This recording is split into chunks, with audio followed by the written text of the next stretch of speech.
We're live. Hello. Hi, guys. Hi, True.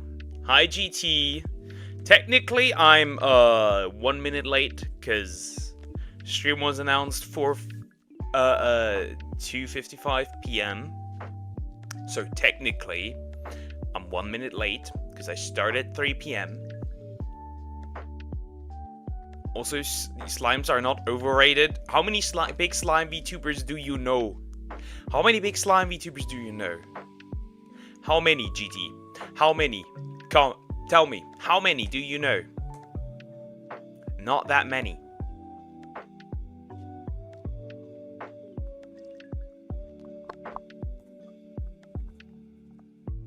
Okay, almost ready. Let me... Model seems fine. This is on my appear later. Are my kittens cute? Yes, they are. They are really cute. Yes, yes, yes. They are. Almost ready. Give me still a second. I got some videos I want to react to. Some I don't want to react to. We're gonna start with someone that has been often a topic. But yeah, it's been raining, and then it's warm, but now it was raining, but now it's warm again.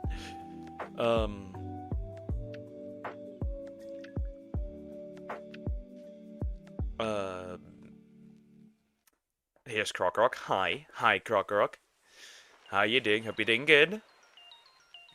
I mean, I'm talking about slimes in general, and I can tell at least one that is a lot more popular than you think. Is it their brain rod? I don't think so. Hi X. Hi X. How are you doing? Hope you're doing good. There's no brain rod. All is good. There's no brain rod this time.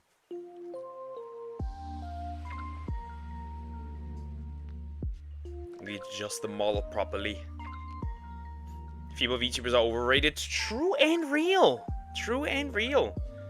Nah, there are some genuinely really good, really great female VTubers. Wait, you can change again? Samex has changed again. Now it's Samex again. She returned. She returned. I'm almost ready, kids. Almost ready. Almost. Need to adjust some things. For some reason, every time YouTube says that, wait, days I can change it in hours. Interesting. Interesting. I guess YouTube just likes you. I would say. Brain rod will summon deer. Nah, there will not be any brain rod this time around. Some more ridiculous shit there again.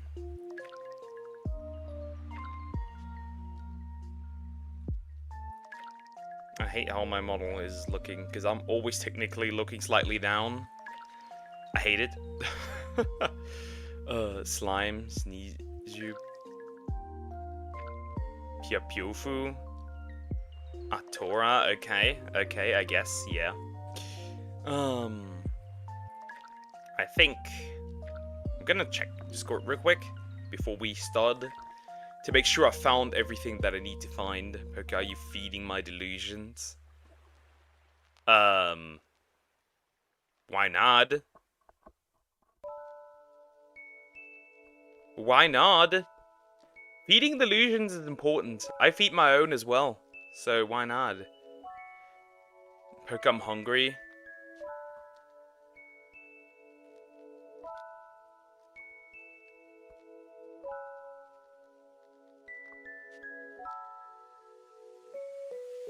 Okay, let me check. Okay, that's fine. Got no new requests. However, we have one really sus one. We have a weird one. That one was recommended by Ender Steve, and that one is genuinely weird. That one is genuinely weird. Poke, I'm hungry. Just open the fridge, buddy. Just open the fridge. Yeah, but unfortunately today there was no good weather for shirtless runs, unfortunately. Or I would have done it again, because at this point, like, it's kind of fun. Maybe I'll turn into an exhibitionist. Yeah. I think we'll just switch, huh? I think we'll just switch. And, I'll eat a baby otherwise. I mean, it's not my baby, so I guess go ahead, feed on the child. I guess as long as it's not my child, I can live with that. That's okay. I don't... What is going on with the model today?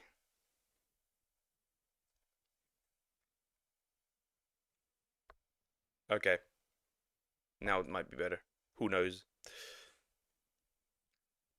And yeah, we'll switch. We'll switch because we have someone as a topic again. We have somebody as a topic again. Wapok is heartless. I have no heart. My heart is made of steel. Cold-hearted. Yeah. The usual topic. You know the man. You know the man. Hi JDX. How you doing? Hope you're doing good. React to Milena Velba. What does that even... Who is that?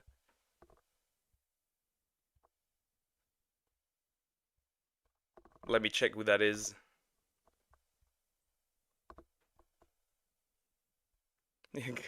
What the fuck is that pose? That is a very drunk, it appears, Johnny Somali. Who even is that? Oh, that's what this is. No. You fucking gooner. No. No. Why is he like that? He can't... Okay. No, that is not some... Just because you are into massive jugs does not mean that I want to see massive jugs. Anyways.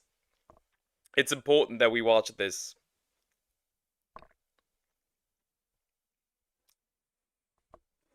First of all, yeah, it's Johnny Somali again. Most hated IRL streamer had a naked, psychotic crash out by Mujin.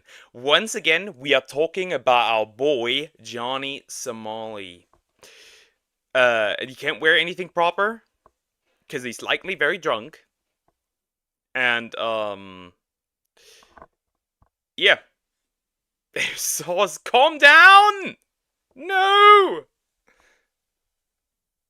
There's no gooning to Johnny Somali. Let's just get into it. The most hated IRL streamer on the planet has absolutely lost his mind, running in his underwear on the streets of Seoul and harassing everyday citizens. That stream was so bad. Ain't no way. Ain't no way. I think this was bro's lowest moment. Oh my god, no. No. Bad that the only live streaming platform on the planet that hasn't banned him yet has finally decided Party banned him. That is over for bro. It's actually over for bro. He can't go nowhere. He can't actually go nowhere now. Like, it's over for bro. To ban him. He now officially has 0 platforms to stream on and earn money on. But that's the least of his worries because he got arrested yet again after running around half naked. Is this gonna be his 6th charge? Is that what this is gonna be? Is this gonna be actually his 6th charge? Huh? I could see it. Number 6? It looks like a damn splicer from BioShock. That's pretty accurate. On the street, and in just the last couple of days has broken over a dozen new laws. The guy wants the maximum prison sentence at this point. It's insane. But what the hell's happening, and how did we even get here? Well, let's talk about it. Johnny's story started on none other than Kick.com, unsurprisingly. He would travel to Japan in 2023 and would stream himself committing public nuisance crimes, harassing people on the metro. South Korea is a dystopia. They don't play around. You might confuse that with North Korea. That is a dystopia. They just want to get rid of him at this point. They're in South Korea. disrespecting every aspect of Japanese culture, and eventually sneaking onto a construction site, breaking multiple laws in the process and getting arrested. Japan wasn't really used to having cases like this, but eventually he did get around 1 month of prison time before being released and banned from ever coming back. People were hoping that this— Ooh, I didn't know that he actually was, a month in prison. That I didn't know. But yeah, they kicked him out. And I think after that he went to, another country, and then finally Korea. South Korea. Nipple Ducks now gets demonetized. I mean, Muujin in this case is also demonetized. At least no hips. At least no hips were shown. Can South Korea just deport that guy already? Like, I don't know, to North or something? I think that, like, he's gonna go into jail. He's gonna go to jail. 100%. this would traumatize him enough for him to stop, but no, he actually was only getting started. A few months later, According to Legal Mindset, he pretty much, the way that things are going now, he has a 90, more like 98% conviction rate. Like, he's cooked. Genuinely. You try and intentionally hurt people to get reactions out of them, they will hold you responsible. Surprise, little Johnny. Little Johnny, yeah. Are we talking about him or his little peepee? he traveled yet again and got arrested by Israeli police for harassing a woman on the street. This only resulted in him spending time in jail overnight though, as he was released quickly and without consequences, emboldening him further. Months would pass yet again, and this time he would decide that his next destination of public nuisance was going to be South Korea. Just like in Japan, he was rude, he was loud, he was obnoxious, harassing people on the street, in public transport. He clearly had learned nothing from his previous 2 destinations. But the first crime he actually committed was obstruction of business in a 7-Eleven when he got some noodles and decided to spill them on purpose on one of the tables that you can eat on. This was while his— Not only that, he also threw it on people. He threw the noodles at people. That's interesting.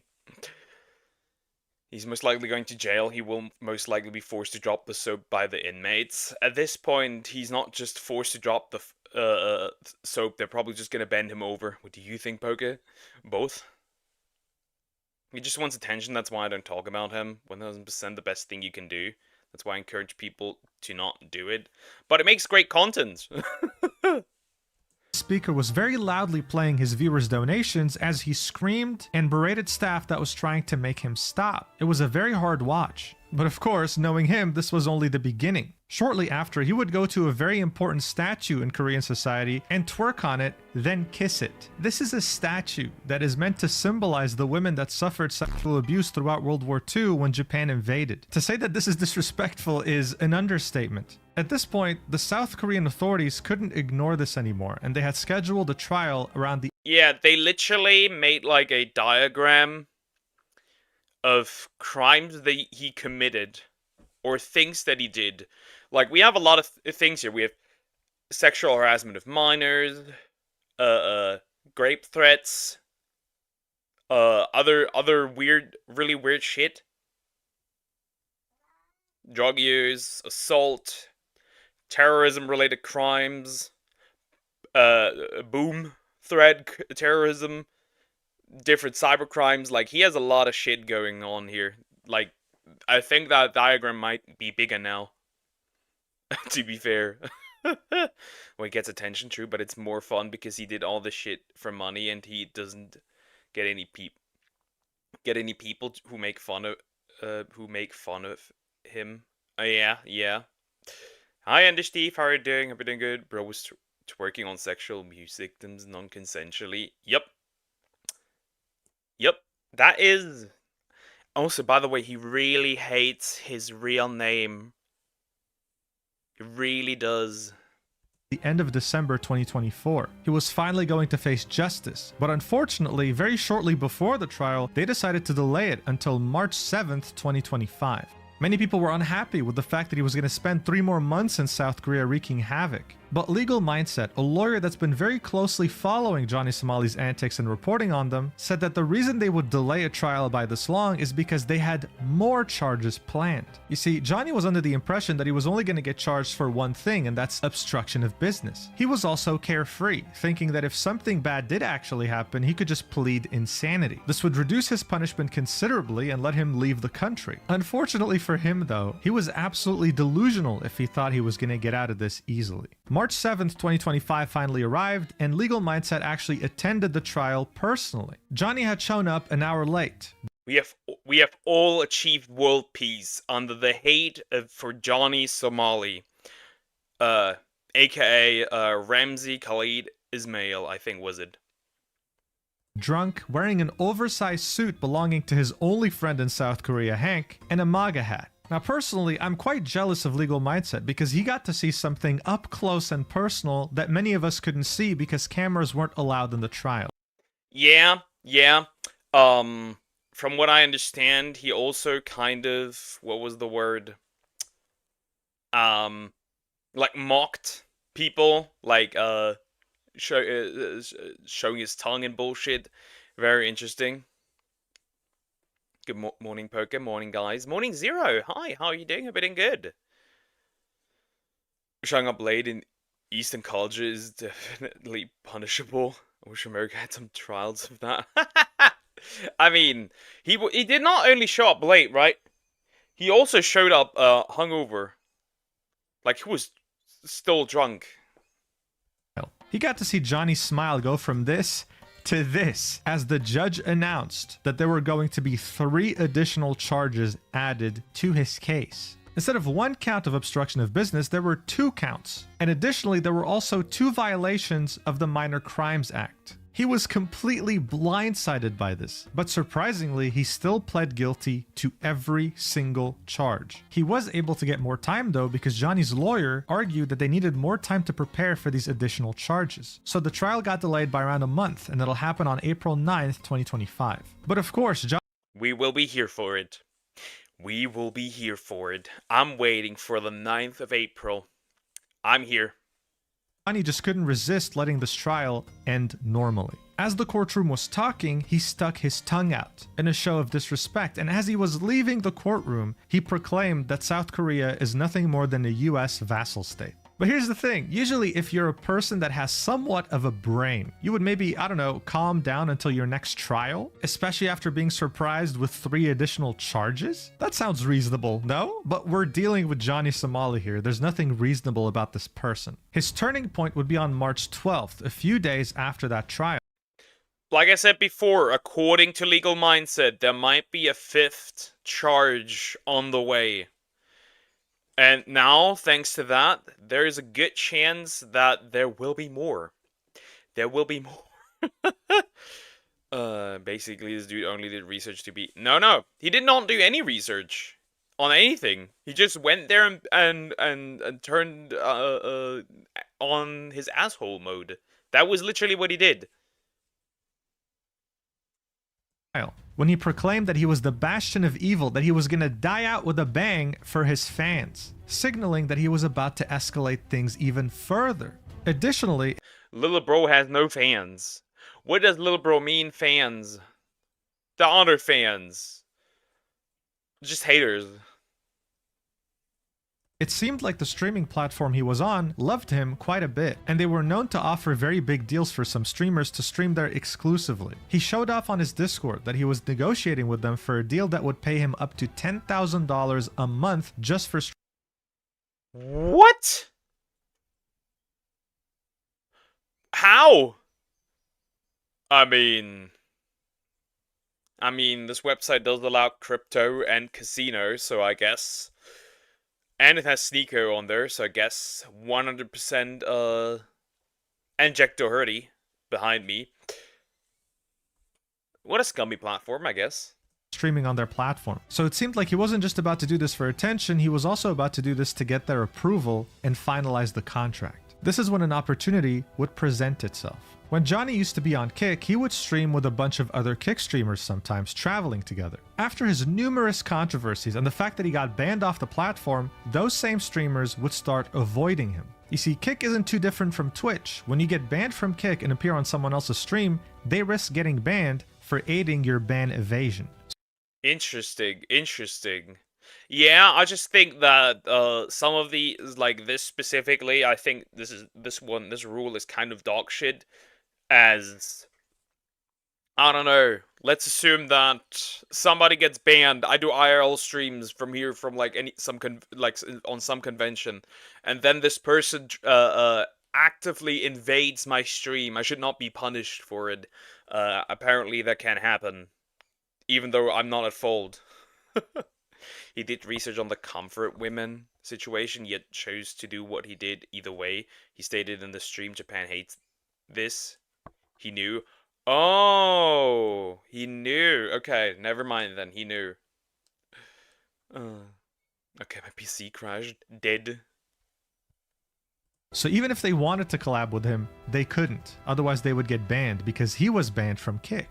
A couple of Kick streamers that Johnny was familiar with made their way to Seoul, and he saw this as the perfect opportunity to stalk their location and harass them while trying to get them banned. In his mind, this was going to be the kind of content that will make Party finally sign him by seeing his potential. I've been here, listen, I've been here to be my friend homeless. Nana, remember we talked in Japan? Remember? So obviously they were uncomfortable. They were going the other direction. They wanted to avoid him as much as possible, but he kept following them. But Johnny wasn't really getting the reaction he wanted, so he ended this by screaming the N-word, hard R, multiple times, forcing these two streamers to mute or even end their stream so that they don't get banned on Kick for hate speech. Those two streamers immediately went to the police station afterwards and filed a police report against him. One of those two streamers is a Japanese streamer by the name of Nana, and she said, "I didn't want to, but I had to sue Johnny Somali. No matter how many times I ran away, he just kept following me." Sorry, lady, but you should have wanted to do it with a person like that. I wish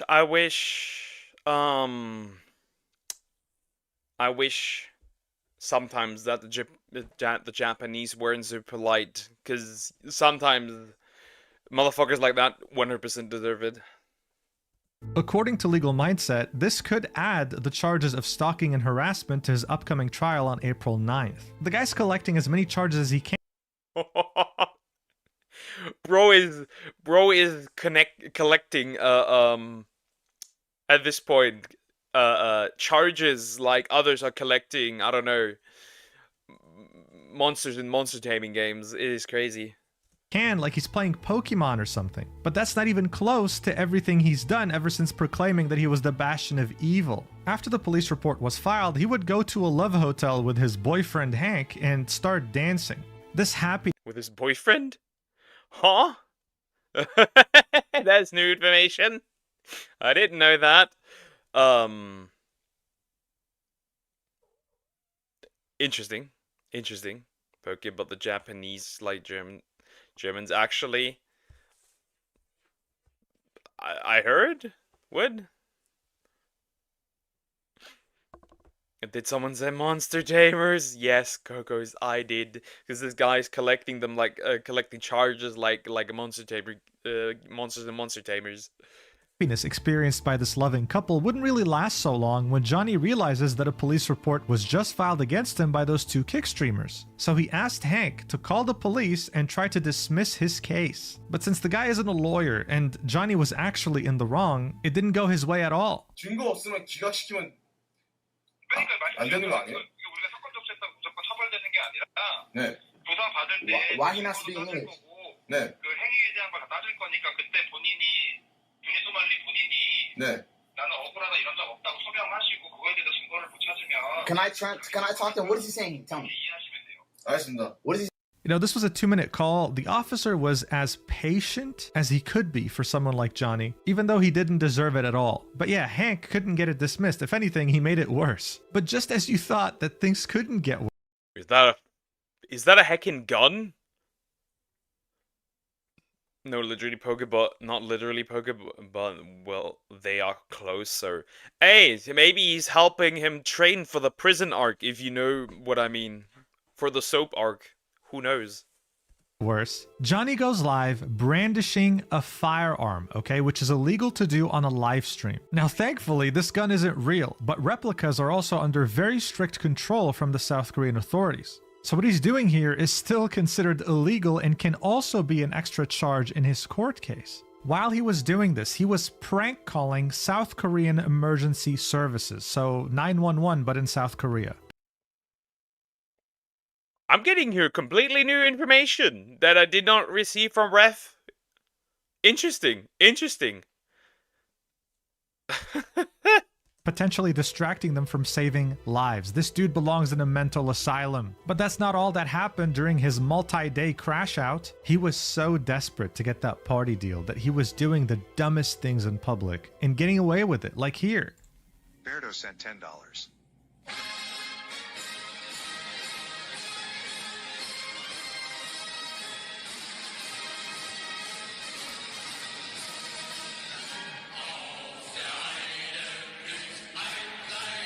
What the fuck?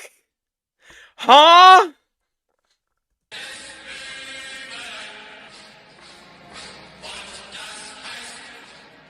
This guy just sits there, right? He wakes up in the morning and he's like, what's the most controversial thing I can do today, right? That's his whole life at this point. But what he did next was unexpected, even for people who cover his antics all the time. He decided to do what he's always done, being a public nuisance, but this time while barely wearing anything and acting like a crazy Huh? What is going on? What is happening? Huh? That is crazy. Bro did the salute. Oh god, no. Oh my god, bro really does not care. Bro really does not care. Oh my god. 911, what is your emergency? I'm Somali. Understood, sending all available officers. Sent Nader at this point. That is not violent. That is, he chose retardation. That is wild. That is absolutely wild. person. Watch. They want to charge me for doing twerking on the subway. I'm allowed to twerk in public. Boom, boom, boom, boom. I want to invite her. Let's go, Korea! Korea #1! Yeah! Korea #1! Korea! What the fuck am I watching? How are people like this born? Like how? Good question. What is going on? I don't want to see this anymore. Also, I thought like one moob is bigger than the other moob. I don't know. Korea #1! Call the police! Let's go! Boom, boom, boom, boom! I want you in my room! Go! So as you can see, not just being a public nuisance, being half naked, but also taunting the police, saying call them. React to music? No, I do not. And even though it's not Christmas yet, Johnny got the wish that he wanted. He got arrested shortly after. He showed this off on his Discord, saying they got the whole station working, proud of the fact that he disrupted operations. The brosby, well, everyone here watches like, what the fuck is going on?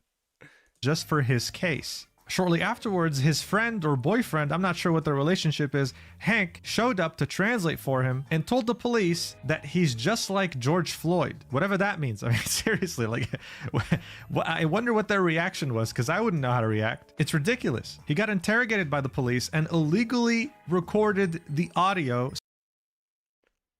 Yeah, I think bro knows he's not getting out of this. At this point, I feel like he knows he's not getting out of this, so he just decided record the stuff. I don't know, it's crazy.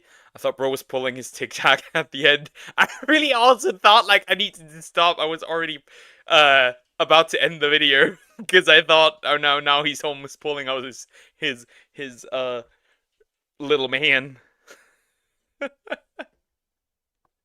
Oh my god. He saw the teeny tiny bit of dignity he had left. At least he used to wear clothes before. Yeah, that dignity went out of the window. It's gone, reduced to atoms. saying he's gonna sell it, really pushing the limits when it comes to the South Korean judicial system, because shortly afterwards he was released, showing that they're way too lenient on a nutcase like him. But don't worry, it wasn't as victorious as Johnny had hoped, because after his little stunt, Party decided to do the unthinkable in his eyes and suspend him. He is not going to be getting that $10,000 a month deal, and he doesn't have a streaming platform to stream on any longer. They were the only ones willing to put up with his bullshit, and he managed to ruin even that. Messages from the owners of Party actually leaked, and this is what they had to say about him. Man, lol, he's done for, huh? Don't be sad it's over, be happy it happened. He is done. Yeah, lol. Should we delete the vid? Erase the evidence from the Korean feds, lol? Good idea, lol. We should. We don't want to, but we should. I know, right? Lol. If I ever get like this on stream, please stop me. Okay, lol. So it seems that they obviously found him entertaining and liked him, but they had to get rid of his ass because they didn't want to get in trouble with South Korean law enforcement. I think part of the reason why he Fuck, like, they were even fine with him. Yeah, they're at least similar scummy. He didn't sell it, and I would assume someone would want to buy that. Nobody. Good morning, Poker. How are you today? I'm doing pretty good. I'm doing fantastic. How are you? Recovered from yesterday's adventure? would do something like this is for attention, is to try and get that $10,000 a month deal from Party, but also because he's really hoping to be able to plead insanity in the upcoming case. But that's not really going to work. Alaric Node is another lawyer following this case closely, and he argues that just in those last couple of days, ever since he stalked those kick streamers up until the point where he streamed half naked, he has broken multiple laws, including, but not limited to, act on special cases. Like, the thing is this, right? I think he's going now overboard so it is easier to plead for insanity. But we know that that's not the case. Like, he's trying his weird strategy here. It's not gonna work out. He will get banned from all platforms, then stream on Facebook Live, and the Zuck will ban him as well. Concerning the punishment of sexual crimes. That's for the stalking and harassment. Next up, we have the Information and Communications Network Act, because he created deepfakes of him kissing another female streamer without her consent. The same night he was brandishing the rifle on stream, he was also making prank calls to South Korean emergency services. That's another crime under obstruction of business. Showing off the gun is yet another crime. Act on the safety of management of guns, swords, and explosives, etc. And when he went out in public half naked, this classifies under public obscenity and disorderly conduct, as well as disturbing order. The officers, when they finally approached him, he refused to stop streaming or follow their orders. This is another violation, obstruction of the execution of official duties. Not Oh, please send him to prison. Oh, it would be so satisfying. A satisfying end to the Somali arc. Until we get the next nuisance streamer, which is currently in the works. Season 2 is currently in the works. According to some people. If he gets out of the country, the next country is definitely going to end him the moment they find him. Probably. Depends on the country he goes to.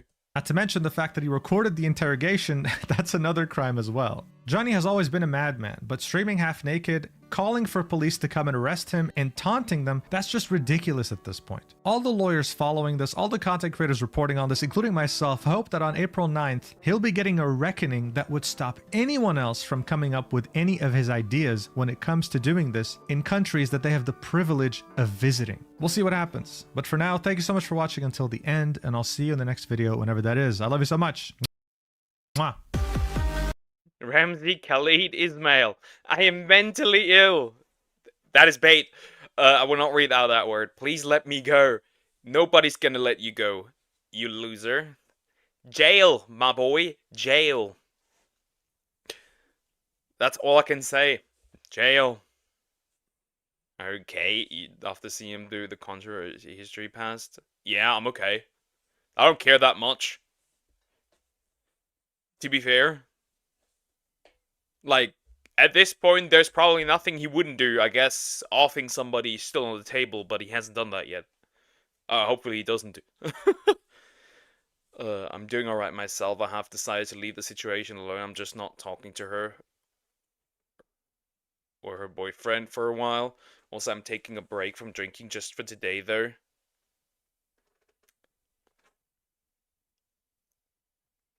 I know I can't talk any sense into you, but I would say after an incident like that, maybe not just for a day. Maybe it's time to genuinely stop. Just saying, but I can't tell you what to do. But I think this is a clear sign to stop and maybe even get professional help. Just saying. I think he won't poker. What if next country country is Germany? I think he won't try Germany. I mean, he could try, and he could probably succeed pretty well. Potentially. I don't know.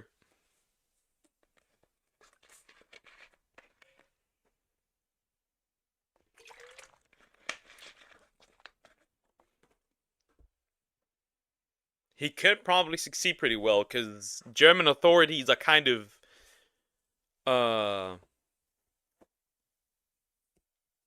too soft. Someone goes to Germany, someone offs him, disappears for 20 years. Yeah, I just disappeared, already sent my latest link. Yeah, and that is also something that I'm way more interested in than the other one.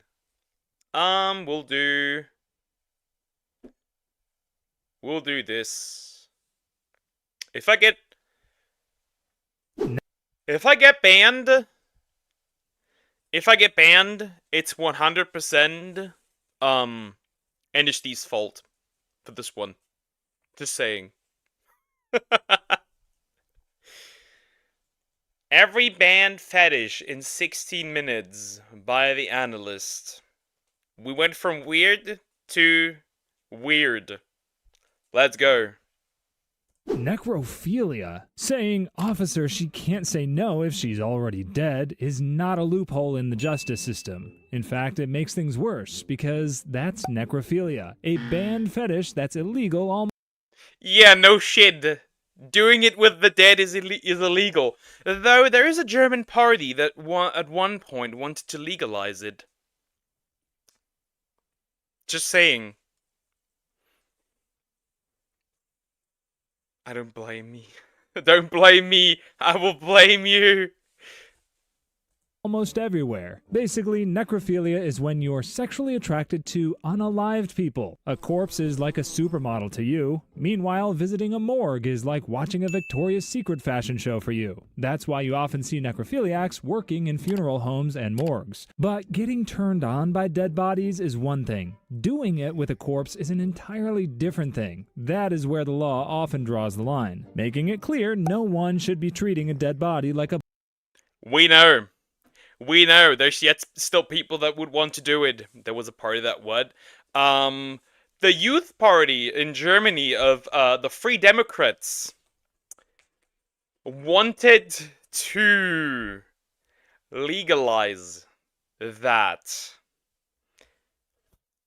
Shit is interesting. I swear, officer, she was alive before I put it in. I mean, yeah. I just died. Just dying to screw a corpse. Oh no. blow-up sex doll. And it all starts with the important ingredient called consent. When you're dead, you really can't say yes or no to anyone, even if it's someone like Sydney Sweeney wanting a piece of that cold body. So when someone, even a dead person, can't give their consent, that's automatically...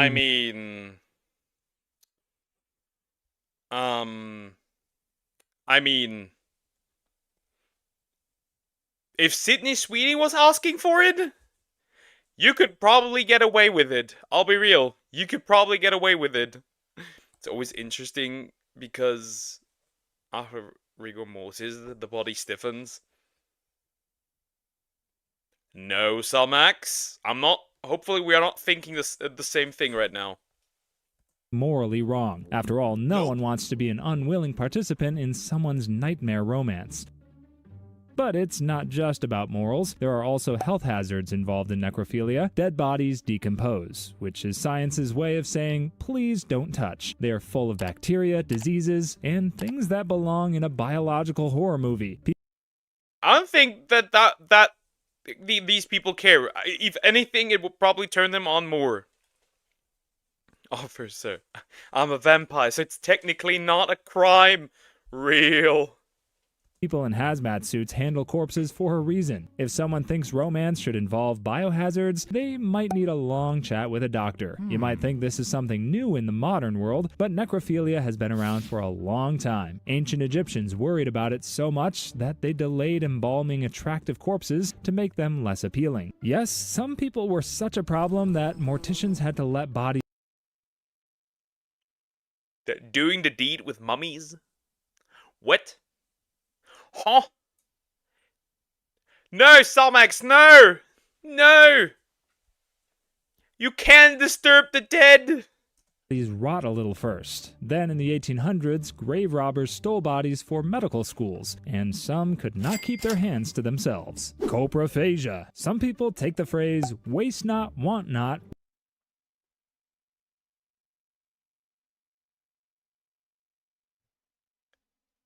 It's eating shit. In the most literal sense possible. Eat shit took to literally. If a male dies with an erection, the genitals will stay erect after death. I'm aware. Way too far by eating poop, but that's not only because they like its taste, it's more of a fetish that gives them pleasure. And the problem here is that humans are not built for that kind of stuff. There are some animals, like rabbits, that make eating poop normal because it helps with their digestion, but when humans do it for pleasure, that's when things go from nature is fascinating to this is 2 girls 1 cup all over again. And if you're familiar with that, you might have wanted to burn your eyes at one. I'm unfortunately familiar with that.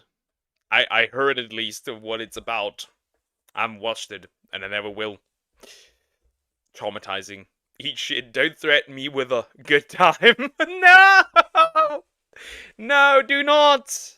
1 point. There are good reasons why we're not allowed to eat poop. It's a fast track to getting sick. Your body gets rid of waste for a reason. Putting it back in is like taking out the trash, sniffing it, and deciding to serve it for dinner. Bacteria, viruses, and parasites love poop. If you eat it, they throw a party in your stomach, and you are the main course. Of course, doctors say there is no safe way to eat poop. No amount of scrubbing, soaking, or seasoning makes it less dangerous. Why would you want to season? Also, why it's illegal. We have heard of cases of people online doing it regardless. It does not matter. It realistically does not matter if it's illegal. People will do it anyways. Did you hear of that one woman who got pregnant from a dead guy and is suing his family for child support? Huh. He must have still been fresh. So when you eat poop for fun or pleasure, it's like you're looking to start a new plague again, and no one wants to be the poop-eating patient zero that everyone hates. That's why laws in many places have rules against this. Some countries ban any content that shows it. If someone eats poop on camera, the law steps in like a disgusted parent walking into a messy room. If it involves someone who didn't consent or wasn't able to, it stops being gross and starts being criminal. Meanwhile, psychologists consider this fetish an What? Like, how do you get into the situation where it would not be not consensual? Like, would you get kidnapped and somebody would force feed you? What? extreme one, it's linked to paraphilias, which are unusual sexual interests. Some people develop it due to trauma or psychological conditions. It's rare, but that doesn't mean anyone should eat it like yogurt straight out of a cup. Crush fetish. Imagine going online one day to watch a video with a cute puppy as its thumbnail. But if you think there's a happy ending, think again. For some reason, a guy in the video crushes the puppy under a huge rock in an incredibly horrifying sight. And don't be too shocked to know that this is Fun fact. There was a YouTube arc where that shit got straight up uploaded to YouTube. I'm not even kidding. There was an arc in YouTube's history where that shit was uploaded straight up to YouTube, and it mostly involved kittens. Crazy shit. Someone made a mistake when looking for chocolate, Is that why hydraulic press videos are so popular? I guess. I just find it cool. Okay, I know there's a lot of serial leaders are into this. Yep. Is very common worldwide because some people actually find pleasure in seeing animals getting crushed. This is called a crush fetish. It's a fetish where decency and sanity are thrown out the window because people who have this enjoy seeing animals getting their brains and guts squashed and splattered. And there are many underlying causes for this. Some people like this because they enjoy feeling powerful, while others like pain and pleasure in ways that should never involve a flattened hamster. Whatever the case, this fetish crosses a big red line. That's why there are laws against animal. I mean, that is if the hamster survives long enough to get to that point, because usually they just eat each other. I don't know, hamsters are just... They don't survive that long, for some odd reason. I know plenty of people have told me stories of hamsters having babies, and then the babies eating the parents, and hilarious shit. Or just getting deleted by a cat. Cruelty, making crush fetish illegal. The worst part is that some people actually make videos of crushed animals. These videos exist because people pay to watch them. Imagine explaining that credit card purchase history to anyone. Luckily, in 1999, the US banned the sale of these videos. Then again, there were loopholes in the law, which only says you can't sell them. It doesn't say anything about not making them. That's like saying you cannot sell stolen cars, but can steal as many cars as you can. So in 2010, the law got fixed, making the act of crushing animals illegal regardless of whether you're making a video. Unfortunately, there are still people into this, hiding in plain sight. They probably go to pet shops to buy small animals that think they'll find a permanent home, but find themselves in pet heaven sooner rather than later. If you do not have this turn on, please subscribe. Bestiality. There's a fine line between being... Oh no. Oh no. Oh no. Oh no. R slash bestiality. Here it is again. Oh no! Animal lover and being a person who makes love to animals. The latter is bestiality, which means having sexual contact with animals or any living and breathing creature that isn't human. But it's not a weird fetish because it's actually illegal in most places. The first reason is that animals are not dating apps where you can swipe left or right and then... They also can't consent. Spoiler alert. Spoiler alert to any woman who might like this, because apparently there's a lot of women out there who like this. Your dog is not your partner. You're supposed to protect it, not do it. And hope they also swipe right on you. This is where consent comes in, because they cannot agree or consent to anything. Not even teaching a parrot how to say yes equals consent. That's why the law clarifies that you can't find romance in the animal kingdom. Then there's also the possibility of danger. Animals and humans are physically incompatible. Both bodies are not built for human nonsense. That means both you and the animal can get infections, diseases, or life-threatening conditions.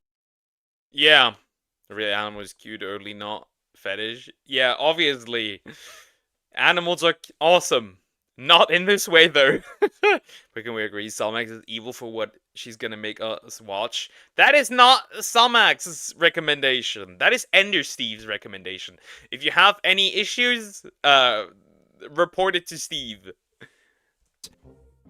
If your life choices put you in the same risk category as medieval plague victims, you're doing something wrong with your romantic preferences. Of course, it's also a form of abuse. Some people think bestiality is cool, edgy, and rebellious. It's not. There's a difference between being a societal rebel and a guy who's into illegal stuff with animals, even if some places don't have specific bestiality. This fetish gives stuffing a turkey a completely different meaning, I just realized. The more you know. Isn't that Simpsons dog? It sounds more like Family Guy. You know, Brian, the dog there? Not your dog is not Brian. Weird fact that will ruin your day. AIDS used to be something that only affected wild monkeys. Guess how people got infected with that? Hello, monkey. laws, you're still looking at animal abuse charges. There's no secret cheat code that lets you get away with it. But there are times when it's not just about wanting to have sex with animals. Studies show that there are connections between bestiality and harming children or people. Basically, it boils So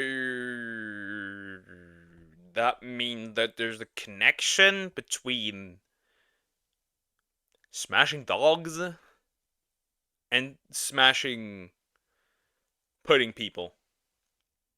Is it bestiality if it is a transformed druid? What the fuck? down to a person's lack of common decency and empathy, which explains why hurting animals is on their to-do list. If they're willing to harm people, there's no reason to think they won't do the same to your dog. Snuff. Killing people is never a good thing, even if you're going to tell everyone it's for the sake of artistic. Obviously, deleting somebody, how do I put this? Deleting somebody should not be attractive. Thank you. Sounds the same. It is not. It is not. It's not even close. Freedom. That's why snuff is a banned fetish. And it's not even banned because it's a bad fetish. Instead, it's simply banned because killing people is illegal anywhere you go. Snuff films are basically the horror movie industry's evil twin. Instead of ghosts or masked killers, they focus on real or fake videos of people being tortured or killed for pleasure. Because apparently some people see suffering and think, now that's absolute cinema. People have been whispering about snuff films. Oh! That is peak cinema. Peak. What the heck is going on? Not much to say here. Films for decades, like they're some dark secret of the underground film world. The good news is that no real snuff films have ever been proven to exist. The bad news is that some filmmakers decided to fake it till they make it by making movies where people look like they're dying for real. All because some people out there have a snuff fetish and missed the memo that horror movies exist for a reason. Even if someone actually wanted to make a real snuff film, they're banned because murder and homicide are illegal almost everywhere. You can't use creative and artistic freedom as a defense when you're on trial for murder. The law already has a firm stance on that whole. But, Your Honor, I didn't delete them maliciously. I am an artist. I wanted to create I wanted to realize my creative vision. What? Thou shalt not kill thing, so there's no need for extra rules about snuff films. If murder is off the table, filming it for fun definitely is too. Ephebophilia. Move over, Leonardo DiCaprio, because some people actually think 18-year-olds are too old. That's where ephebophilia comes in. It's a sort of fetish where an adult is attracted to teenagers, usually somewhere between 14 and 18. It's already bad enough that teenagers are basically half-formed humans running on energy drinks and bad decisions. They think they know everything, but still need help remembering where they left their shoes. So if you combine teenagers with adults with a thing for them... I mean, there's not much to say. There's not much to say here. Leo!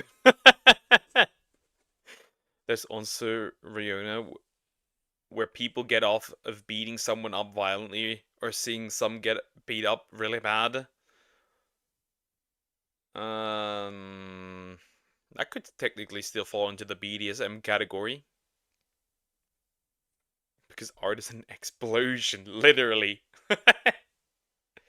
The danger levels reach maximum output. The ban is basically rooted in the fact that a teenager's brain is still under construction. You're looking at a computer with too many tabs open, and half of them are frozen. Though to be fair, some teenagers' brains never grow over the under construction line, because you know, people running around like Johnny Somali, other adult retards, there are plenty. Japan blurs that line. Kind of, because the age of consent there is 16. As far as I'm aware, I could be wrong. Take risks, have no sense of time, and will argue for an hour about anything.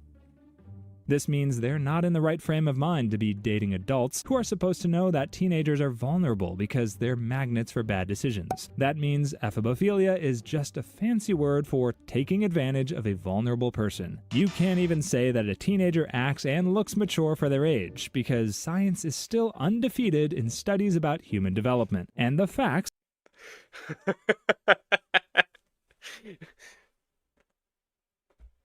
Sir, she's 9 years old, but she's really mature for her age. That type of thing. Ugh. No, we don't go that route. This is not the Diddy route. Put back the baby oil.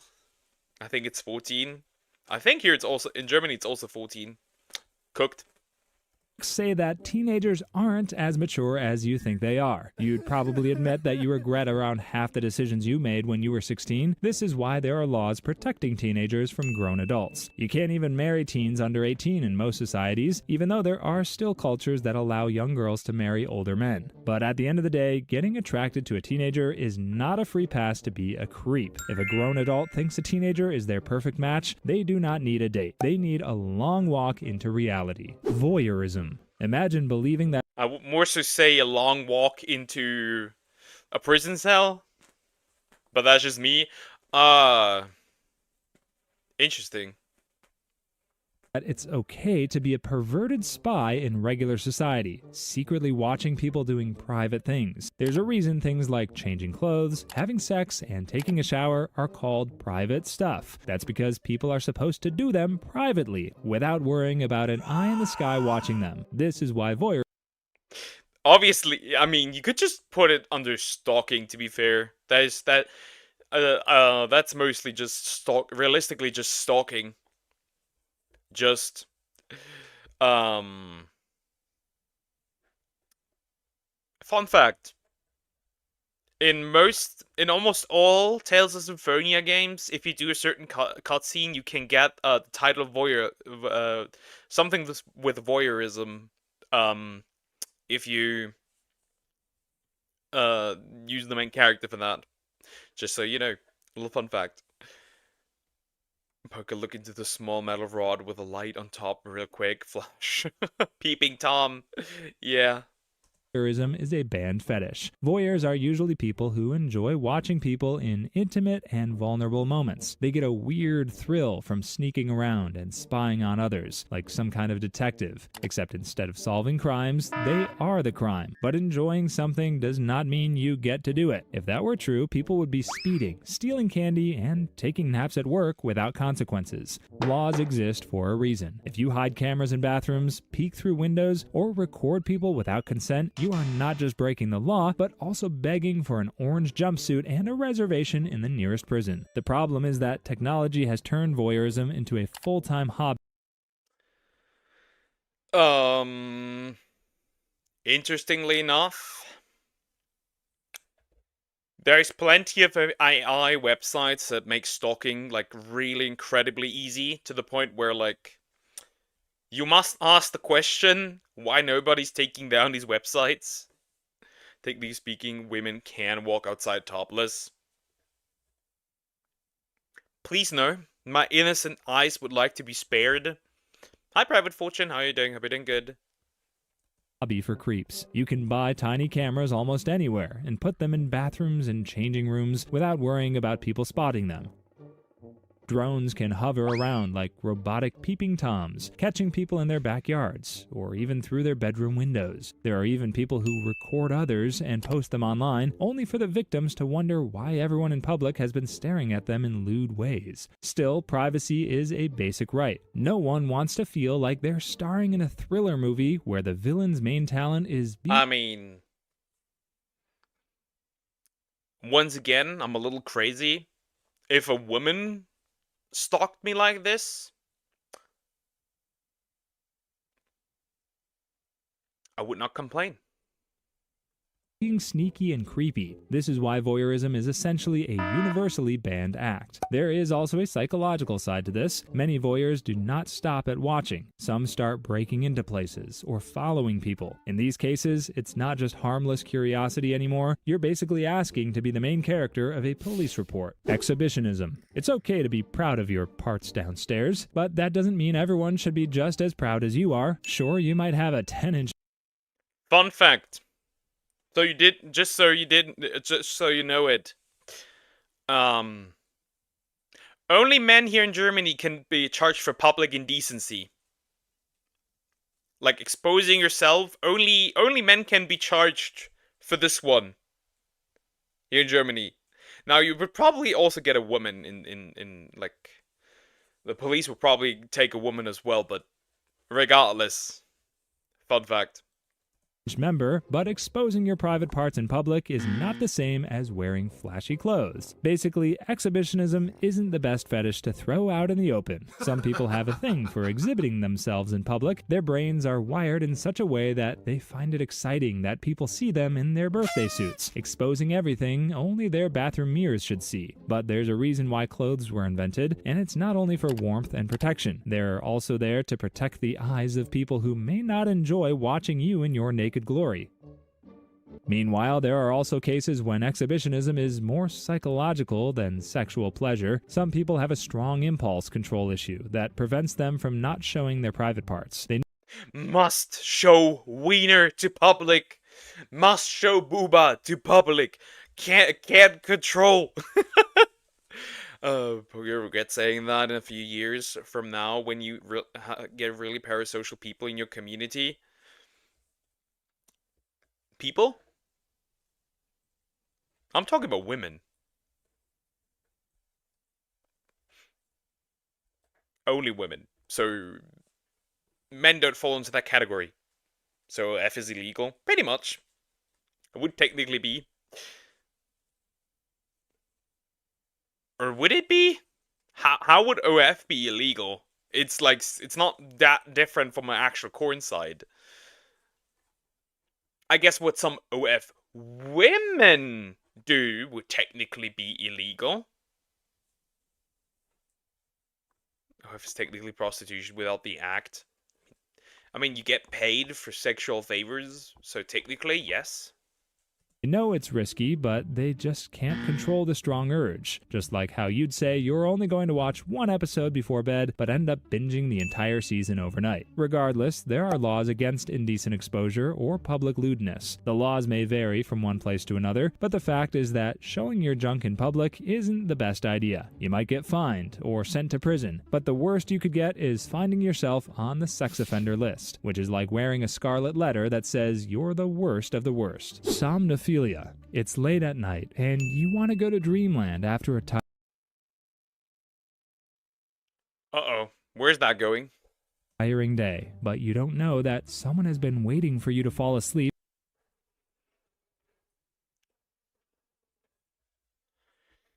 I've heard of stories of men and women doing this. I've heard of stories of men and women doing this. That's all I'm gonna say. I've read stories. Before turning you into a puppet on a string for some weird, pleasurable game. That's what somnophiliacs do. Somnophilia is a fetish where someone gets excited by the idea of a person being asleep or unconscious. The biggest problem is that an unconscious person cannot say yes. So, does that mean it's only watching them, or is it doing other stuff as well?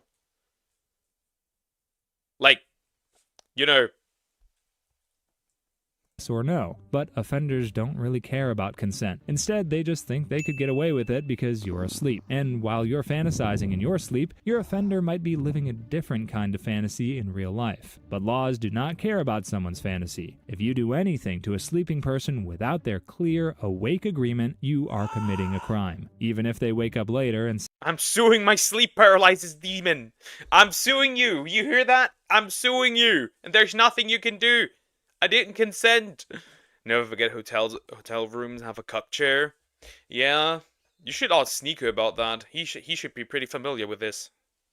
say they do not mind, that did not change the fact that they were unconscious when it happened, because the law is not a time machine.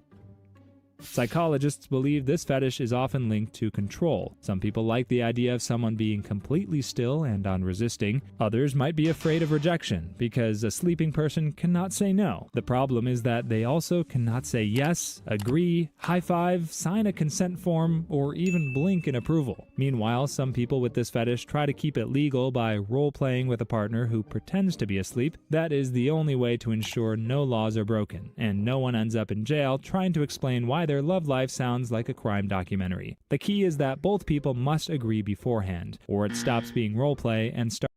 Yo, can you act like you're asleep so I can get mine up? What the fuck are we doing? Being illegal. Things get much worse when people try to act out this fetish in real life. Some have even used drugs to knock someone out, thinking that is a good idea, but it is one of the worst crimes possible. On top of being illegal, it is also a medical disaster waiting to happen. Drugs that put people to sleep do not come with a snooze button. Sometimes they just hit the never wake up setting. Incest fantasies. You've probably heard the Sweet Home Alabama. Hi Zoom. How you doing? Hope you're doing good. Wincest. It's not fun when they're not blood related. What the fuck? Not again. It's always here. It's always here. It exists. the phrase, "Help me stepbrother, I'm stuck," because that's the opening line to many of your favorite videos on PH, and there's a reason why they use step-siblings instead of actual siblings in their role-playing videos. Well, getting on with it with a step-sibling is still incest, but the real incest is what's actually banned or taboo. Incest is when close family members have a sexual relationship, but that makes sense. Obviously, gotta keep the plotline pure. What the fuck, Cocos? I mean, yes. In this case, a lot of royalty did that. A lot of royalty. I request another link video on your Discord. Yep, good. You know what they say? Keep it all in the family. Apparently so, yeah. some people think it's actually hot doing it with a sibling or a close family member because for them, nothing strengthens a bond better than actually bonding. But there are good reasons why society banned incest or any fantasies. And yet there's entire subreddit. Yet there's an entire subreddit. There is an entire subreddit. It's legal to marry your first cousin in Japan. Fun fact: a lot of Turkish men. I know a lot of Turkish men, young men, who are like. There's this meme where like that they are really scared of like marrying their cousin. And I think here in Germany it should be fine too. I could be wrong. Related to it. The first is tied to genetics. Close relatives, especially siblings, have similar genetics. So a baby born out of incest has a much higher chance of getting unlucky in the genetic lottery. Imagine rolling the dice and landing on extra fingers. Serious health issues. I mean, extra fingers is still the least, it's still probably not even the worst thing that could happen. Imagine drawing an extra arm or looking deformed. Obama music meme is strong. Yeah. Some people misunderstood the saying "love your family." Yeah, they wrote the love in capital, in all capital. Use most search stuff on the hub is fake stepfamily stuff. Oh god.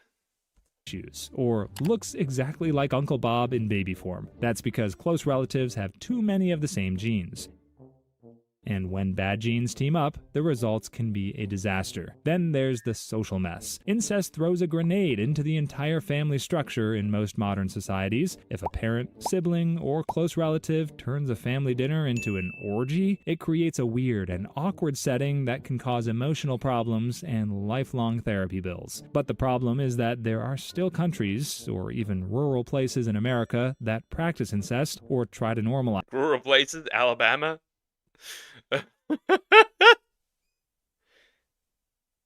it. For them, it's more about two consenting adults than considering whether it's legally or morally right, and because these places tend to normalize incest or fantasies about it, they bypass the Westermark effect, which is nature's way of telling us at an early age that family members have no trespassing signs. But if incest were to be made normal, it would lead to genetic problems and family trees that look like family vines instead.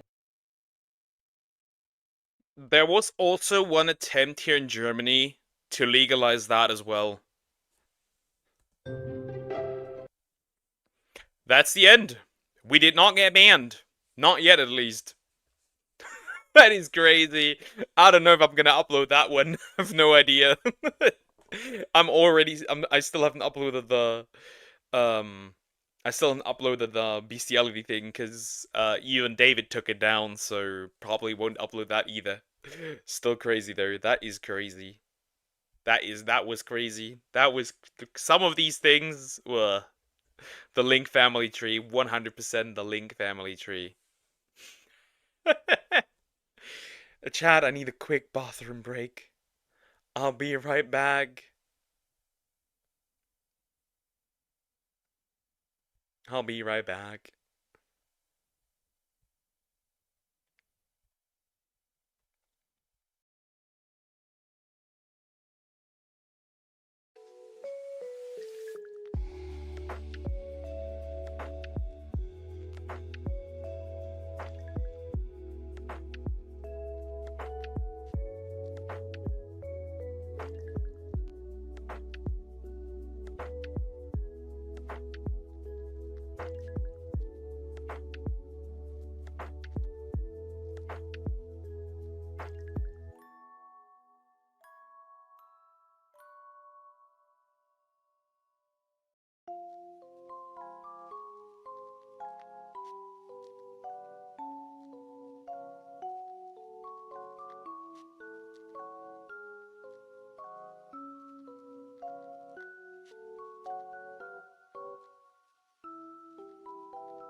I have returned, mortals. I have returned. Okay, perfect. How's Poker actually Koku's that deleted JDK? Yeah, I mean, I bonked him because, first of all, like, if you're a corn addict, please keep that to yourself. I do not want to hear it. Thank you. Like, I don't want to know what you watch. I am free of such, degeneracy. Thank you. Have you seen the slap video that I sent you yesterday? No, I haven't. I haven't. It's not something that particularly interested me.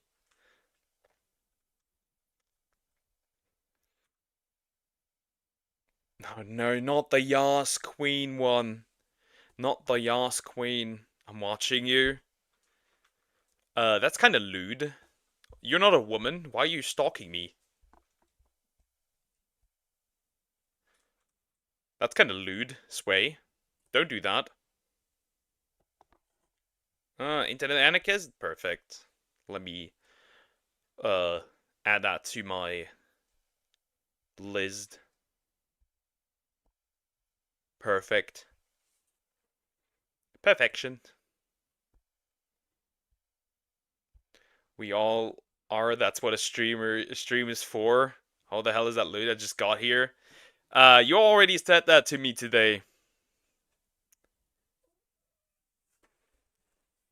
In my DMs. You creepy little guy. I'm just kidding.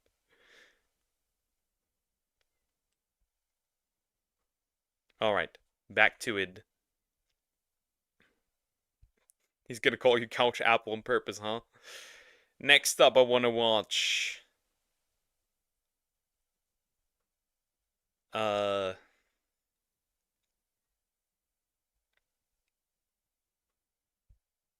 Throughout the years,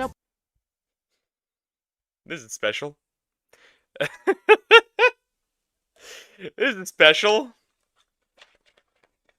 I don't know why. This was recommended by Shadow. No, not yet. The Bizarre Lore of Subway Surfers by Chopo? Why? I'm interested what that is now, huh?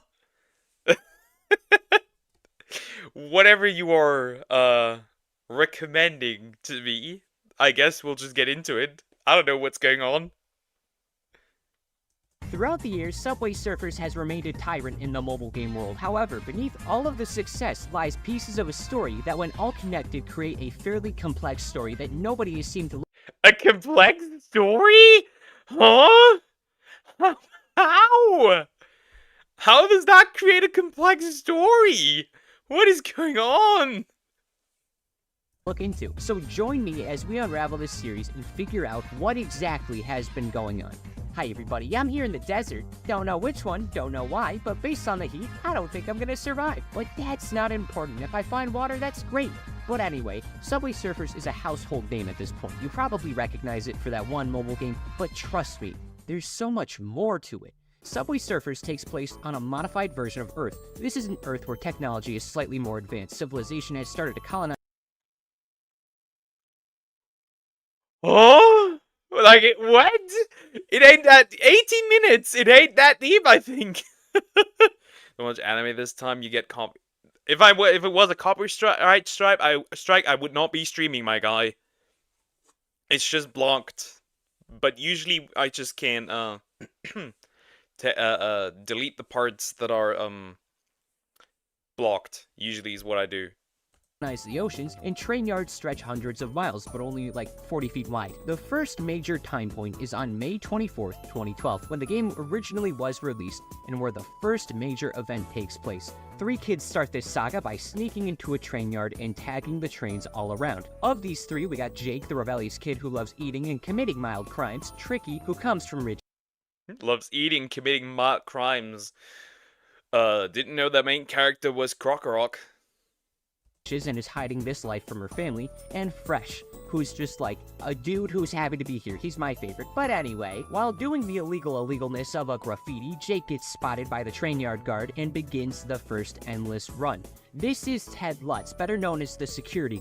He is the most powerful character in the universe. He's considered the antagonist, but truthfully, isn't that bad of a guy. Just a dude with anger management issues hellbent on serving middle schoolers justice. Don't believe me? Across literally billions of attempts of these kids trying to evade the guard across every corner of the world, they have not once managed to escape him. He is the amalgamation of the indomitable human spirit.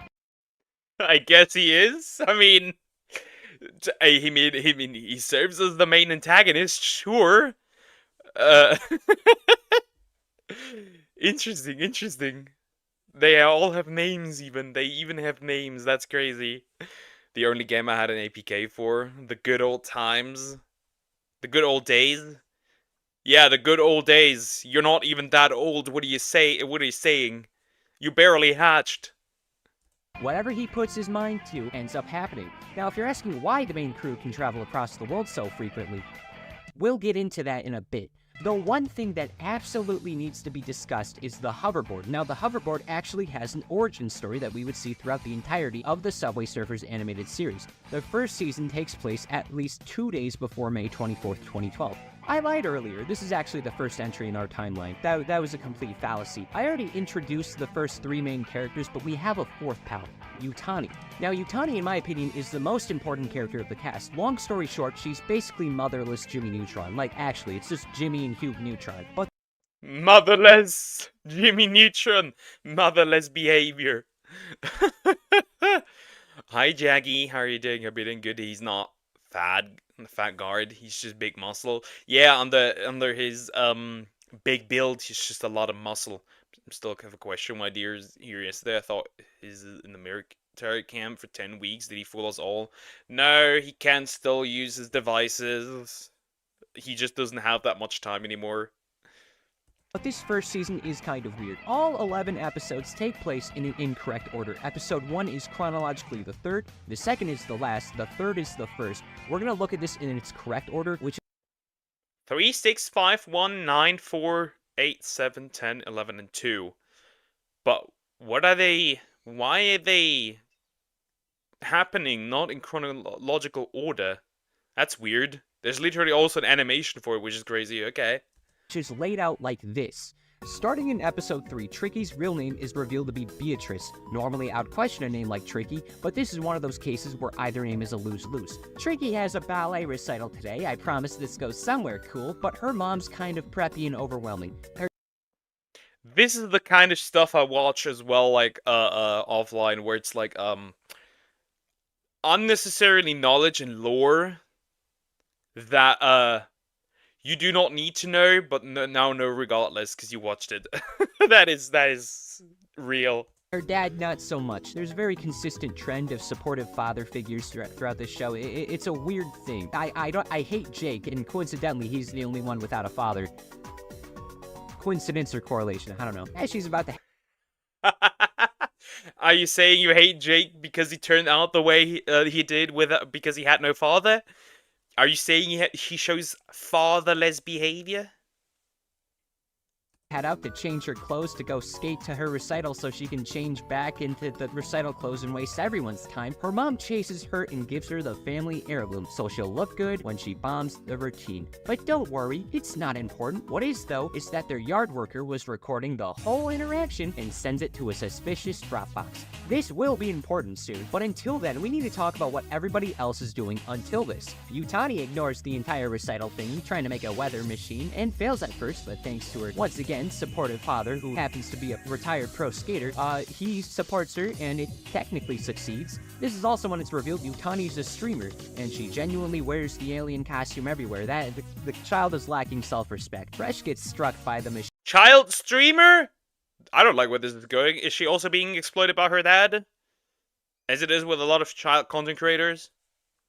And the rain. Then Jake declares he's hungry, so they go to Yutani's dad's restaurant house place called Skate Heaven. Jake tries to eat the most fries possible. This results in him getting hospitalized, but still making it to Tricky's ballet recital within a half hour with a very normal looking audience. And there's nobody suspicious within it. Tricky's dance goes horribly wrong, but Was that a fucking...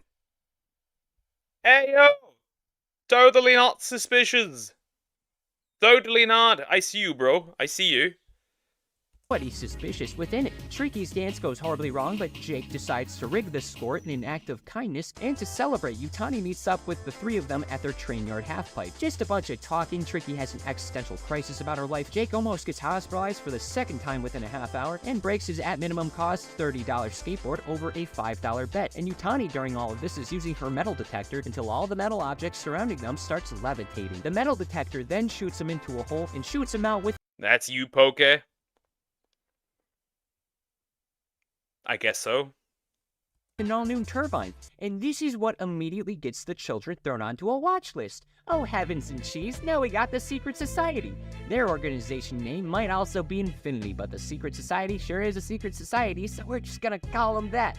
Now you may be wondering, hey wait a dang smackin' second, why was the groundskeeper yard worker recording Tricky before they I'm wondering how we can, create lore that deep for a mobile game for no reason. Like, that is dedication. That is dedication. They don't make them like that anymore. But we're gonna watch Joker 2. I'm gonna set up a GoFundMe for you guys. How many pairs do we need? even found the turbine? Well, based on the framing of the picture, I'd assume it would have to do with the heirloom. And considering the gem is the same color as all the mystical, magical technology gunk, I'd say it's safe to assume it's important to the story. And that means Tricky's on a watch list for 2 separate reasons. I heard if you get to 5, they let you pick something out of the prize chest. Then the next day happens. Jake, being the leader of the friend group, declares he's hungry and tells his friends all to meet him at Skate Heaven. Now Fresh ignores his loving parents and the breakfast they probably worked hard on to go be a goofball, but his boombox Boomy is missing. Oh, Frolicky Freckles, that sure is a crisis. He's gotta find Boomy. And then he does that. That's the plot of episode 9. Also, we see his sister, another playable character named Ella. She never does anything important. We can ignore her. At Skate Heaven, Another character, Ella. Oh yeah, she doesn't do anything. Remove. Story Jake hungry and goes eat. Story Jake hungry and goes eat. Repeat. That's crazy. It ain't that deep, but it is.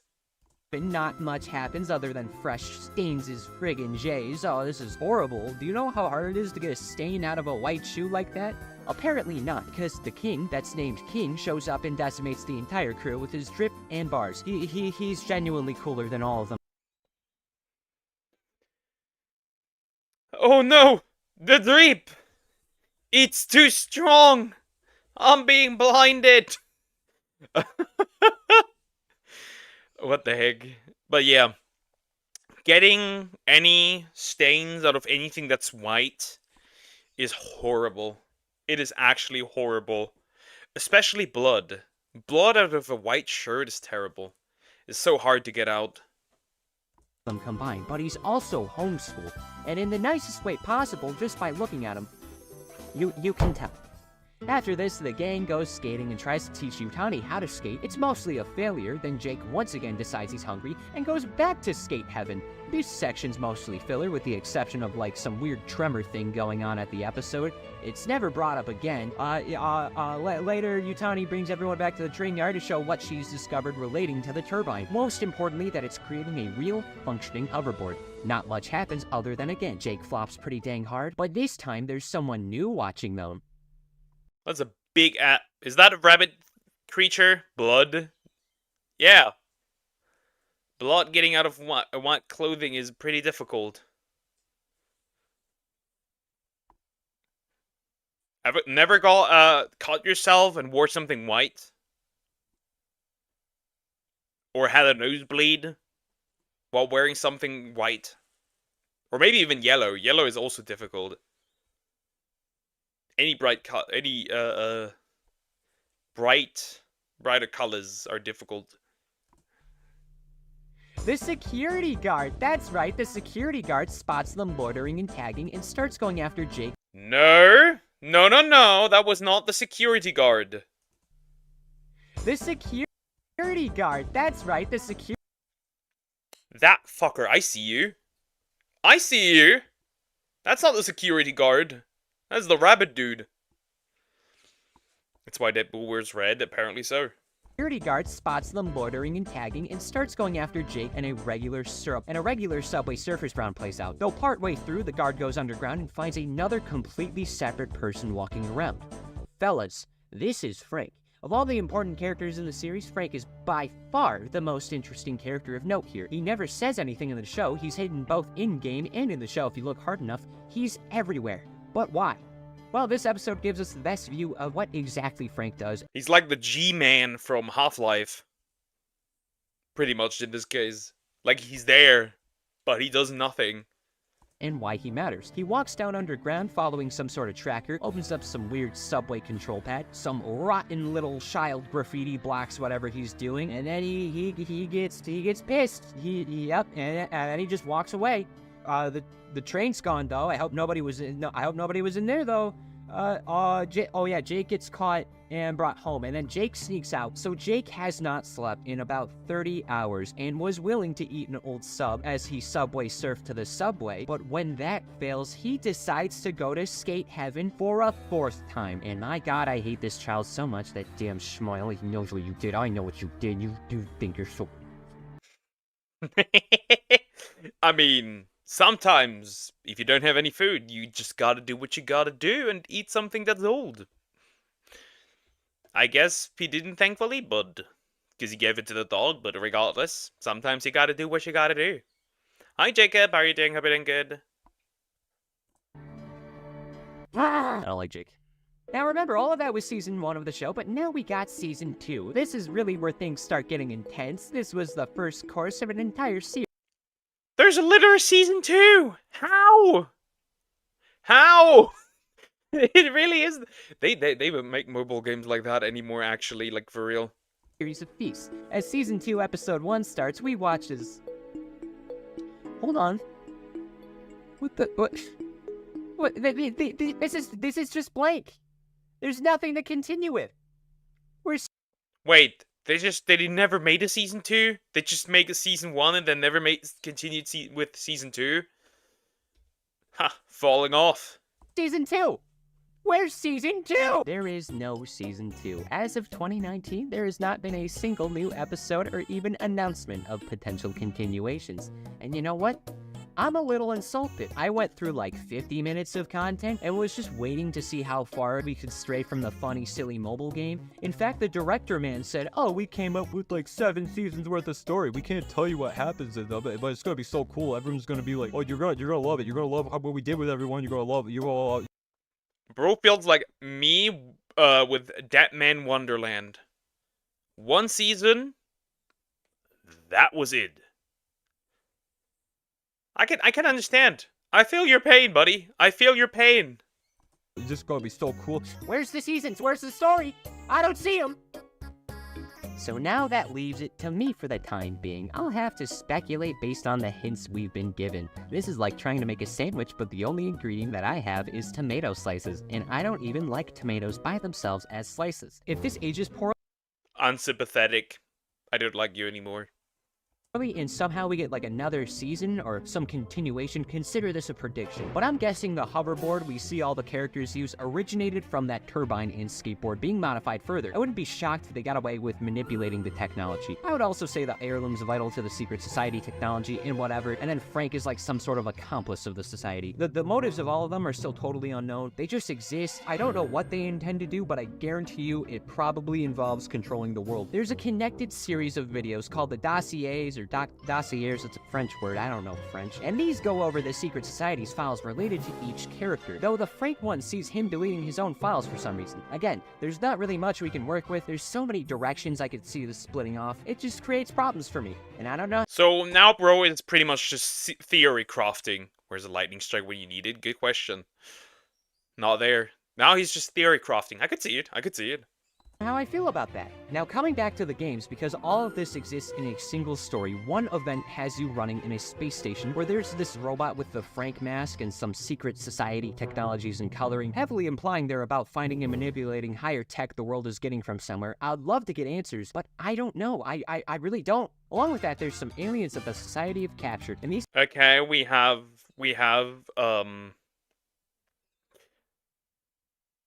We have aliens. We have aliens in my Subway servers, officially. I haven't played that game in years. Deadman Wonderland is one hell of an anime, also the only one that made me sick. Interesting. How so? These are actually heavily implied to be connected to a separate series connected to Subway Surfers. The creators made another endless runner called Blades of Brim. And I'm gonna be honest, this game was significantly more fun than Subway Surfers. We got the Subway Surfer multiverse. That's crazy. That's crazy. Level layouts actually had more with them, and I like. That looks fun, actually. That makes me want to play it. That looks fun. Like, more to do? In this game, a gang of warriors from all across the world gotta beat the Goon Lord because, oh no, the Goon. The what? The Goon Lord? I didn't know GT was a main character in this one. But for real now, the Goon Lord. They probably never realized that that would turn out the way it did. With that word. Goon Lord is gooning, and he's making his goons goon. Let's stab them. So that's cool. This might be a plot hole, though. The initial trailer of Goon out of 10 would recommend. Blades of Brim had the guard playing it on his phone. This is simultaneously an in-universe mobile game, and also, you shouldn't be shocked by now, this silly kids game franchise that's been around for years has a multiverse. Wow, that's really the way to go for all these types of games. I promise you, I'm not forcing it. It's just that every single moderately popular franchise has some sort of alternate dimension or multiverse. Oh boy! I think that's all there is related to the society, but there's So it has a multiverse. Is this further elaborated or not? There's actually a few sequel games, so let's take a look at them. December 23rd, 2019, Subway Surfers Airtime is like this 2D exclusive racing game that's exclusive to Snapchat games for some reason. If you want to play this game... Ooh, Snapchat? Never used. Never will. You have to go into a Snapchat DM and select the game, or at least you could, because Snapchat removed this feature in early 2023. I hope at least one person found out Snapchat games don't exist anymore because of this video and because of Subway Surfers. This was how I found out. July 7th, 2022, Subway Surfers tag. I forgot to mention that Yutani can board now, and that's character development, I think. It is one everyone looks like a Muppet and they're being mischievous, but looking at the trailers, this game looks pretty fun. I think I'll have to check it out. Just kidding, it's an Apple Arcade exclusive, and I have enough self-respect. Who would play something on Apple Arcade? Nobody. Like, I'm even wondering that it still exists. There's actual spin-offs. It's how did we go from Endless Runner to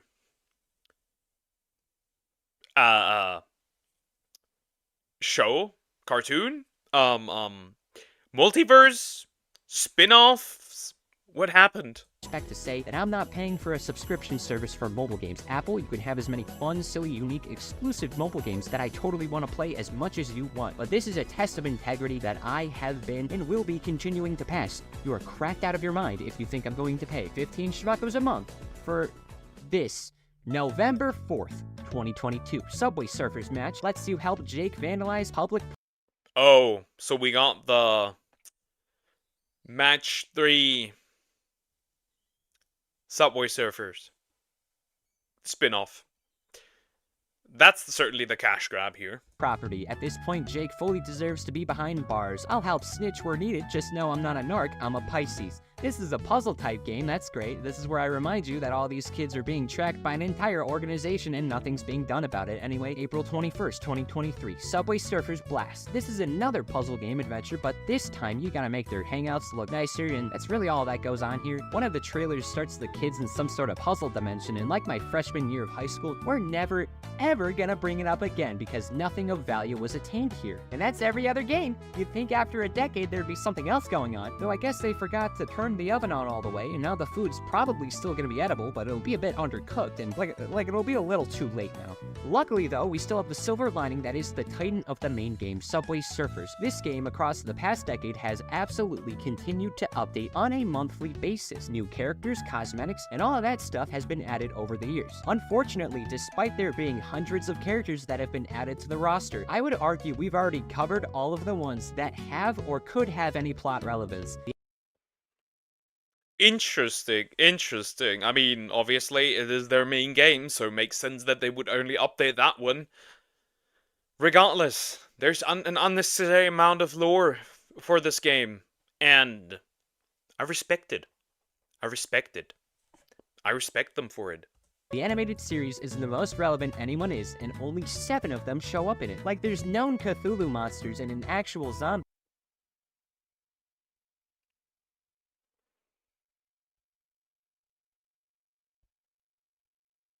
Have any plot relevance. The animated series is the most relevant anyone is, and only 7 of them show up in it. Like, there's known Cthulhu. Where's my Cthulhu wife? Where? Smash. Cthulhu monsters and an actual zombie that means Smash as well. nothing. None of this matters. There's a Burger King skin. I own the Burger King. Frank goes to Burger King. It might be important. I don't know. They don't address any of this. Is Burger King gonna be important later on? I don't know. I would love to treat this like a situation where this is a goofy baby game and shrug it off, but there was, and still is, an attempt to continue the story through the tiniest hints that nobody seems to take note of, even though millions of people have for sure seen this gameplay under their little attention span reducing TikToks. I hope the characters get royalties for all this footage, because now we got one teensy tiny little itty bitty baby question still up in the air, and maybe that extra cash from those royalties could help them out, but I can't help but ask. How do they manage to travel so much? After years and years of doing nothing but vandalizing train yards, these little freaks have managed to get to every corner of the planet and do what they always do, vandalizing other places. They're expanding their little atrocity. I mean, I would assume that probably the hoverboards can probably travel quite fast in somewhere. I don't know. Attacking baby penguins in the Arctic, drawing penises. Violating baby penguins? And drawing pee-pee in Sydney? In Australia, going to Europe, all the bad things a person can do has been done by them. And they just smile. They just grin ear to ear knowing what they're doing. I see the wrath in those empty eyes. You can't fool me. 2 important things happen throughout all of this. Somehow, thanks to the secret society and their efforts, Yukani has been able to understand the weird turbine, so now all the kids have access to absurd gravity and magnetic technology that we see in the power-ups. This is how they travel across the planet. They wake up, fly to Shanghai or something, indulge in crime time, and then head back home and do it all again the next day. That's Little deviants here. Can you say monkey? Hello, monkey. all. These kids are able to do all this stuff just because they want to. No financial gain, no sightseeing, just train yard hijinks at every train yard. This is also how they recruit new kids. Every location, they get a couple new subway surfers to join their crew and take the operation even further.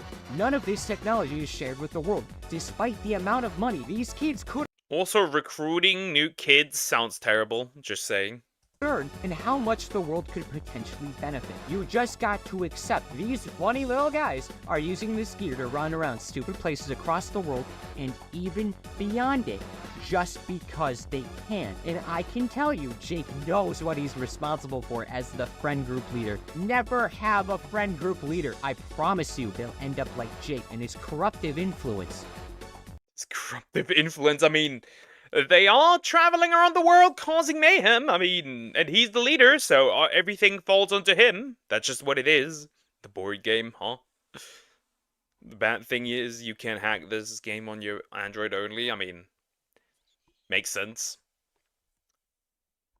It's easy, apparently, to hack Android games, so who cares? So what do we do now? The world is at the mercy of whatever these 7th graders want. Who can stop this?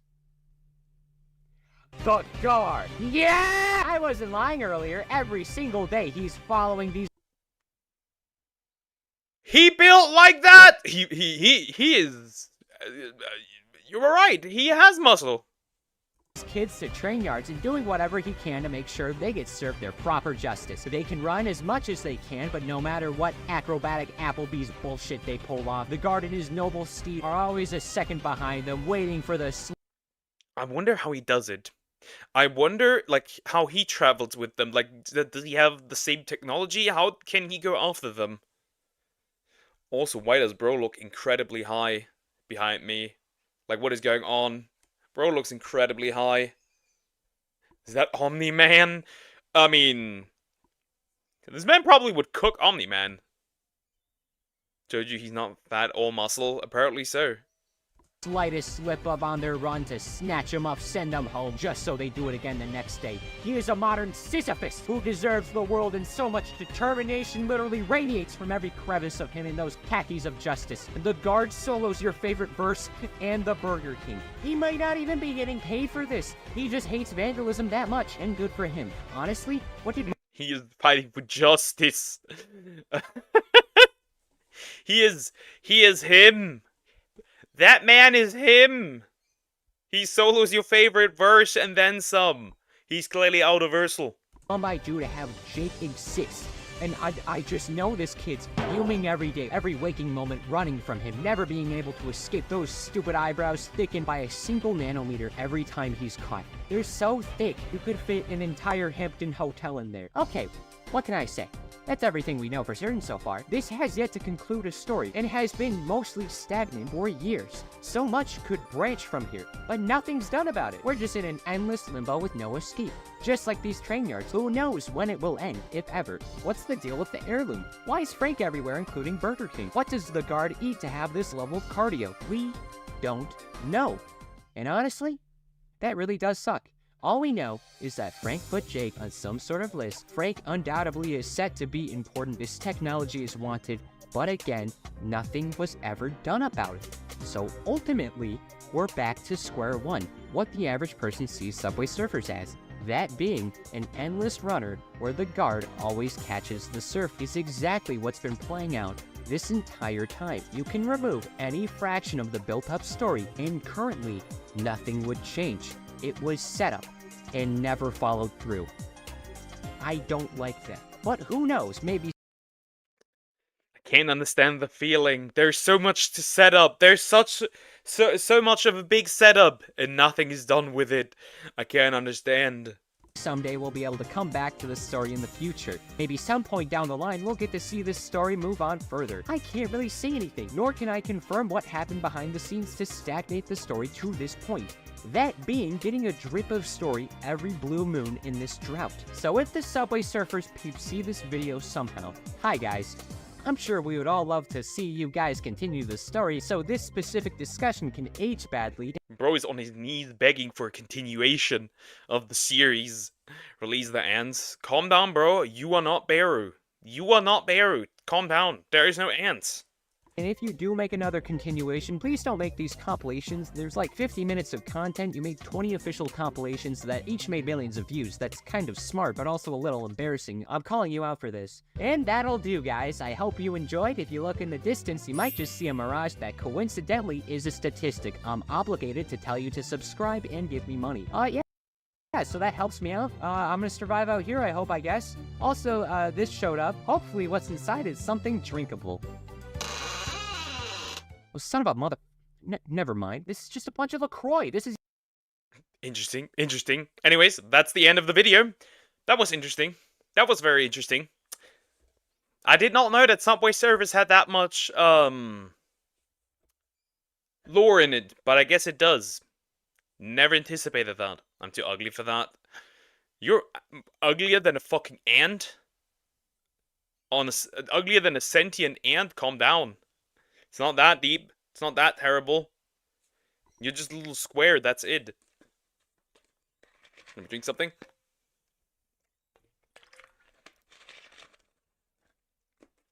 Okay. Next up, we do Zoom's video. Let me reload the... Throughout the years, No. Subway Surfers has remained a tyrant in the mobile game world. However, beneath all... Stop. Anyways.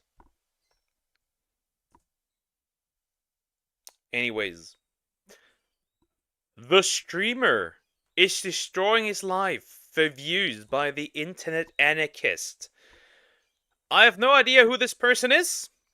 We are about to find out who this person is. Did you know, dealing that me and Crocker travel plant ugly, and I met a lot of ugliness people? What the heck? What are you on about? What kind of drugs do you take? I want that shit. Joshua Block wanted to be famous on social media. Joshua Block.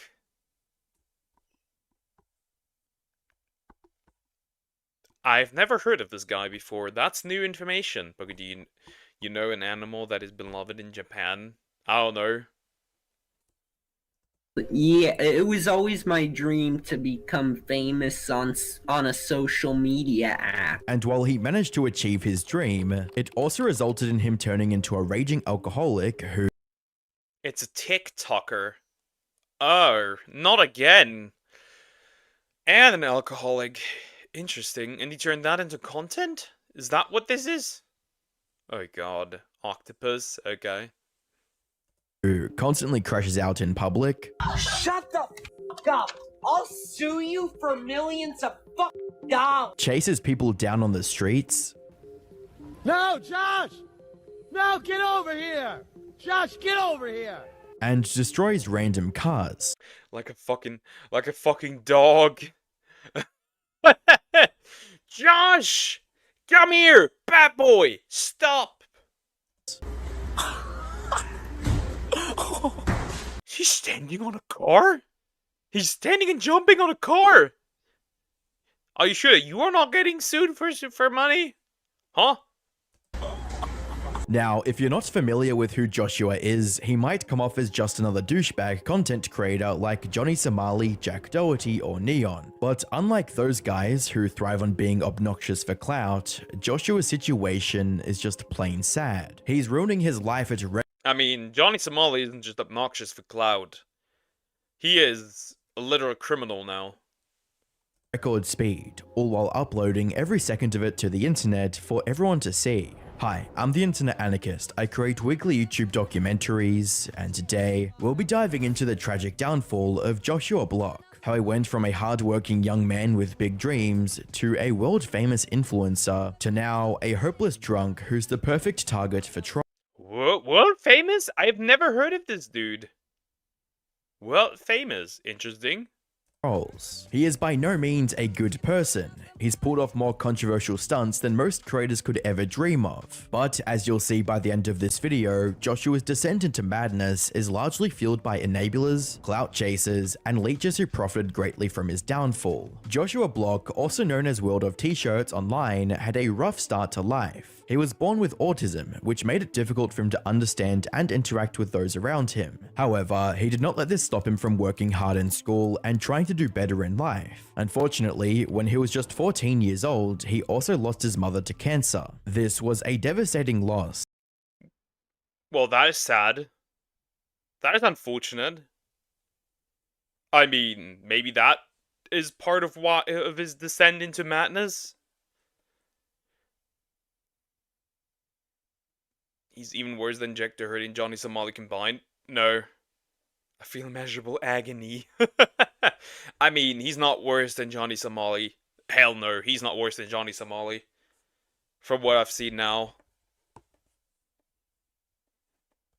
One that he never truly recovered from. It was so sad.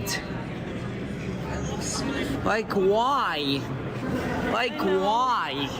For some unknown reason, his father failed to take custody of him as well, leaving him in the care of his grandfather. His grandfather did his best to support him, but without a stable parental figure, Josh struggled to navigate his teenage years, eventually turning to TikTok. The average never raised properly? And that's why he is the way he is? For attention and validation. He would occasionally post a video of himself doing something completely out of pocket, like eating crickets. Eating crickets? I guess? Sure? I guess nice protein? Check.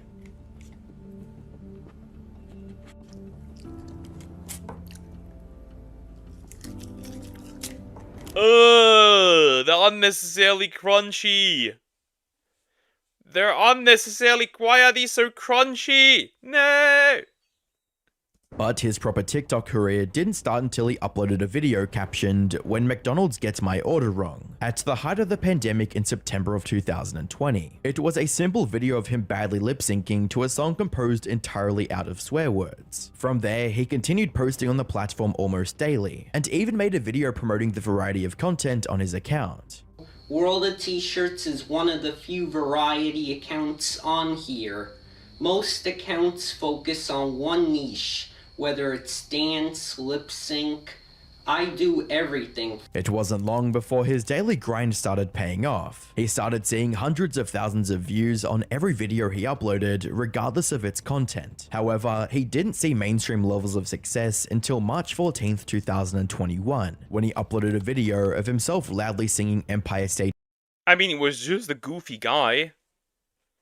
He was just a goofy guy, I guess. That's not too bad.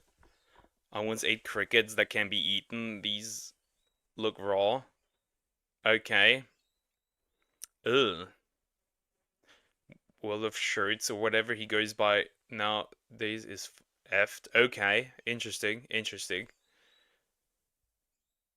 Eating fried crickets is a delicacy in Asia. Yeah, it can be a delicacy on the entire planet. I'm not eating bugs. Hell no. Of mind in the middle of New York City. This went viral almost immediately, garnering tens of millions of views and turning Josh saying "In New York" into a meme. The video currently has over 7.6 million likes and is still one of the most viewed videos on his account. It's got popular enough to get Josh featured on a billboard in Times Square. I mean, not gonna lie, that is somewhat of an achievement. I guess that's somewhat of an achievement, not gonna lie. That's not bad.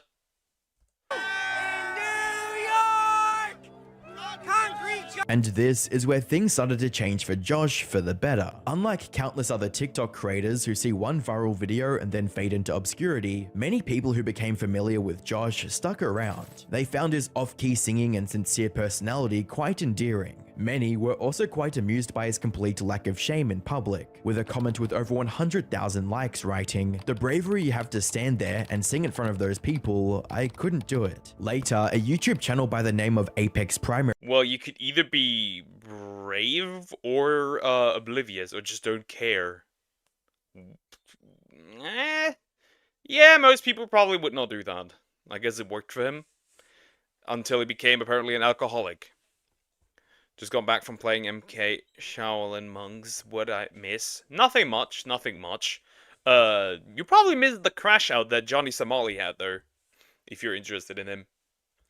Also uploaded a 15-minute long documentary on Joshua's life titled "This Is My City: The Story of Josh Block Becoming TikTok Famous." This gave his fans more insight into his personal life, including accounts from his grandfather and high school teachers about how hardworking he was. Has really come so far, and just knowing his background and knowing, you know, where he came from and the hurdles that he's had to jump over in his life. You know, like I said, it hasn't been easy, you know, for him. He's been dealt some tough cards, but Josh has kind of just tackled it head on. This documentary also revealed the meaning behind his unusual username on TikTok, World of T-Shirts. Apparently, before he started making videos, Josh was big into photography. During high school, he wanted to make money off his hobby, so he started a business selling t-shirts with his photos printed on them. He named this business World of T-Shirts and created a TikTok account for it, which he later ended up repurposing for uploading videos. Josh also revealed his ultimate goal in life in this documentary, stating, "That's cute. That's cute. That's cute. What a fall off. That is crazy." Mortal Kombat Shaolin Monks is still enjoyable to play even on emulator. Okay, nice. Stating that he doesn't want to do a normal job. Whether it's continuing with the influencer career or starting my own business, I don't want to work for someone. I want to be my own boss. Luckily, enough people stuck around after his viral success to make this dream a reality. Unfortunately, this also marked the beginning of the downward spiral that destroyed his life. It started with him coming up with a clever way of monetizing his success. You see, unlike platforms like YouTube or Twitch, it's very difficult. He should be a photographer. Well, he unfortunately became a TikToker instead of a photographer, which would have probably been way more healthy for him. Also, I feel like he might be a bit, you know, what's the word? Does he have some illness or something? For the way he was talking, maybe just how he talks, but I don't know. Could be. Difficult to make any significant money by just posting videos or live streaming on TikTok. So in May of 2021, Josh started charging people $50 for photos and videos. Make sure, okay? I'm reliable. Okay. I'll do the video. Where does Venmo work? Cash. I don't have Venmo. I have cash. New York, concrete jungle. They said he has autism, I think. Oh, then I just missed that. Okay, that explains it. I don't know. That's then probably not. I don't know. That's probably not the best idea to at least without like the way how young he was when he started is not the best way to let him do this stuff. Where dreams are made of. This rubbed people the wrong way, who now saw him as a sellout, saying that Josh had quote become evil and that fame had gotten to him. Someone even secretly recorded him walking somewhere and posted the video with the caption "Guys, don't tell Joshua," insinuating that he'll come asking for money if he found out. However, the backlash for this was quite minimal, since just as many people came to his defense for trying to earn a living doing what he loved, stating, "Get your money, Josh," and people have just been using him for free clout, so making money out of this is good for him. Love it. However, the support vanished quickly when Josh proved that there's no line that he won't cross for content. In June of 2021, a video of him came out in which he threw a fish on the ground and then stomped it to death while Okay. Now it's escalating. Because it can assume he has lower functioning autism, but I don't know. Okay. Could be. That's a bit far.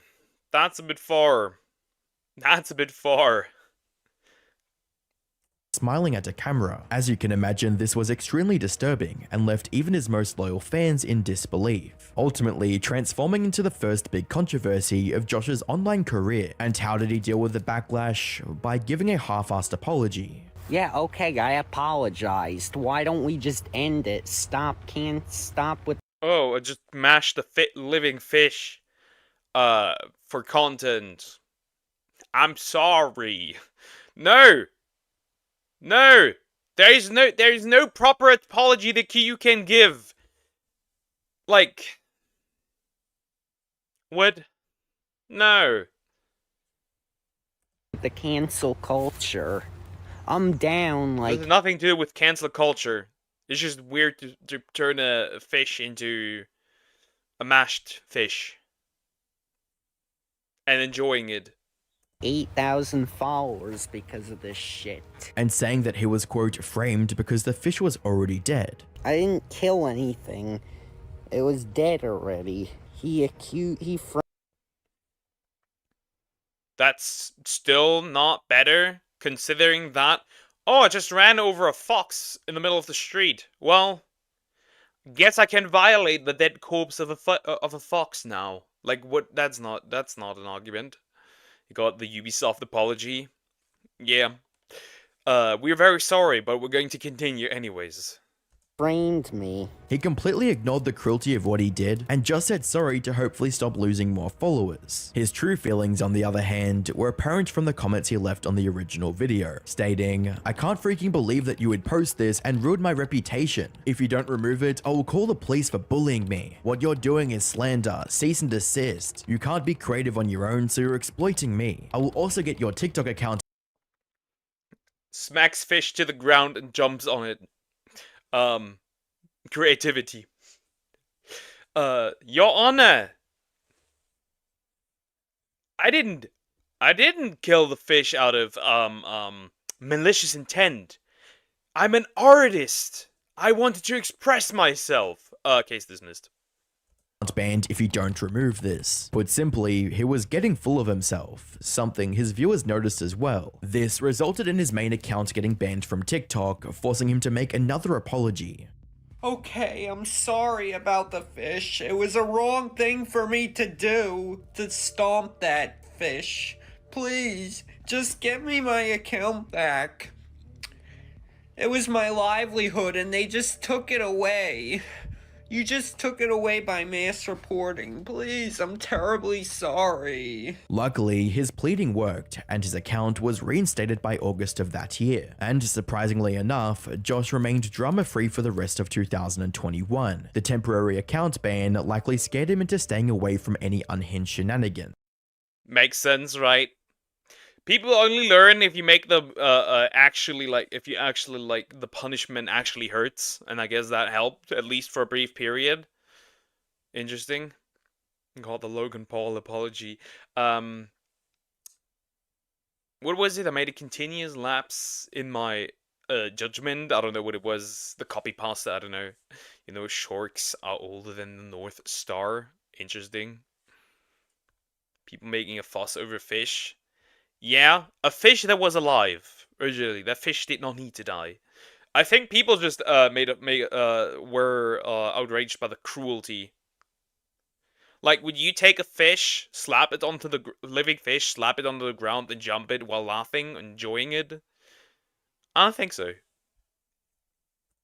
However, as 2022 rolled around, Josh's life took an unexpected turn, one that would later become the cause of his demise. This is because August of 2022 marked his 21st birthday, which is the legal drinking age in the US. Now, up until this point, Josh had stayed away from all other kinds becomes able to drink, turns into an alcoholic. A tale as old as time.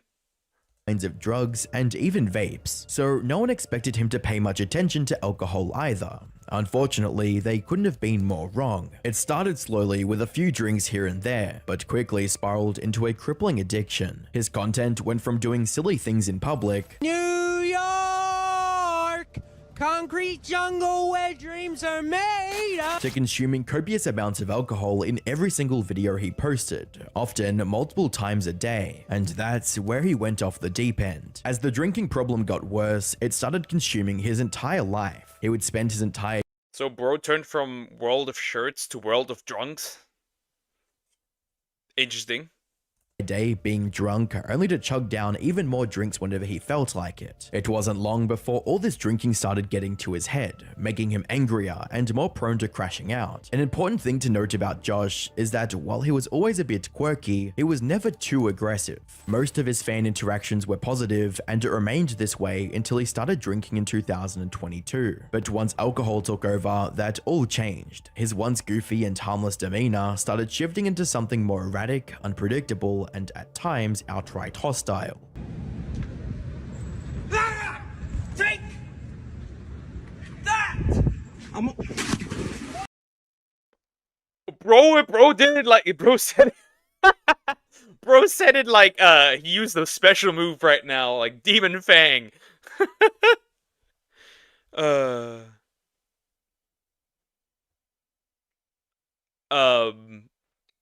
Bro turned into an anime character. He has the power of God and anime on my side. Take that! Pretty cute, but you can't push through this, can you? Yes, I can push through this. Why would I not? Also, I'm not cute. I'm horrid looking. What are you saying? So he's now... God damn. Poor paper bag. Yeah. He started crashing out during almost every single stream for various reasons, like whenever someone said the phrase "put the fries in the bag" or something even remotely similar, he would get triggered and chase them through the streets. Put the fries in the bag! Shut up! Oh my god! Josh, put the fries in the bag! Put the fries! Put the fries in the bag, Josh! Put the fries in the bag, Josh! Crashing out in Germany. My people making somebody mad. Oh god, oh god. Until he actually crashes so out that he hurts you, that's the problem here. Like, that's still not nice to do, regardless.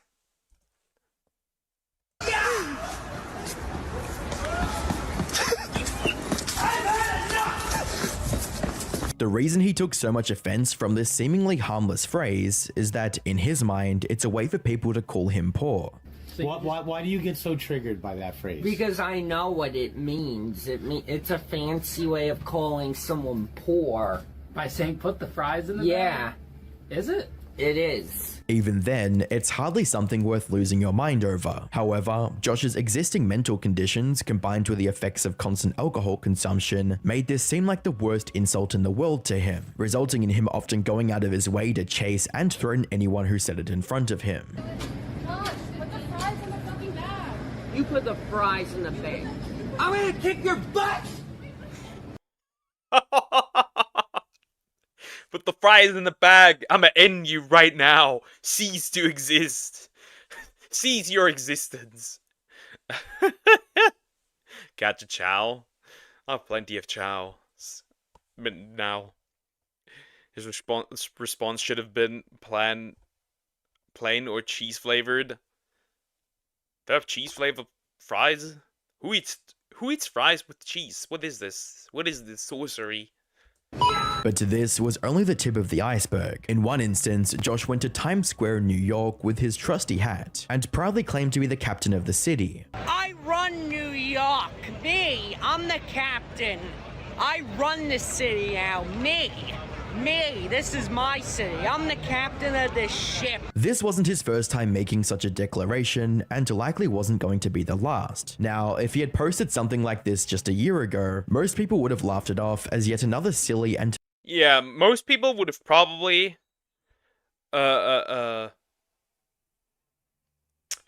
most people would have probably like not cared, because like back then people viewed him as like this goofy guy. But now people like consider it maybe arrogant? I don't know, probably. You haven't gotten the right chow now, have you? What? What are you talking about? I don't have a shattered chow still. fun thing he came up with. But by this point, most of his fans knew about his alcoholism problem. They quickly realized that these were nothing more than the ramblings of a drunk man, with one of the top comments putting this into words. Well, or that. Okay. I expected them maybe arrogant, not like it because of arrogance, but now they like consider him an alcoholic. Okay, that makes sense. We have cheese flavored fries here, and it's really good. Well, except for the carb. Okay. We don't have that here. Words, reading, I think he had too much to drink. Unfortunately, this was one of his more tame outbursts. The alcohol was decimating his mental stability, causing him to lash out at everyone around him, and even going as far as calling people the N-word without a second thought. That is crazy. We're throwing around the N-word here. That's crazy. The N-word is nice. It's not any other word. It's just nice.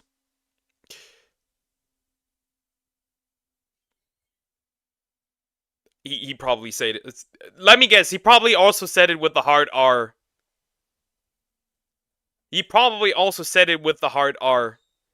I can predict it. In the Philippines, there's a lot of flavor of fries using powder stuff. There's a cheese fries, sour cream, onion fries, barbecue fries, and more. The only thing I have seen once was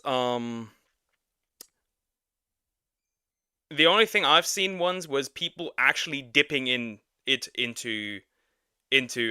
like fries into cheese. That's what I've seen. Shadow Cha hates that light. What? You hunt to that fries with cheese powder and you're good to go. Oh god. Like, it's probably going to be censored, but I can guarantee you it's the hard R. What? I can't go to jail. I wouldn't. Oh, you. It is the hard R.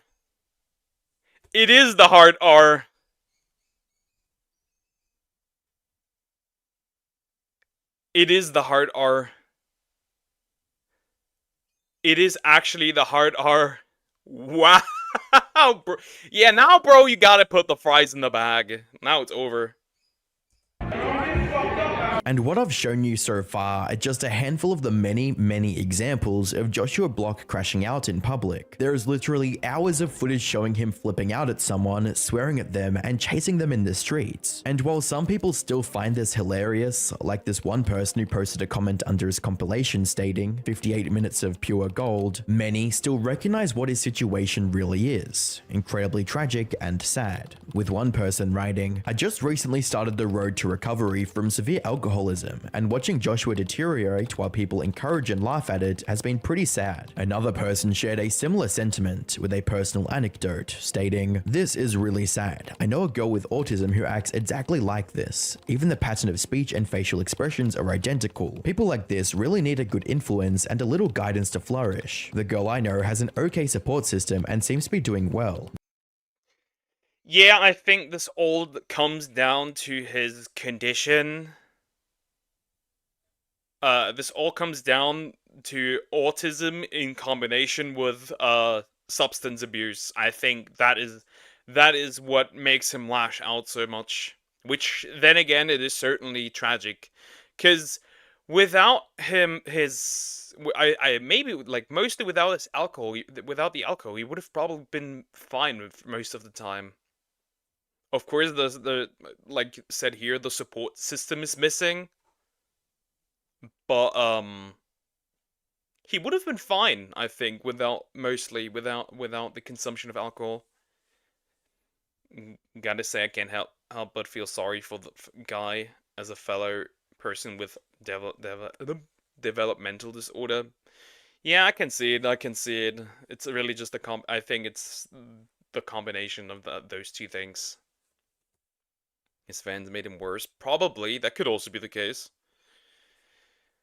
I think the missing guidance and good influence around him, in combination with, like, social media, probably also did a lot of damage here. I only drink alcohol with my cousins, but I only drink alcohol every month. I do not drink alcohol at all. Only 6 shots of alcohol, that's it. I do not... For example, I don't drink alcohol. Not even a little bit. This poor kid has been failed by everyone. Sadly, this empathy from some of his fans hasn't stopped him from doing things that are just plain wrong. From kicking strangers in public, to wishing that his cousin, who was trying to get him into rehab, died from cancer, in texts reading, "F you, you cheap bastard. I hope you get cancer and die, just like my mother. You don't deserve the right to live." Worst of all, his alcoholism led him back to his old, messed up behavior with animals. Originally, the backlash from the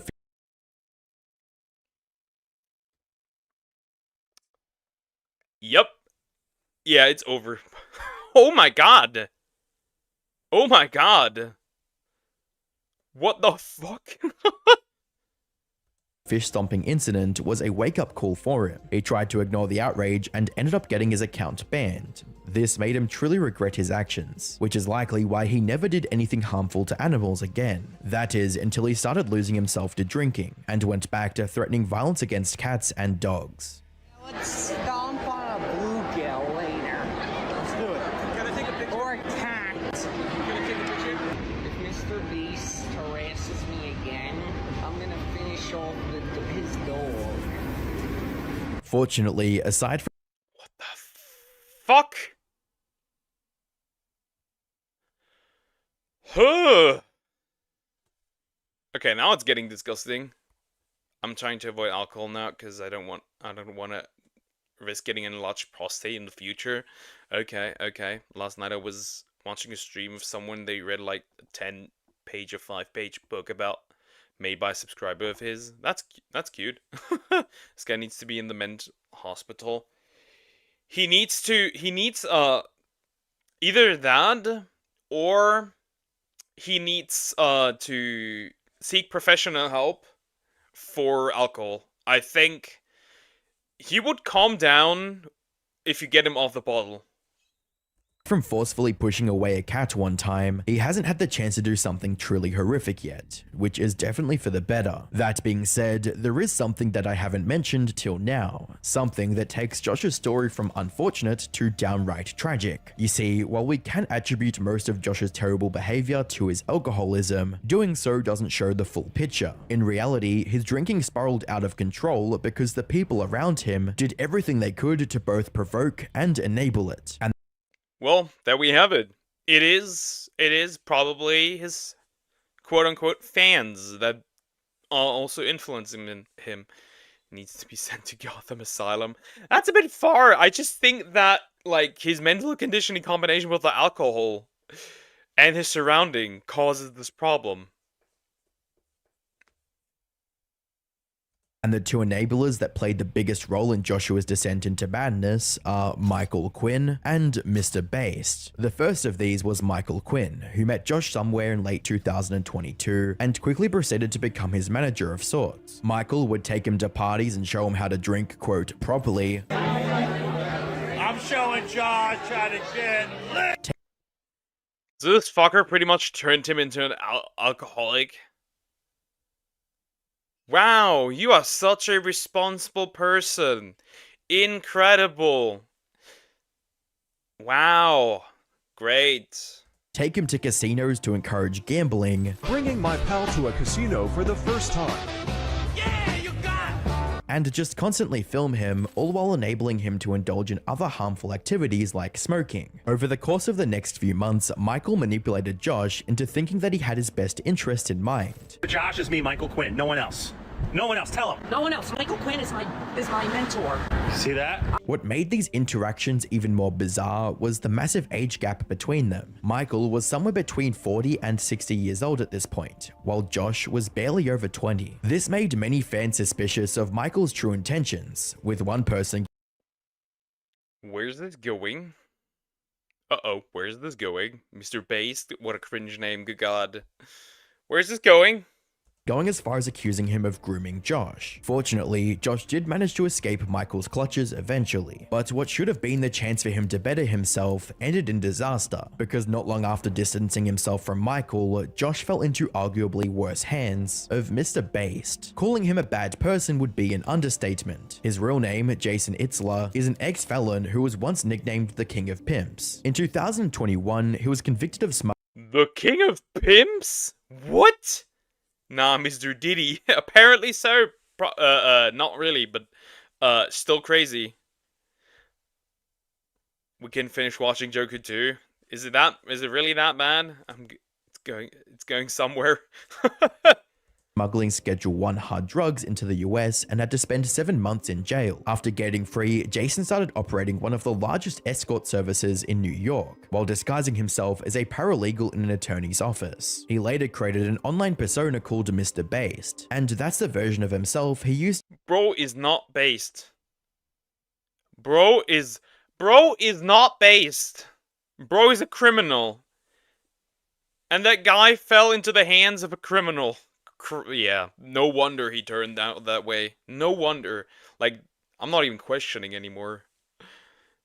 He was preparing the baby oil? Maybe. The only way he becomes normal is medical weed. One kid becomes normal from autism after using weed medicine for months. Well, I don't think that weed cures autism, my guy. We are not one of the moms that think that they can cure their kids' autism. That does not exist. He's a pimp named Slickback. To get close to Josh. My name is Mr. Based. I'm the world's greatest streamer. Why is this group walking past me? Let's go. Who are you guys? Scram. Who are you guys? Scram. You scram! You scram! How did you get so loud? And who are you, sir? Who are you? Everyone run! Mr. Based! Mr. Based on YouTube! From there, he would begin to use Josh for content, by constantly featuring him on his streams and filming his crash outs just to keep the views and subsequently the money flowing. You're a fat fuck. No bad words. I'm from Brownsville. What is this? What is this? Now it's just weird and off-putting and odd. What is going on?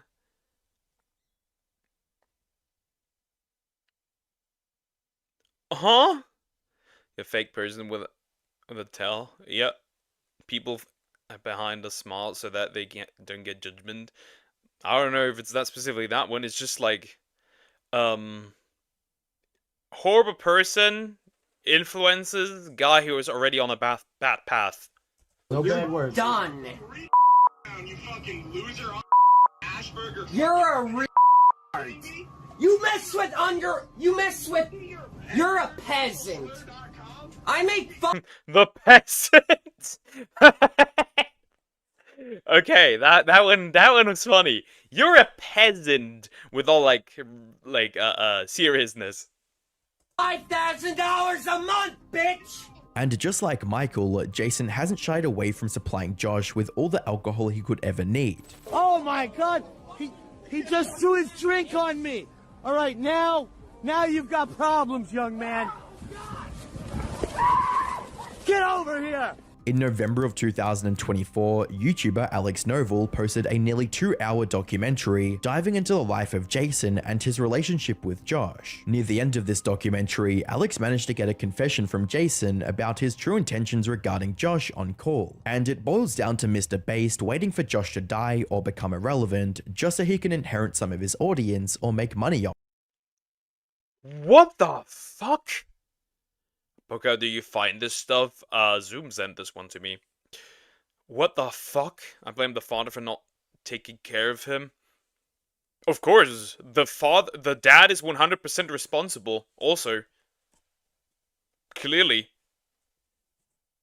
100%. I think I'm gonna send a more happy video about autism. I'm obviously aware that the vast majority of people that have autism aren't like that.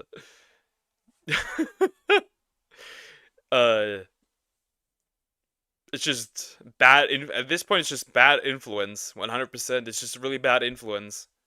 Off them. The past week with Josh has just been so busy. And look, the money's great.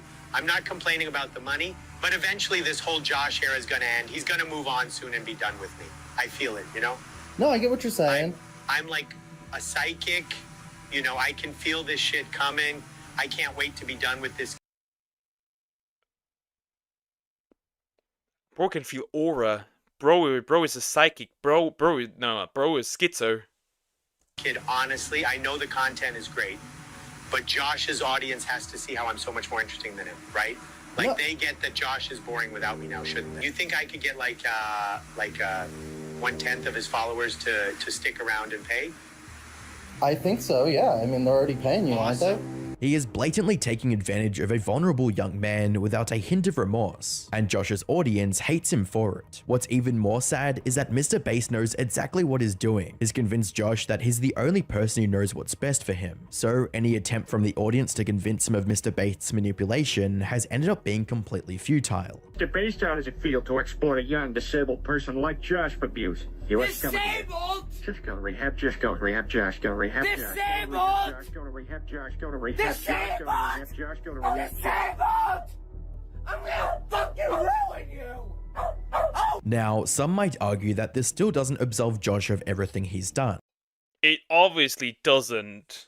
I guess that makes sense, but regardless. At this point, he lost complete control. And whatever he does right now, he probably doesn't even, like, understand anymore that this is wrong. But seeing the type of people who've been exploiting Josh for multiple years now, it's no surprise he ended up like this. And sadly, things are only getting worse. Nowhere is this more apparent than his latest trip to Japan, which could have easily ruined Josh's life forever. It was supposed to be a completely normal Japan trip. Like in Japan. Why is it with Western influence going to Japan? Why do you go to Japan? Leave the Japanese alone.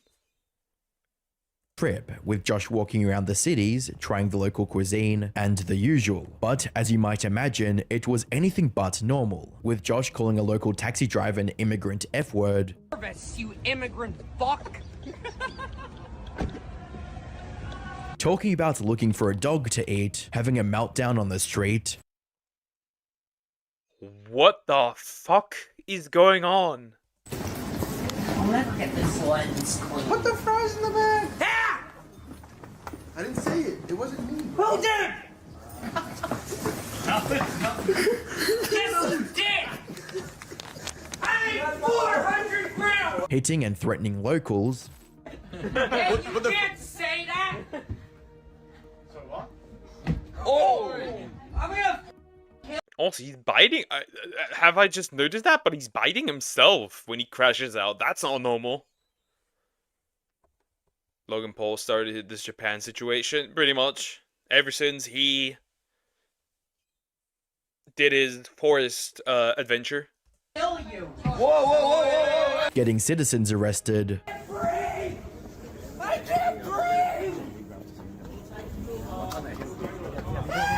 and finally getting handed over to the police. One wrong move and he could have easily ended up like Johnny Somali, trapped in a foreign country because of his antics. Fortunately, he was let go with just a warning, and unlike Johnny Somali, who would have tried to push his luck, Josh made the right decision and returned to the US immediately. Sadly, avoiding Japanese prison doesn't matter one bit when he's already speedrunning the destruction of his life. After years of constant drinking, Joshua is on the brink of complete physical and mental collapse. He's severely depressed to the point of trying to end it all by jumping onto train tracks.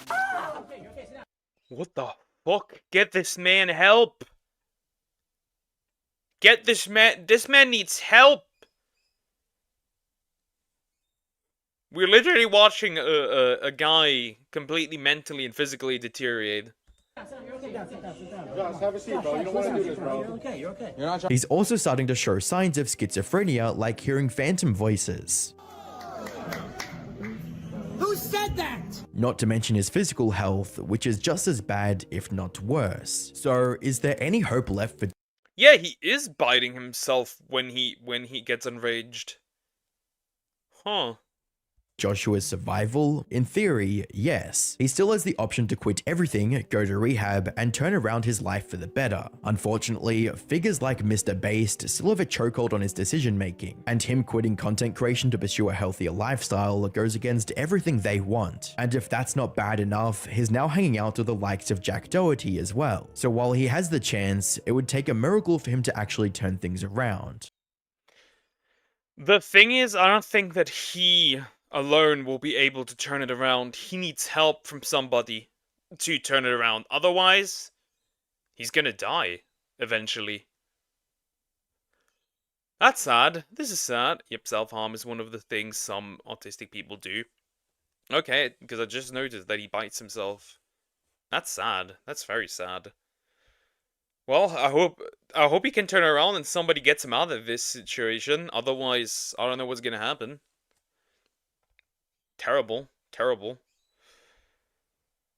Chat. I need another break. I'll be right back.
I have returned.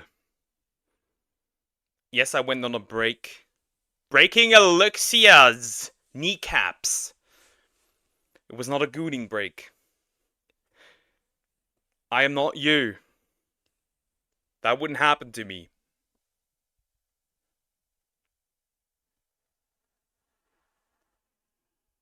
Anyways, back to it. I'm gonna watch this one. That was recommended by Sway. Oh no. Oh no. Oh no. Xenoblade Chronicles YouTube poop. This is gonna be terrible as hell. It's gonna be awful. Harder what?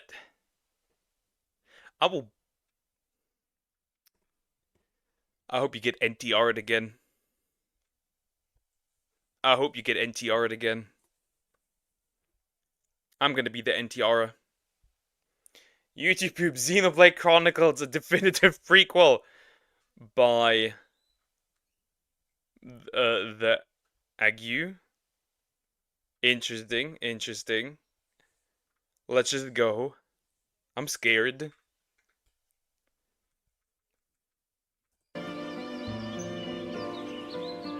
You idiots! What the hell are you playing at? Crash!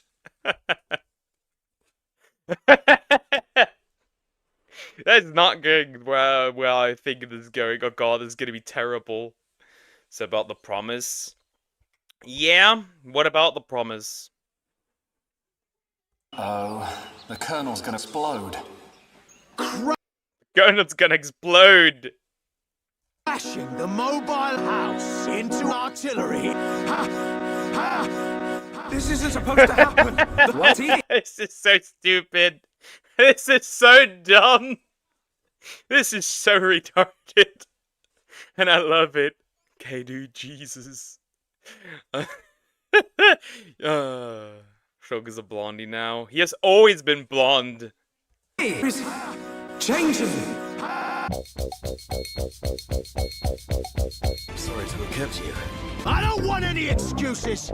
Champions don't whine. They whine with Champions don't whine. They dine. wine. You're a bicep. Yes, sir. How long have you been in the force? 40 seconds. I don't want any excuses. 44 seconds. How long have you been in the force? 40 seconds? That is deer. That is 100% deer here. 44 seconds. Peak at 44 seconds, by the way. Funnily enough. I want double time. Yes, sir.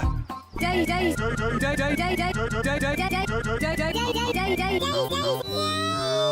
you forgetting the shesh you brought on this colony during joint press-ups with colony sis? Moo. Colonel, we can't.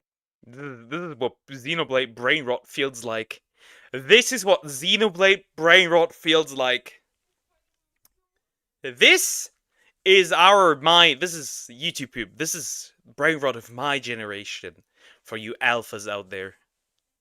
What? You better give a damn good reason why. Sirs, I told you to keep a stock of sirs in reserve. Stock of sirs. I'm gonna need that Cody animation. I woke up 20 minutes early for it. He lasted 44 seconds. Damn, gooning too much. I am an eternal virgin. There is no gooning. Sorry, sir. It'll be 3 seconds till more come in, sir. You're nothing but damn good champions. At this rate,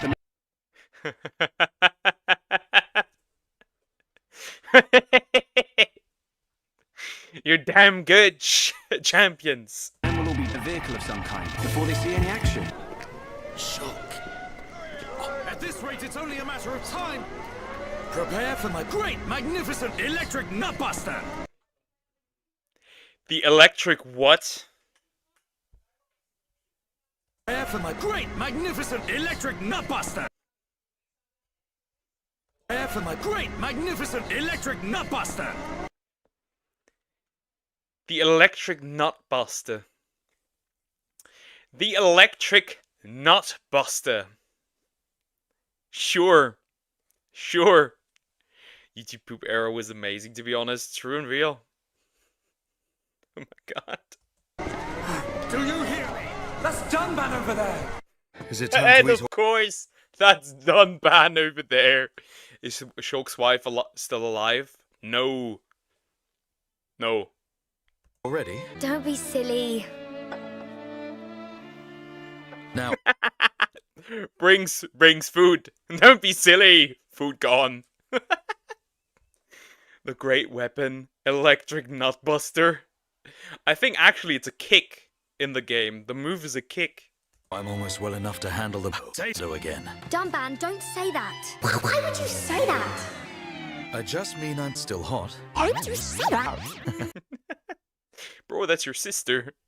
This is not sister leveling. Shush. Off you go. Okay.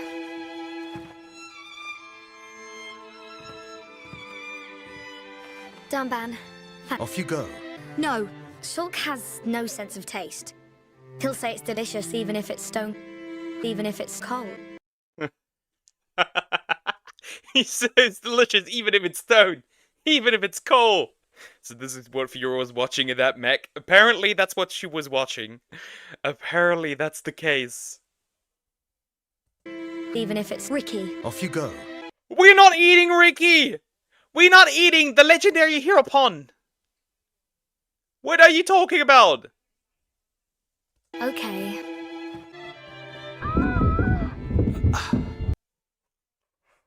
She fell down the stairs! She fell down the stairs! Oh no! She fell down the stairs! Dunban, I need... Damn it, Fiora!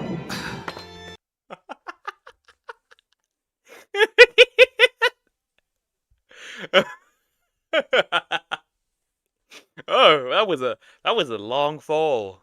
To the point where he even dropped the spoon. My brain went on half asleep, be like, true and real. Use the force, Luke. Shulk.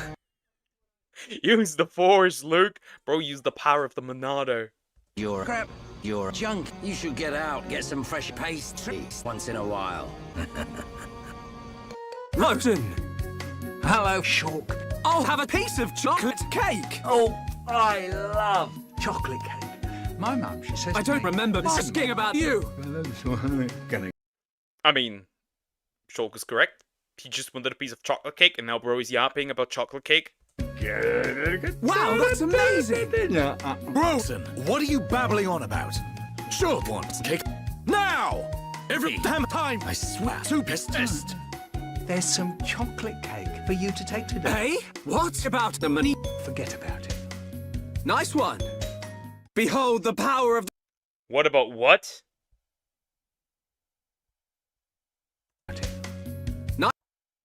What about what? Take today. Hey? What about the money? Forget about it.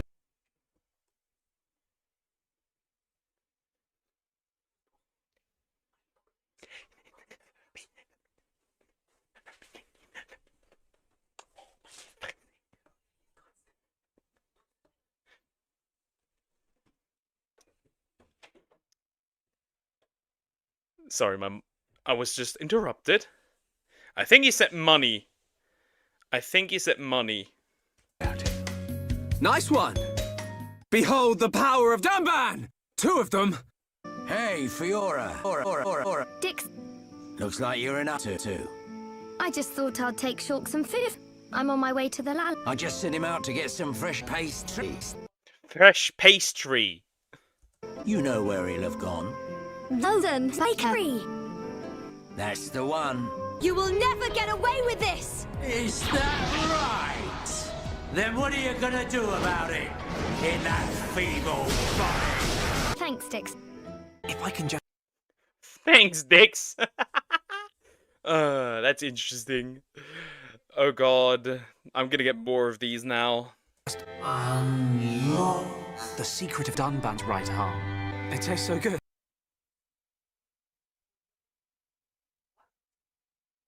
No. We are not going to unlock the secret of somebody's right arm. I don't like where this is going. Really? It's amazing. But didn't he get us seen the entirety of Xenoblade 1? Yeah. With chocolate cake. But he got the cake, not she. She didn't get the cake. He did. See how you like this. It's amazing. Oh, really? Not quite. Really? It's amazing. Really? Not quite. Yeah, this is bad. Oh, really? No.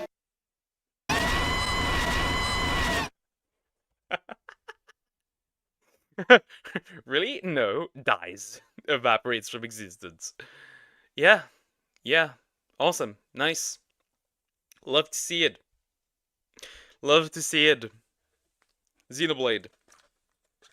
What did they do to my favorite game?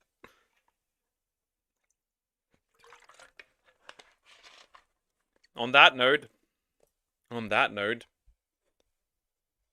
we need to do this.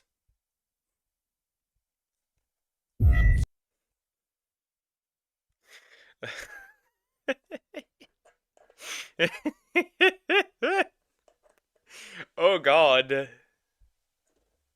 Oh god. It's necessary. I think that one was originally recommended. Oh wait, I gotta do the fucking coda animation shit right first. By the way, these always get me copyrighted, dear. So usually I'll just cut them out, which is funny. After the stream, because like, I can't even properly do anything with them. I can't even properly do anything with them. I need to watch that in Xenoblade with Aliens game. Interesting. You mean Xenoblade Chronicles X? So yeah, Sisters will be leveled later. Sisters will be leveled later. Not now.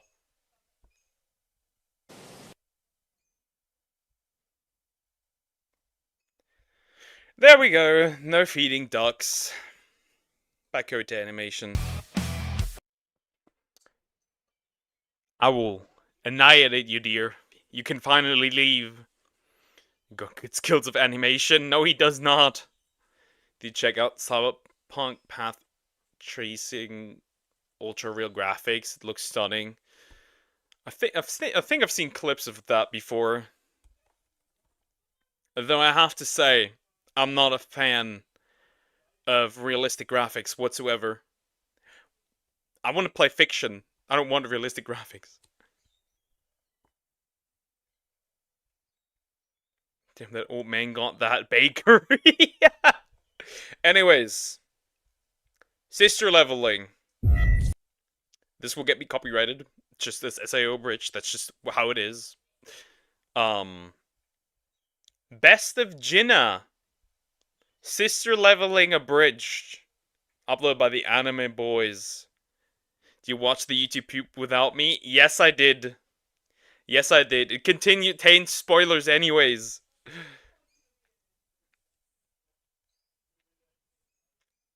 Anyways. Let's continue with this. It's gonna be terrible. Notification. Stepsister out. But it's not the stepsister. You are a pathetic waste of life. No friends. No skills. That's real. That's real. I mean, that's accurate. Contains spoilers. Never noticed. It contains spoilers for voice lines. No, it is game over. Huh? I'm alive. What the hell? Welcome to Riz Leveling. Riz leveling! I should probably take that route as well. I should probably reawaken for Riz leveling. Fiora does die, yes. But it contains other spoilers as well. It contains voice lines that are practically spoilers. Riz leveling? What is this? Some sort of game? Current Riz level 0. Beta. Cuck. Jerry. Okay. What? I'm alive. What the hell? Welcome to Riz leveling. Riz leveling? What is this? Some sort of game? Current Riz level 0. 0. Job none. Title nothing. Beta. Level beta. Job none. Title beta. Cuck. Title K. Cuck? What? Jerry. Okay. Jerry? What? Okay, I get it. Starting today, you will be able to level up every aspect of your dating life. Looks maxing. Looks maxing. Level 0. Job none. Title beta male. Gym 0. Fit 0. Riz 0. Okay, everything else also 0. Gym maxing. And even body count. I can't tell if... Cocos, you need to shut up! You're gonna spoiler my boy! this is some sort of dating sim or red pill scam. But if it works, maybe I can use it to become a better hunter. Please select a route. A route? No. Demon route, that would be me. Because Azel is just hot. I don't care. Nurse route, hell, no, not really. Healer route is possible. Are you at Jerry? Nope. I am not at giving up on love route. I'm on the loveless lonely guy route. Nurse route, healer route, hero route. YouTuber. Wouldn't that be the Minecraft YouTuber route? But okay. YouTuber route, huh? What is this? Huh? Stepsister route? Stepsister route selected. Which is a joke, because, you know, everything that he needs to confirm, he does via voice. So he accidentally selected it.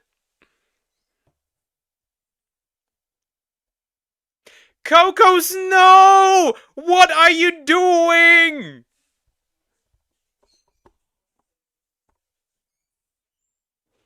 What? I didn't mean to select it! Genu! Jenna? Oh, thank God you're okay. I was so worried. You're the best stepbrother I could have ever asked for. And I'm gonna do everything I can to make you feel better. And I mean everything. Oh God, what have I done?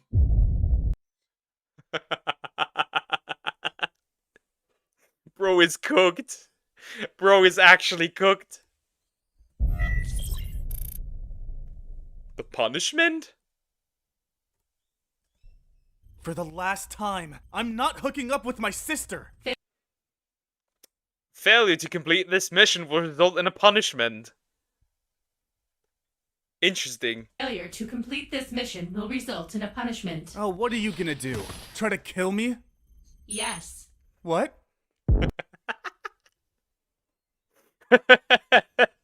So his mission now is to hook up with his sister. Biological sister. Cooked. So Poke's Riz level is lower than Jerry. Oh my god. I could get into a relationship. But not with a woman I would want. Just so you know. You can't even get into a relationship with the women you don't want. That's the difference between you and me. Why is it dark? Why did it get really dark? What the hell? Where am I? You got transferred into the punishment zone. Nice. Punishment activated. Survive against the killer centipede. Okay, maybe I can do this. For 4 hours. I'm sorry! Maybe incest isn't that bad! Just make it stop!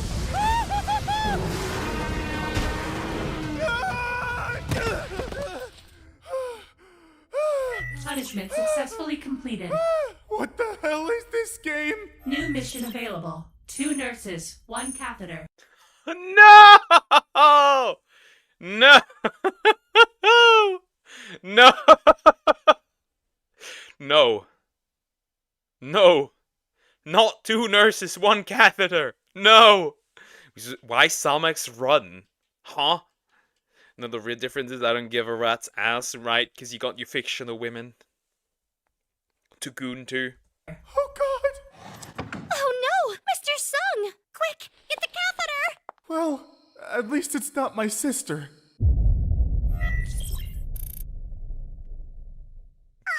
Gatens. No! No! His sister's a degenerate. Ah, Genu! I told you to stop looking at hentai on the family TV. It's gross. That is her doing. I don't think it's his doing. Hello, good folks. Hi, Corey. How are you doing? Hope you're doing good. Who are you? Oh, Jinha, it's me. Genu? Why do you look hot? I mean, different. Oh, I just started following Sam Sulik's workout program, so... Sam Sulik. Did you also drink, like, the 10 million liters of, the 10 million liters of chocolate milk? What the skibidi is this? This is Solar Leveling Abridged, also known as Sister Leveling Abridged. Yeah. I guess I've gotten a little more ripped. God, that's hot. I mean, that's so cool, step bro. Jinha, we're not step siblings, we're... Blood related. Blood related. No, I'm pretty sure I'm adopted. Anyways, are you busy later? Like, do you want to Netflix and chill? I mean, watch movies together? In my bed? You know, I wish I could... Watch movies together in my bed? No! He does not want to! Could, but I actually have to prepare for another dungeon raid. Oh, okay. Well, if you change your mind, I'll be stuck in the dryer. I mean, drying my wet. Stuck in the dryer? Step bro, help, I'm stuck. What? Ugh. Is this the Wincest that we've been waiting for so long? Wet clothes. Because they're wet. Alright. Do you want to fuck? What? What? Oh god. Upgrade. Whoa. This upgrade system has everything. They even have an upgrade section for dick size. Not like I need that or anything. Dick size upgraded.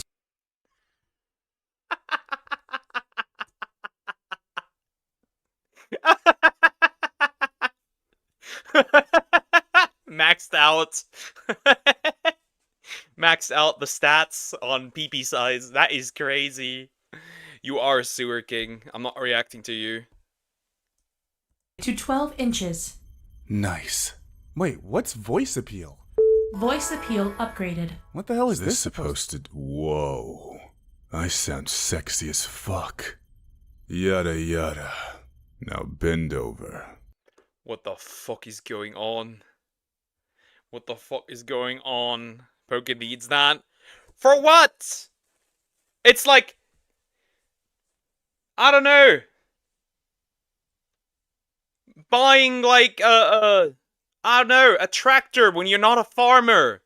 You're never gonna use it. I could tell people to do anything with a voice like this. But how is this supposed to help me raid dungeons? It'll help you to raid my dungeons. What the fuck? What the fuck? Raiding my dungeon? What the fuck is going on? What the heck is this? What am I watching? Step bro. Yeah, system, you could put my voice back to normal now. So, Jenna, have you been watching any new shows lately? You know, I just started Game of Thrones. I really like the Lannister love story. What about you? Because they're siblings. Because they're siblings. Your love story, Jenna. Any guys you have your eyes on? Well, there is one guy. So, what did you call me here for? It's about your sister. Oh god. She's really hot. Alright, I'm leaving. Wait! I just want to know if she's single. How the hell am I supposed to know? She's your sister. Well, you guys don't talk? Honestly, I try to avoid her as much as possible nowadays. Well, do you think she would be interested? Are you related to us? No. That's the important question. Are they related? Yeah, then she's probably not interested. Yeah, I don't think she would be interested. What if I just so happen to transfer a large sum of money directly into your bank account? Are you trying to buy my sister off me? What kind of brother do you think I am? $10 million. Welcome to the family. The Riz. So, Jenna, how are things going with that boy you were talking about? Well... No, stop. We're related. Stop! Hey, Ginu. He has nightmares about doing it with his sister. That is crazy. Who wrote this? Who made this? Who made this? I had a nightmare. Yeah, me too. I'm scared to sleep alone. Can I sleep with you tonight? No. Not too well. Well, have you tried being a little more direct? This running date was a great idea, Ginu. But you know, there's other ways to get me hot and sweaty. This isn't a date, Jenna. It's just a regular stroll through the park. Hey, how about we race? If I win, we finish this workout back in my room. And if you win... Ginu? Son of a bitch. He is certainly winning. He is certainly winning. Running away. I'm starting to think he just doesn't have feelings for me. Oh, please. You're the most popular girl in school, Jenna. Everyone has feelings for you. The only person who wouldn't would be like a sibling or something. But it's not like you're trying to hook up with your brother, right, Jenna? Jenna? Yeah, great, awesome. School project. The guy you've been talking about is your brother! I know, it's wrong. But one day he just started looking... 99 and 100. Jesus! Oh, Jenna, you're still here? You haven't been here the entire time, have you? Look, I appreciate you taking the time to check in on me, but... Jenna? What? You okay? Neuron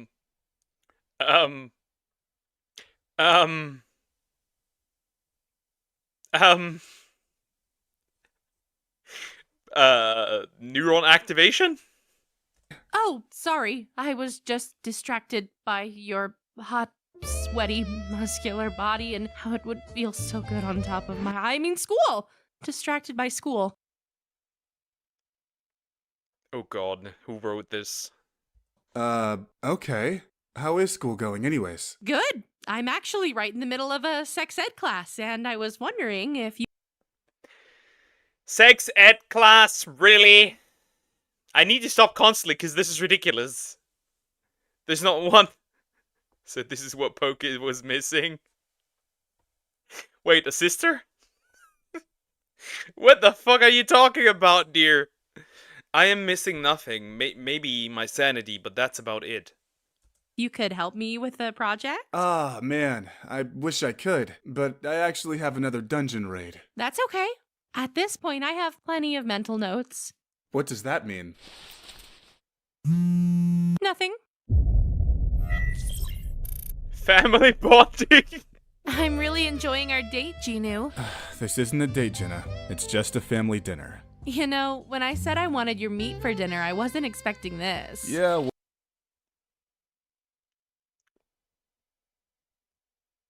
No. Well, KFC was the only place that was open, so... It's so good, Ginu. You're the best stepbrother I could have ever asked for. It's the same tone of voice. It is from the hub. This is terrible. Again, we're not step-siblings. We're blood-related. I don't know. Dad left a long time ago, and we have different colored hair. We're not f***ing, Jenna. Fine. You should just stop trying. Literally nothing will convince me to hook up with my own sister. New mission alert. Oh god. Mission title, Sister Leveling, Sweet Home, Alabama. Reject. This mission... This mission title. Sister Leveling. Sweet Home, Alabama. Mission objective. Slay them cheeks like your goddamn demon slayer. Title step, bro. Oh my god. How do you know? Because it's used as a meme. That's how I know. That's how I know. Pocono gooning. I am not gooning. Sister leveling. Sweet Home, Alabama. Reject. This mission cannot be rejected. Like hell it can't. Who are you talking to? Shut it, Jenna. Yes, Daddy. Failure to complete this mission will result in your immediate death.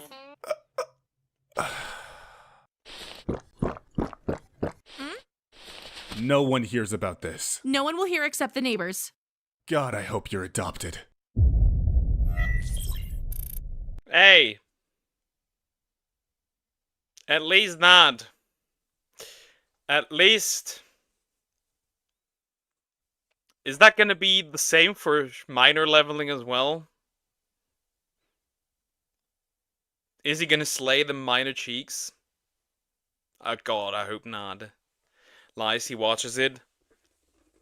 I haven't watched an adult movie in 5 years. Unlike you. Who shares his meat with his inmates. Should I go to Alabama? Yep. With your sister. Or your mom. Depending on what you want. If you don't want to have it that related, you could still take your aunt. Final boss. Finally, the final boss. It's a sister. Jenna? Hey there, stepbro. This can't be! I think you already know what your final mission is. No, please! Final mission. The Forbidden Dungeon Raid. The Forbidden Dungeon Raid Sister Leveling Season 2. Pep Drop Family Provider. Title Alex Adams. I do not know who that is, but I'm assuming it's an actor. That is crazy. Oh god! Not again! Come slay these cheeks like a goddamn Demon Slayer. What are you screaming about? Huh? What happened? Well, you signed up for the Little Fairy Dungeon Raid, slipped on an ice cube at the entrance, and had to be airlifted to the hospital. Really? Well, you are the world's weakest hunter. Oh, right. Hey, Jenna.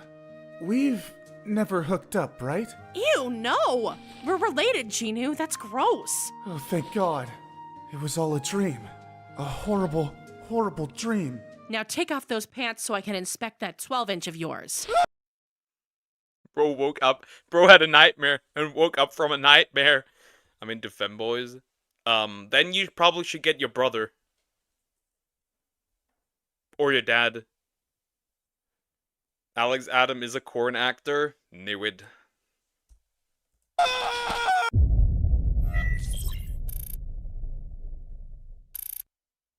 Was that a SpongeBob reference I heard? I don't know. Could be. This was terrible. What did I just watch? Then bro, but what do I do now, Poker? What do you mean, what do you do now? I'm not... Wait, what? I'm not into femboys. Ender Steve is. That was horrible. I need what happened in Pokemon. Right now. What really happens in Pokemon? I need that now. We're doing 2 episodes. Wait, what? Good God. Nah, we're doing a part 2 just... Part 3 is 8 minutes long. Good God.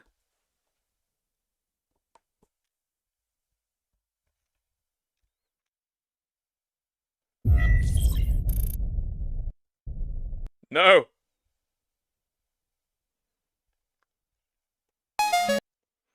As usual, we need to do that. We need to do that. I'm only child father as a hell no. You wanted to go to Alabama? There are well, then you have to take your mom to Alabama so you can have a brother.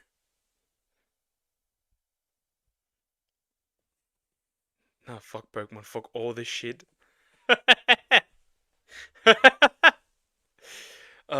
What really happens in Pokemon? Episode 6, Part 2 out of 3. Let's just get it over with by Gambino. Mondays and Fridays at 3 p.m. Central. Last time, Ash and Pikachu faced their toughest challenge yet. That guy was so tough that they defeated him in not 3, not 2, but 1 attack move. After defeating Brock the gym leader, Ash, Misty, and Brock decided to make their way towards the notorious Mount Moon Cave. Let me get this straight. You don't want gym badges, you don't want to battle the Elite Fours, and you say you want to catch every single Pokemon, but you aren't actually doing it? Pretty much. So, do you have an actual goal here, or are you just walking to know? Bryce is walking, no catching all Pokemon. Also, why Sway Angie? What happened, buddy?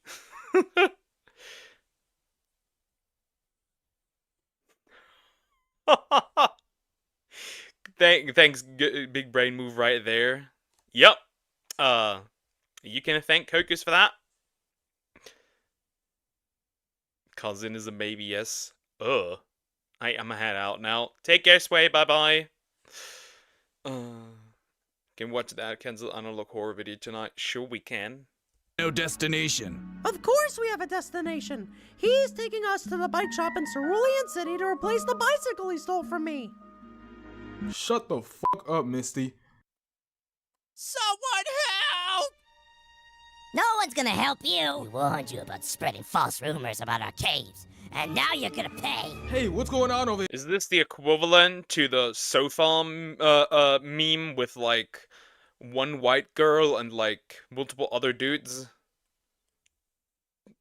One guy and multiple Zubats? Let him go!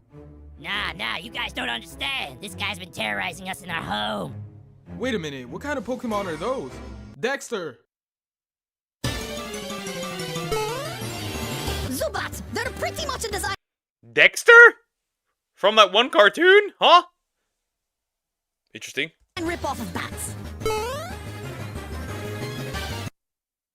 I fucking love that Pokedex. Alright, time to defeat those Zubats. Didn't you hear us? We're not the bad guys here. This would be a perfect opportunity to catch a new Pokemon, Ash. Since, you know, your goal is to catch them all. Pikachu, use Thunderbolt. Why don't you do it yourself? These guys are weird. Let's get out of here. Agreed.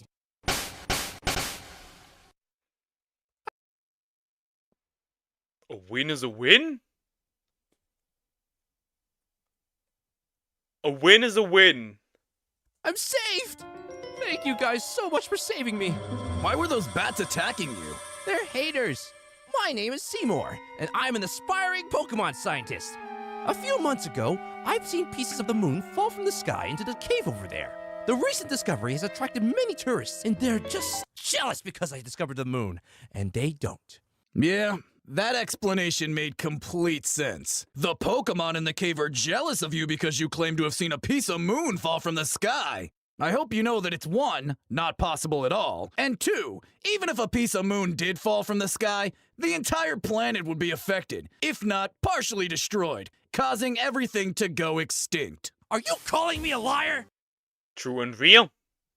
That is the truth. Absolutely. Sheesh, Brock. We just met this guy and you're already accusing him of lying? Not cool, Brock. Not cool. This is so stupid. Anyways, when the moon pieces fell, it happened to fall into the Clefairy's home, disrupting the environment with radioactive energy. Those poor Clefairies. Wow, we should actually do something about that. Yeah, I've been trying to get into the cave to take the moon pieces and help the Clefairies, but the bats won't let me through! Those haters! Don't worry, Seymour. We'll help you get rid of those bats. You will? Yeah, you can count on us.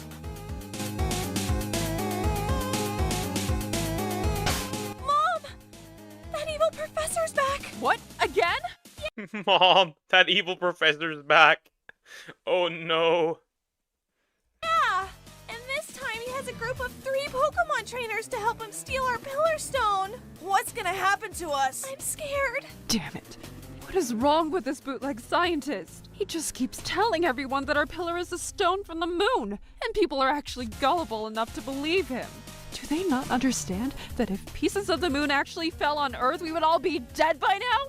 If they take our pillar stone away, the entire cave could come falling down, and we would all be homeless. But the Zubats will protect us, right? I don't know, Bill. Isn't that a big... I mean, what's so wrong with being homeless? There's plenty of homeless people. Well, in this case, you would be homeless Pokemon, but regardless. I don't know. And so, Ash Ketchum and the rest headed into the Mount Moon Cave in order to help the Clefairies get rid of the Moonstones. He dragged back Pikachu. Bro just dragged him in again. Nah, you're not leaving. Disturbing their home.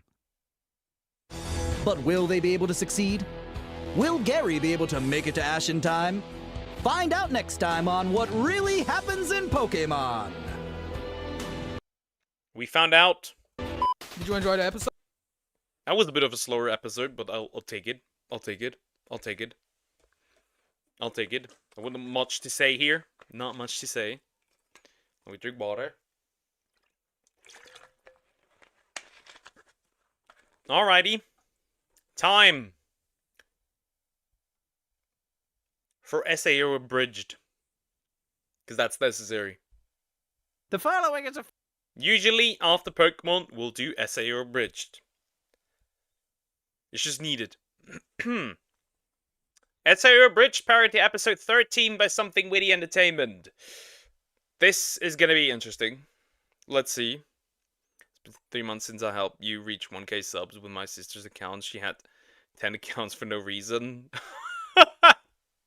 The account spam.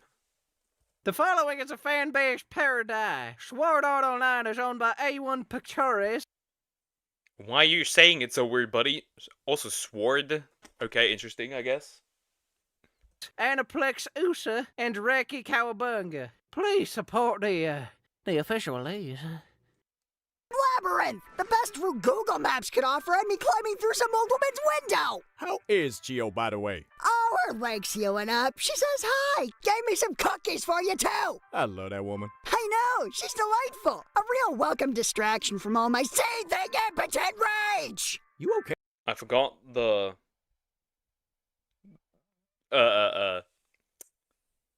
subtitles again. Hey, bud, is the trip really that bad? Honestly, no. I'm just making a big deal out of a minor inconvenience because I need to vent about the multi-headed dick hydra that is now my life. Dick Hydra. That's interesting. That's an interesting term. I've never seen that being used. I mean, I said no problem. Well, it is a problem. Apparently. I've put a link on Discord. Okay. Kokos is an evil lizard, 100%. I mean, girlfriend's still in coma. Well, online wife still in coma. Apparently broke his pee-pee at one point. Creepy guy tries to marry her. Bro got it all. And to know that you're a good enough person to take it in stride. Thank you? You're welcome. I treasure our friendship. Oh boy. Everything you're looking for. What do you mean by that? Oh, well, you know, the way you're talking, you just seem like... Nope, we cannot have the intro. Thank you.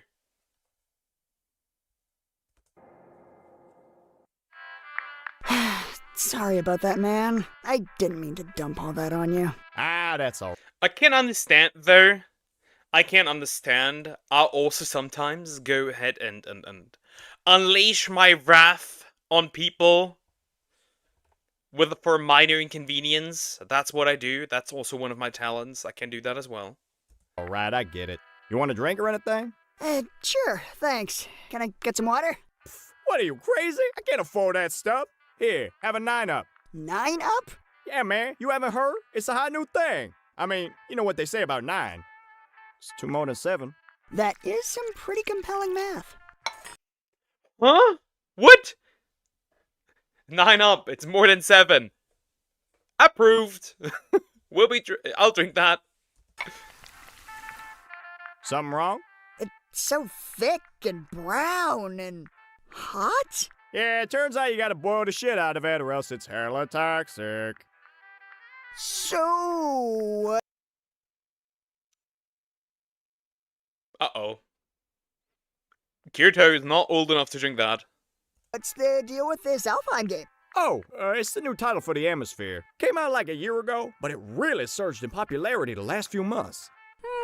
Cool. Now, pretend for a second that I have no idea what an atmosphere is. It's a new nerve gear that promises it's not a nerve gear, but it's backwards compatible with a nerve gear. Seems legit.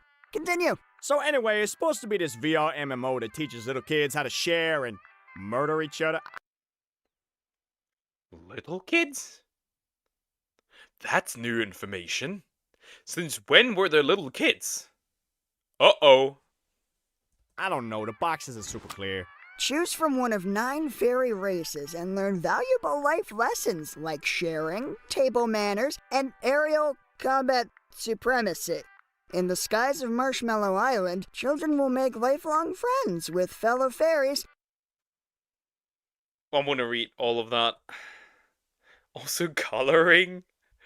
In the skies of Marshmallow Island, trademark children will make a lifelong friends with their fellow fairies or lay them to waste with the game's intricate spellcraft system. Also coloring. Get ready for a world of learn venture trademark. As you make your way through 9 amazing biomes like forest, desert, cave, another forest, and circus?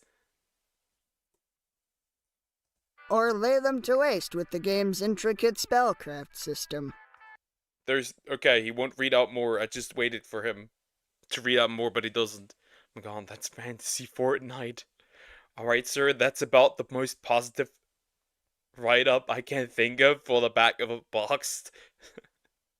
Stuff. Considering this game has been the biggest soul-sucking shit show of my career, I think this sells it pretty well. But at least it's all over now. I can finally get home and sleep in my own bed again. A bed that is now empty because Deborah left me. She took the kids, man. What the fuck? Can you just look this over and get back to me with any changes, correction ASAP? I just want to wash my hands of this weeping and fissure of a game. Craft system. Also coloring. Who is this for? My guess would be to cast the Lord of the Flies, but I doubt that's a big enough market. Lucky for them, once people actually tried the damn thing, they realized the flat system is surprisingly pretty kick-ass, and it just exploded online. Wait, you can fly in this game? Why wouldn't they lead with that? That sounds amazing! No doubt. Unfortunately, that's not the only thing they found. Oh, man. So that's what the box meant by aerial combat. That's so cool! I can be like a fighter jet, but with swords and magic. I'd be all like, pew pew, take that! Bro does not care anymore.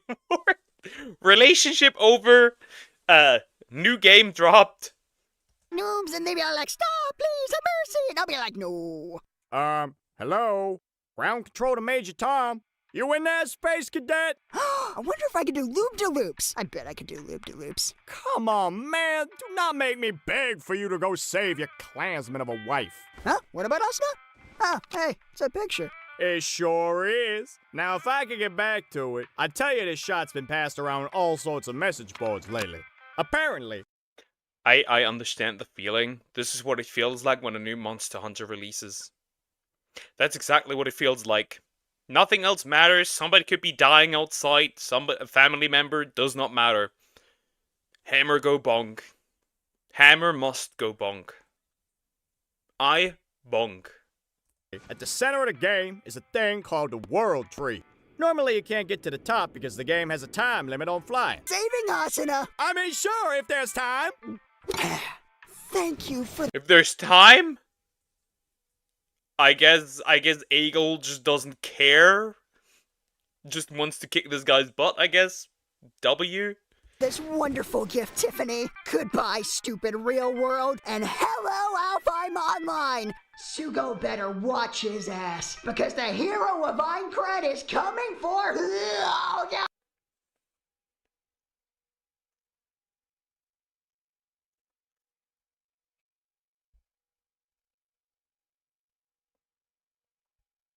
Suga better watch his ass because the hero of Aincrad is coming.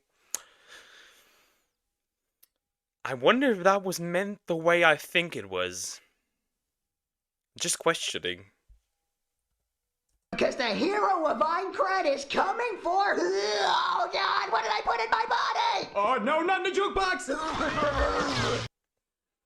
Bro vomited into the jukebox. Yes, why not? Mr. Worldwide!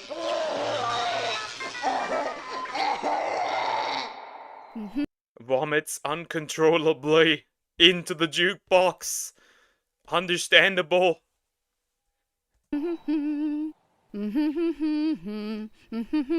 Hums I'm Flying from Barbie. Fairytopia. It's terrible that I know what this movie is. Why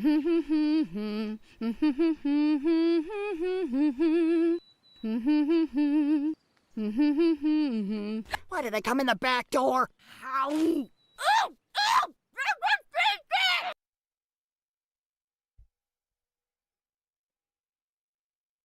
Me that worldwide. Hey, Samax. Oh crap, why did I come in the back door? I don't like what this... That can be super out of context. Oh crap, why did I come in the back door? Good God. Ah, crap. Why did I come in the back? Why? Why would you eat again? After almost dying... After right now dying because of the muffin. It's the guy from Fortnite, sure, Stan. Sure. Well, we just came back just to see SAO. Cry about it, Samax. Cry. Your tears give me life. First. This is it. This is the icing on my cake. A lifetime of physical and psychological abuse brought to a swift and satisfying end. All I have to do is nothing. I mean, this is just Darwinism at work. I mean, yes, you just have to wait until she bites the dust. I guess we could take that.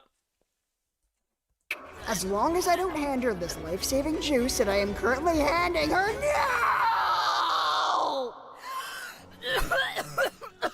Jesus, bro! They'll find online. Why does bro sound like, Scooby? What is going on? Oh, that's crazy. Can you play Pokemon Myth tomorrow? I gotta finish Blaze Black 2 Shiny Hunting before I start anything new, because I'm overwhelming myself otherwise. No Pokés into Gunpie. I will throw you.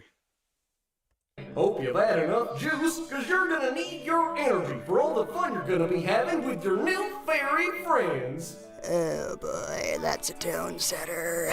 To start, why don't you step on up to the terminal and tell me your name, slugger?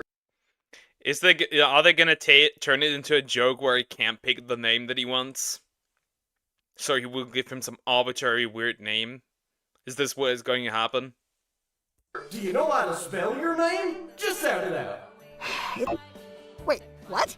Uh-oh! Sorry, kiddo! Looks like someone else already has that name. Why don't you pick something else? Oh, you've gotta be kidding me. Alright, maybe Kirito 1, Kirito 2, Kiri... I'm a predictor. I know the future. I am Shulk.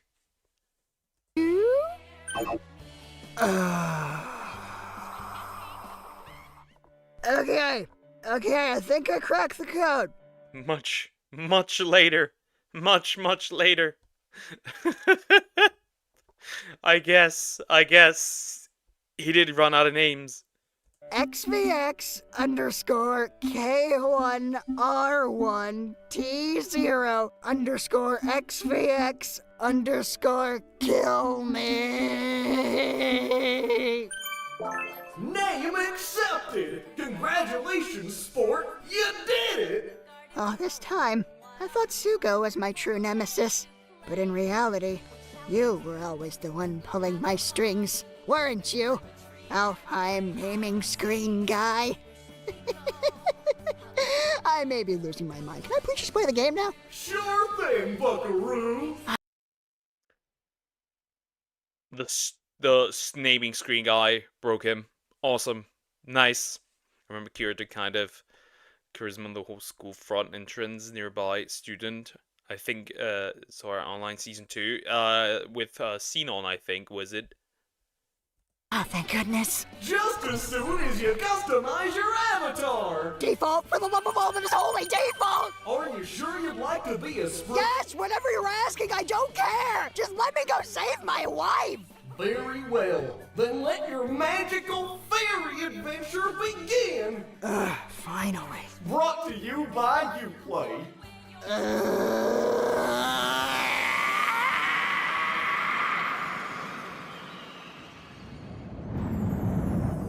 Huh? Yeah! Now this is more like it! Alright, time to put this flight system through its pace. You didn't. No, you didn't. You're gonna be transported somewhere else randomly. For whatever reason. Which is never explained why that even happened. It is not explained. Not once. Maybe you guys can help me. Maybe there's some information that I do not have. Maybe it is a glitch. Maybe it's a bug. Maybe it's Kayaba. Concerned that you and Mommy would view me differently. Thus, I decided to use the opportunity to try and humanize myself through clever witticisms. Oh, I deleted myself.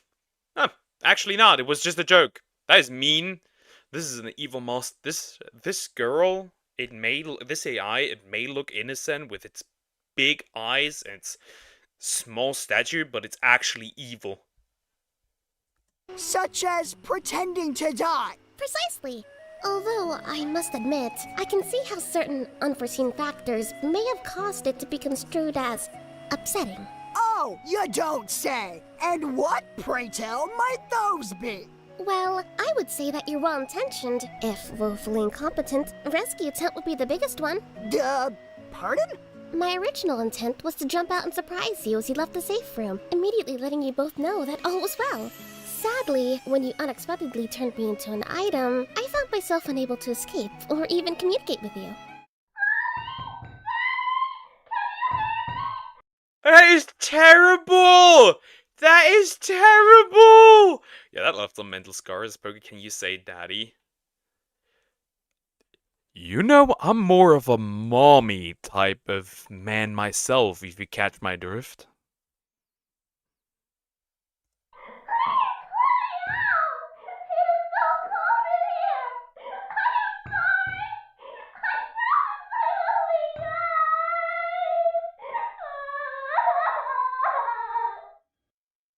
Yeah, that was probably...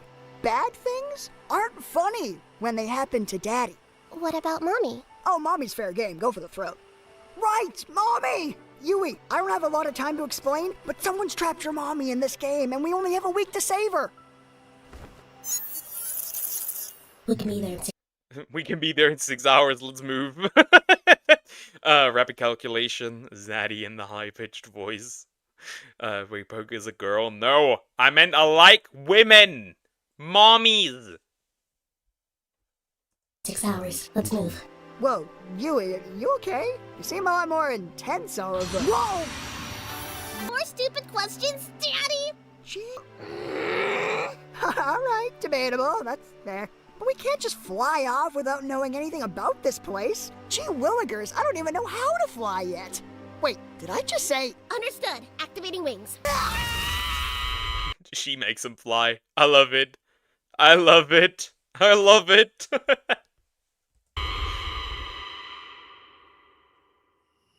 You put up a valiant chase, Princess Leafa. But General Panty Smasher? Huh. That is a name GT would give himself. But we are out of patience, and you are out of options. Yeah, so how about you start taking off them clothes? These guns. What are these names, dude? It's real slow, like. Alright, now you bend over, and I'll just take this. Keith. Okay. Family-sized tub of mayonnaise, and just flick it at ya. Don't mind me none. Ow, you brutes! My chastity must remain intact, or Prince Casimir will never find me fit to bear him an heir! War will rage once more throughout the Sylph realm. What the fuck is going on? What? Huh? What is this? This is not going where I wanted to go. Yes, you would. I am no warrior. Please, please have mercy.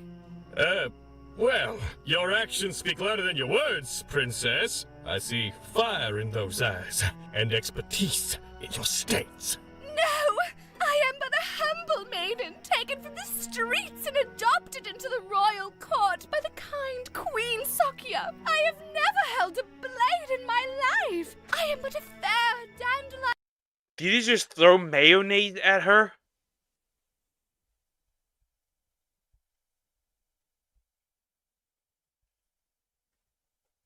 And adopted into the royal court by the kind Queen Sakya. I have never held a blade in my life. He actually did throw a piece of mayonnaise at her, but he missed. I am but a fair dandelion about to be blown away. But that's perfectly good mayonnaise. Why would you waste perfectly good mayonnaise? But the flippin' Another one? dude blowing on that dandelion of fate. Alright, that tears it. Call it a character break, guys. OFC. Leifa, who is this character? Whatever do you mean? It's just your words and your actions are telling two completely different stories. Like, are you a helpless damsel or a battle-hardened veteran? You need to pick one and commit, because right now I'm just not buying either. I'm sorry, guys. Old habits die hard, you know? You have no idea how badly I want to be the damsel here. See, this is why I hate you sylph players. You just don't put in the work and you ruin the fantasy for everyone else. They're role-playing. They're role-playing. Why are they role-playing? Had a long, hard day at the soup kitchen, and all I want is to come home, log in, and pretend to be a sexually predatory general named Panty Smasher. Can you give me that? For like 10 minutes. Let's be honest, it'll be more like 2. He's a quick shooter. Confirmed. Oh, got you. Ho ho! Classic D's guns. Now see, that's some great roleplay right there. Like, let's start with this. What does Leifa want in this moment? To not get raped? No, see, that's the easy answer. I want you to dig deeper than that. What is that?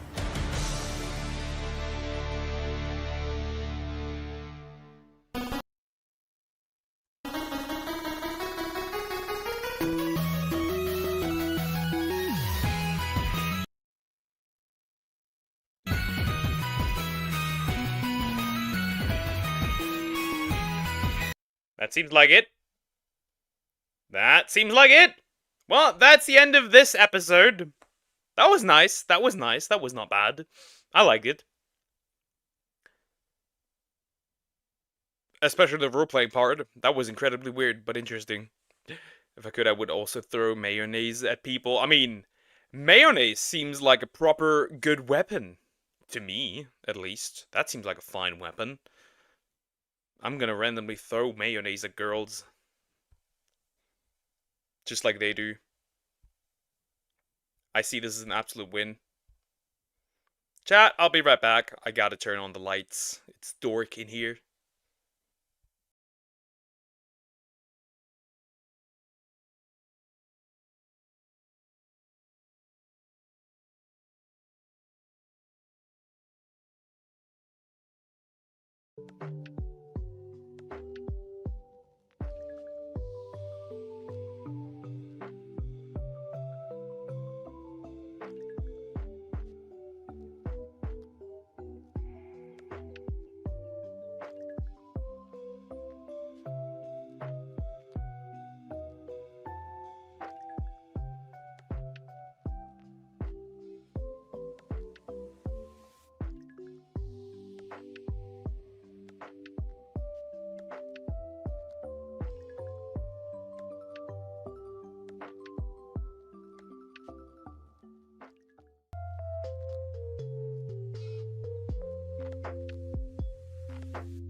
I have returned, you mortals.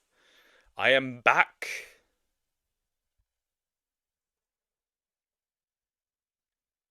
Let me make the audio correct again, as usual. Huh, what are we gonna watch now? What do we have still? That horror video, 36 minutes. Oh god, we're gonna do that. More so towards the end, I think. Don't look up Gunpie. I'm gonna behead you right now. That's it. And I'm sending it to Mudahar as well.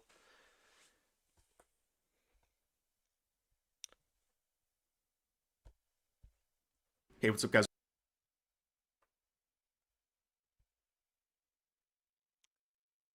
We're gonna do a ref video. Often do you gump poker? Not once. Not once. I do not gump. Which is why I could write, if I were to apply it to her, gumping, not once. 0 gumps. Anyways. Snow White remake flops at box office as Rachel's regular Disney re-app what they have sown. Re-app. I'm retarded. I can't read anymore. Reap what they have sown. Barf says Desu. Let's go. I'm curious what happened here. Hey, what's up, guys? Riff here. So yesterday we saw the global release for Assassin's Creed Shadows, and the numbers... Yeah, that was also not good. Apparently, the numbers are not that good.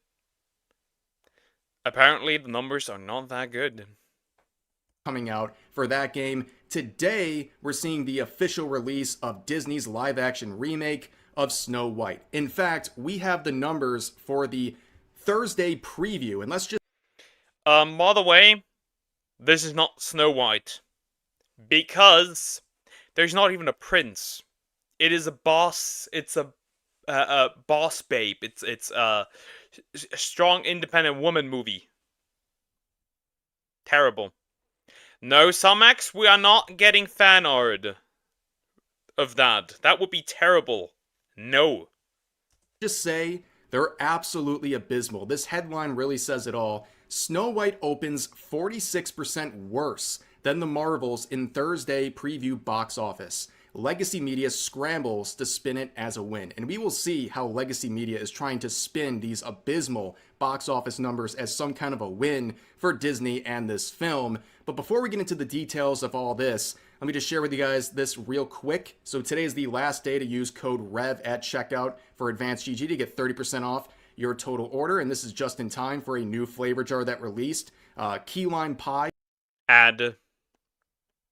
Is the flavor. I highly recommend it. And also you can use that on my St. Patrick's Day collection that is still up for a limited time. You can see the sour rainbow candy flavor jar here, as well as my ice shakers and some of my existing products you can also use the code on. And the only jar I know is apparently GT has a cum jar in his room. Every one of these sales helps out in a competition that also ends today, where the partner at Advanced GG who sells the most orders during this period will have first access for their community with a new whey protein isolate, some protein powder, something different they've never done before. So we're definitely trying to push towards that, and any sales made, and you can also save 30% doing so with code REV, will help us in that competition. So yeah, I'll put a link to my page in the pinned comment, and make sure you use code REV at checkout to get 30% off before that offer is gone. Okay, so we know Snow White, this live action remake, has been mired in controversy. Yeah, it's the main reason is Rachel.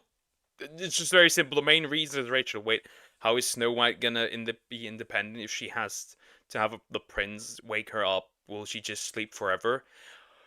Well, apparently she doesn't, because it was rewritten completely. Like, no, well, not completely, but at the end of the day, it's just Snow White and the 7 CGI abominations. They should have called it that and uploaded it for free to YouTube. Very simple. What about Jar Jar? I don't. Yes, you do. Hey guys, I won't be able to watch the movie. I have to be on a 4-hour flight. Well, travel safe. I'm sorry, that sounds disgusting. You know what's disgusting, buddy? Editing videos and listening to myself with the situation that was going on yesterday. Because for me, it's not over, because I have to listen through it again. And edit it out. That was fun. That is fun. That is interesting. Poke's ex is 100% gunpie. No, she is not. There is no ex. I've never had a woman in my life before. I am completely innocent. Mainly due to Rachel Zegler, beginning with her many terrible interviews where she was basically blasting the original film, saying very disparaging things about it. She's also made some comments about Trump supporters, among other things. Then you have Gal Gadot, who's also said things that have stirred people up. Let's just say there's basically controversy all over the place. But now we're at the phase where, well, we're going to see the results. This has been building up for about 2 years. And the headlines over the past couple of days have been very, very predictable yet strange at the same time. So you have this one from Variety saying, Snow White first reactions praise film as a visual feast and one of Disney's best live action remakes in years. No. No. No. You know what's probably going to be a pretty good live action remake from what we have seen? It's going to be Lilo and Stitch. Cuz that looks pretty good for now. We don't know. Sure, you've never had a woman before and pigs can fly. It is easier to say you never had a girl than admit that you failed as a man. That is easier. Oh yeah, how you think I feel wanting to sleep while being handcuffed to a chair? Good question. That was not fun. Disney's best live action remakes in years. Absolutely glazing up this movie, and this was after the Hollywood premiere, which, by the way, was heavily censored by Disney. They basically shut off the media and picked their own people to highlight this event. So obviously, they're going to have a lot of positive things to say about this because they were afforded access to it by Disney and they don't want to bite the hand that feeds, so to speak. And then we have articles like this from the Daily Beast. Sorry, haters, Disney's Snow White movie is apparently good. No, Claire Donaldson. It's not good. The movie bombed, apparently. It is not good. Poke, I found your Twitter. That's alright, there's nothing on there. Good luck. Haters gonna hate. It's a shock to everyone. Yeah, this will not age well whatsoever. But we also saw some articles from only 3 days ago saying Rachel Zegler talks diversity. Snow White lessons for future generations. I hope we'll see a new dawn of kindness and acceptance. Isn't that rich? The funny part is that the people that preach kindness and acceptance aren't particularly kind or accepting. Have you just realized that?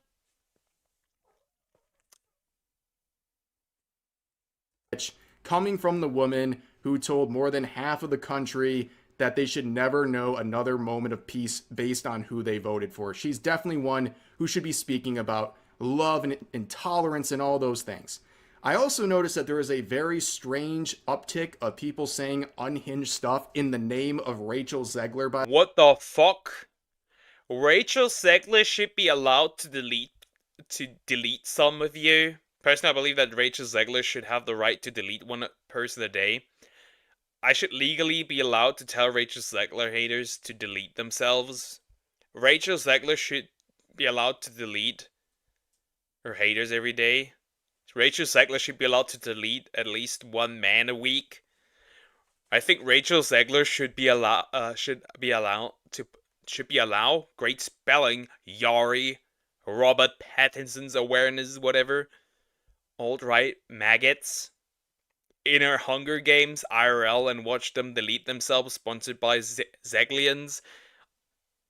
What are you, like a fucking new species? Should I send you to a different planet? To be fair, that looks like average VTuber Twitter, to be fair. Not gonna lie. Lilo and Stitch, that looks solid for now. That looks solid. That looks good. I'm scared though. By the way, this was pointed out by Master of the DDS. Found just a never-ending list, repeating over. There's more. Rachel Zegler should legally be allowed to delete people. Rachel Zegler, you could delete a man and I'd still love you. Do not let your publicist silence you. Alright, Juniper. Over and over again for months and months, where people are saying Rachel Zegler should be allowed to game end some of you, basically just copying and pasting it.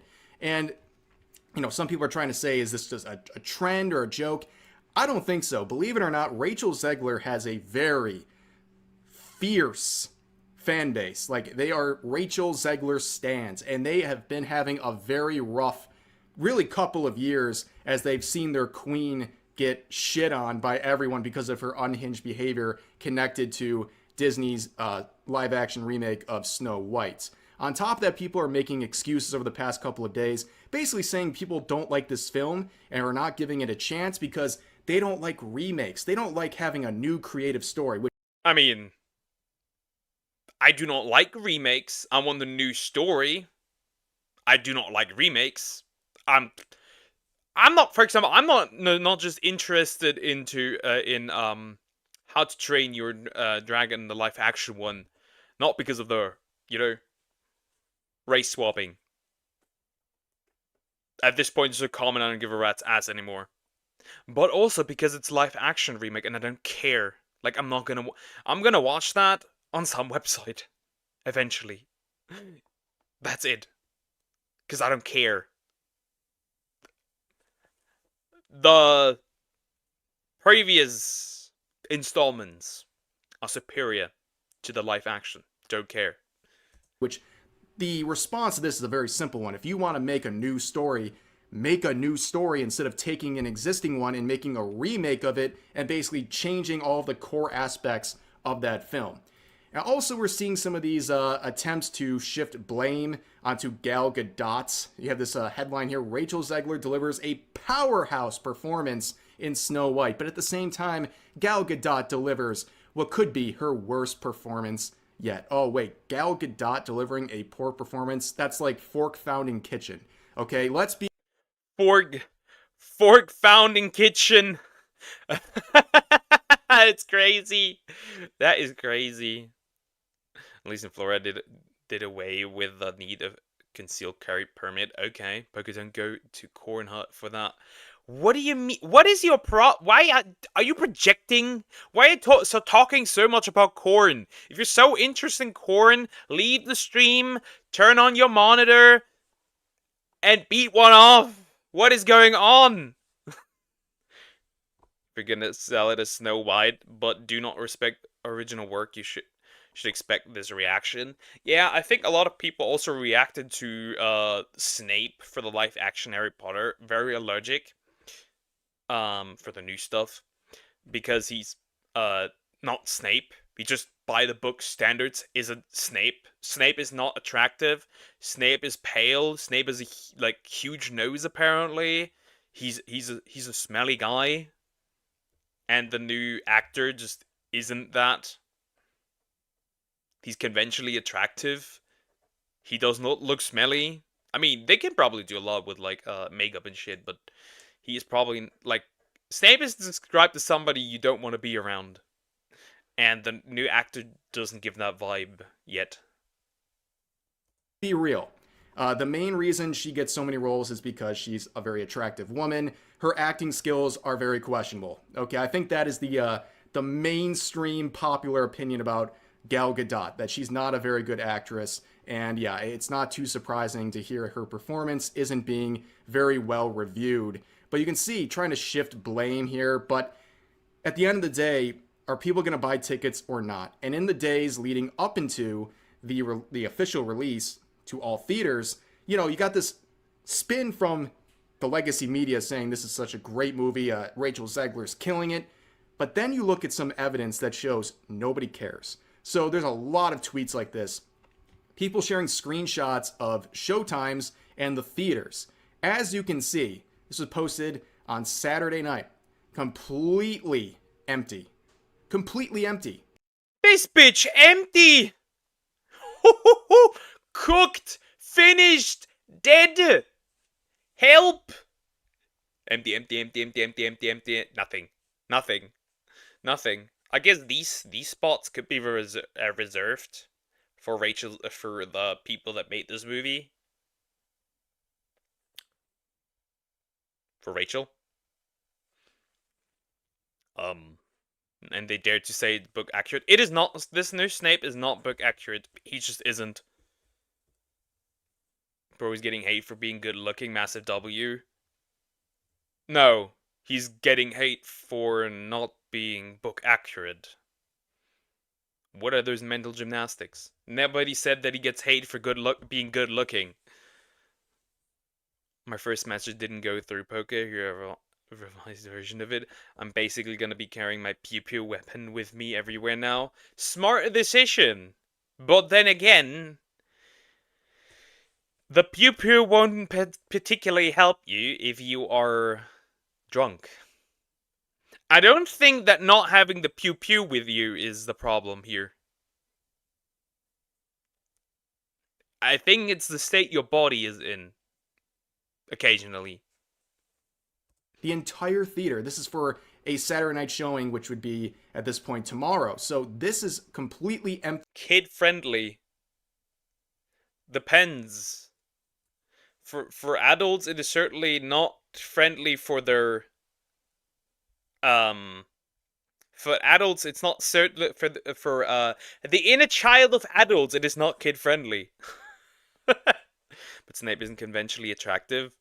Yeah, that's the point. Like, once again, the live action gets shit on for the Snape not being Snape. Not because the guy is attractive, but because it's just not Snape. Nobody's getting their tickets in advance. Here's another one. Make sure you grab your seats, because, yeah, they're going to run out real soon. Completely empty. Here's another example. Someone saying, I've never seen this before in my life. Completely empty. These giant theaters that are hosting this film, they're getting absolutely no pre-orders on the tickets. No one's booking this in advance. Of course, people are going to walk up and just buy tickets without ordering them in advance, but that's what a lot of people do. They do order them in advance, and the fact that nobody's doing it is absolutely crazy. And you can see some of the previews here. Completely empty. I mean, it's just as embarrassing. It's actually over. Oh my god, the Disney's cooked. It's like... This is... terrible. What the hell? Snape is black now? Didn't I just say that? Yes. Yes, he is now. Yes, he is. As these CGI dwarfs that they decided to go with. And then you see this. This was posted today. So the movie's now out officially for everyone. And you can still see one... I'll be real. If I walked in and it was just me, I'd leave immediately again. Like, Snape is what? Snape is black. You didn't know that? Like, how? What? You guys did not know that? That Snape is now a black guy? Yeah, they race swapped him. How did you not know? Person. This is probably Rachel Zegler buying a ticket to check out her latest performance. It's just really bad. And of course, eventually, the reviews come in across the board, and they're awful. So right now, on Rotten Tomatoes, the official reviews here gives this movie a 45%. Ouch. And that's on 164 reviews. This is actually pretty bad. In fact, not a good look for them. We were being told over and over again this was an amazing live-action remake, one of the best in years. Well, it doesn't look like it, according to these reviews. On top of that, if you go to Metacritic 50 and user score 1.2, yeah, this movie's ass. This movie's genuinely ass. This movie is so ass. Yeah, it's been out for a bit. Metacritic, the Metascore is 50. And then, of course, now that the film's officially out, you can see the user score, a 1.2, with overwhelmingly negative reviews. And that is not surprising, okay? Now that the film is out, it is absolutely being crapped on left and right. And the numbers don't lie. So from Variety, who just gassed up this movie over the past couple of days, by the way, box office, Snow White makes $3.5 million in previews. The Thursday preview made $3.5 million. That is a very bad look for this film. But see the way they try to spin this in a positive way. So it says, Snow White has made $3.5 million in Thursday previews so far at the box office. It's projected to make $45 million to $55 million. Okay, interesting. I wonder how much the movie costed. I haven't seen any Harry Potter media ever since J.K. Rowling felt threatened by that Shadow the Hedgehog image.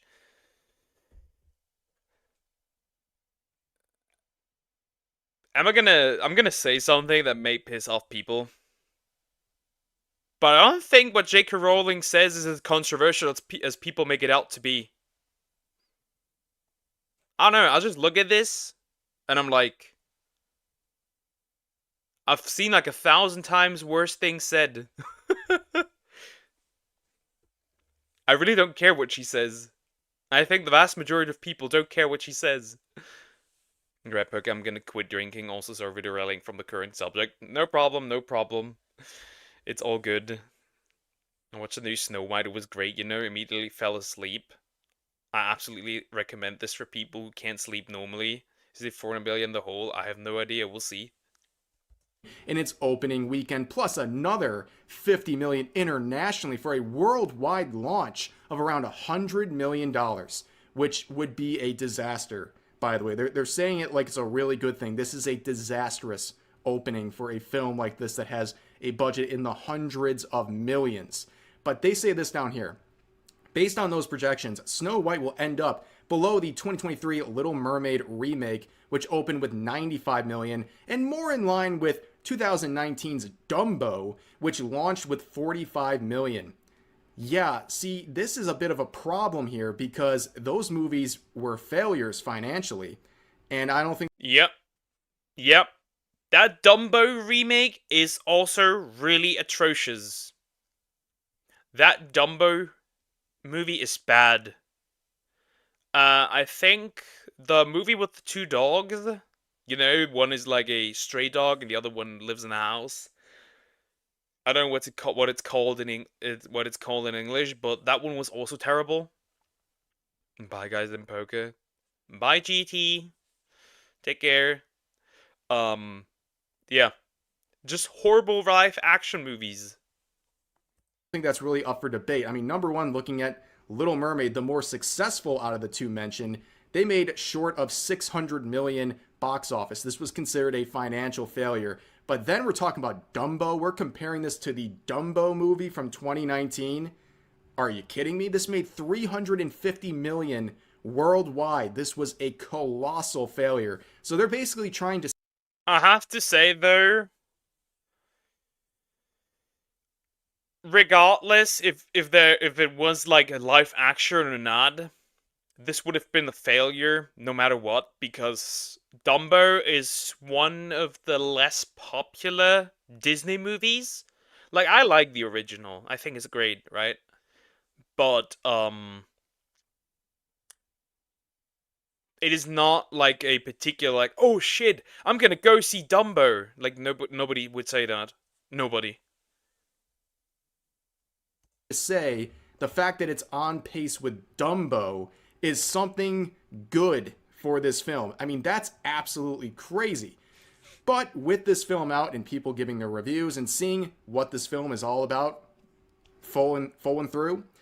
We're noticing all the changes, how they have adapted this remake, and a lot of people are just not feeling this movie. The number one thing I have seen about this movie in reviews, the number one thing is that it's boring.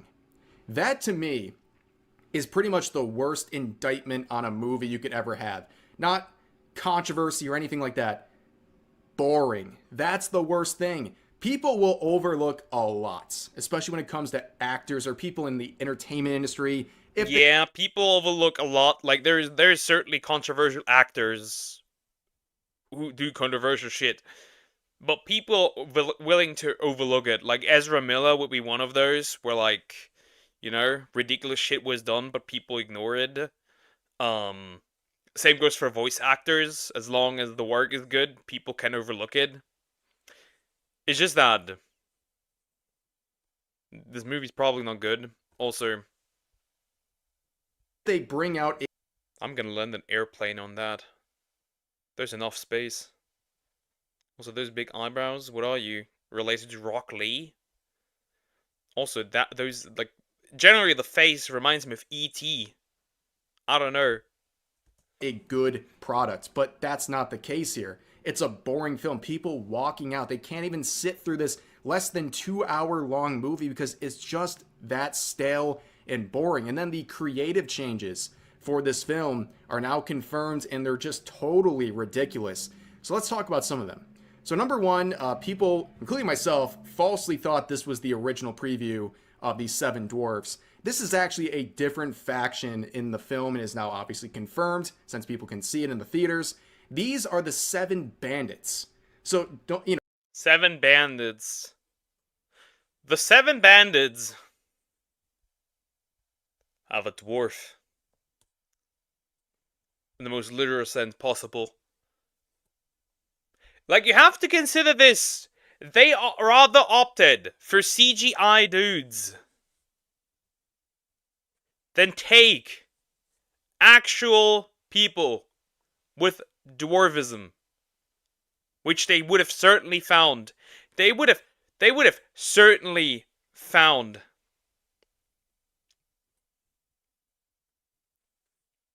They would have certainly found some. But,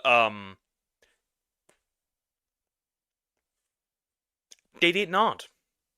Talking about inclusion here, right? Isn't that ironic? I had to look up the movie about the dogs you were talking about, Poker. Do you mean The Lady and the Tramp? Need to check that if it was. Exactly! Correct! Yeah! That was the one. That was the one. I love the original. I love the original. Like, the sequel's a bit underrated, but I like it as well. Ezra Miller doesn't deserve to live. That's a bit harsh, but I think I'm gonna kill Samax. What is that? Bad. Bad. I am not a woman.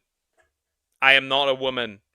Japan's population dropped by 644k last year. I'm gonna go to Japan. I'm gonna NTR a few men.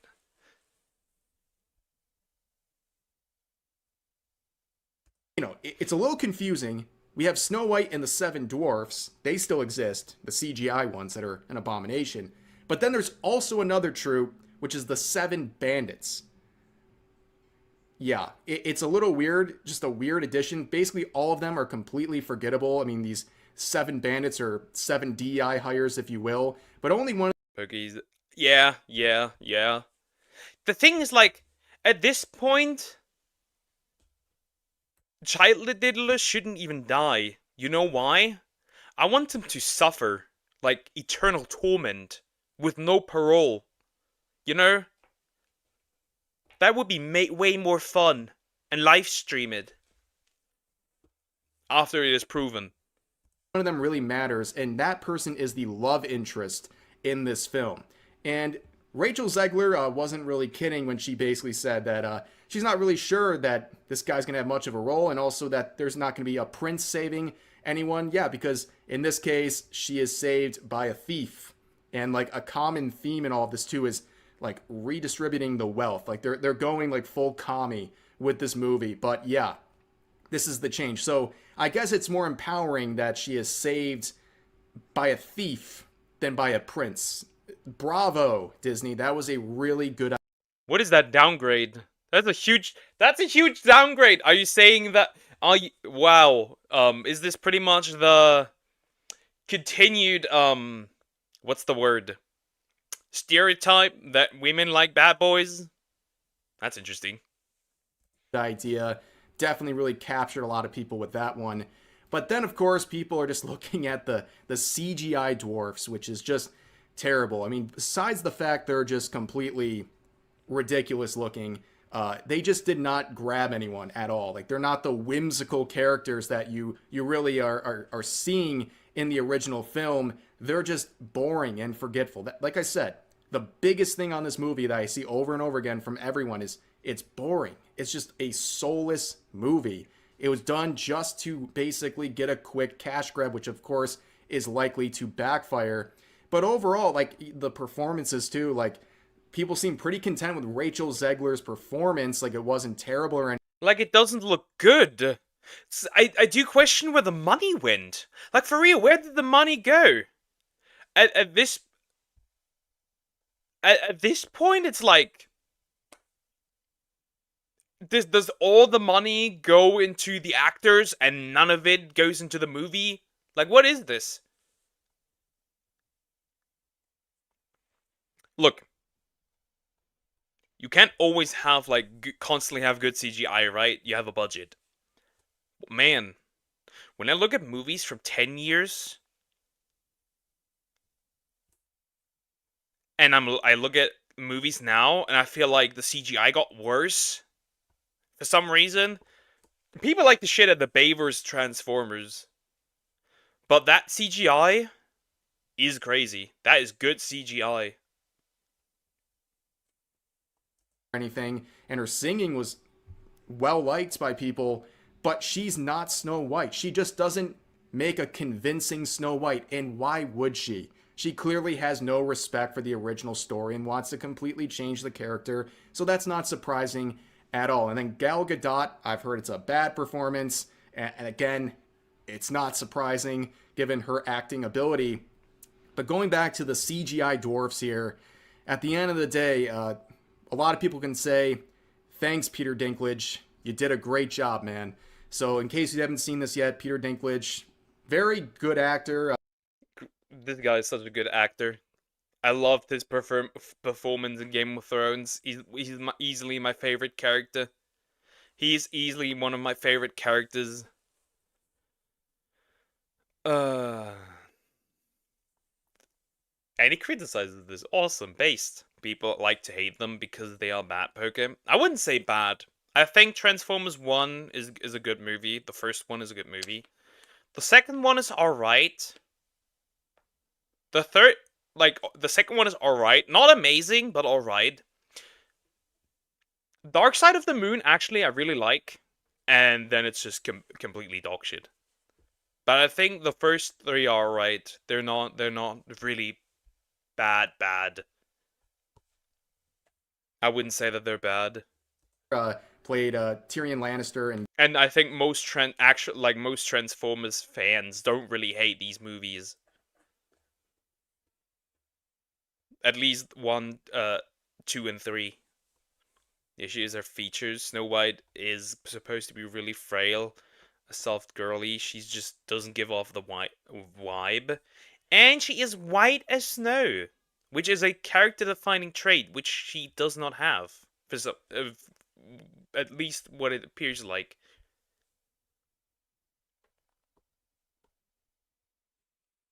Not gonna lie, all the Transformers were just fine. I can't easily watch any of them.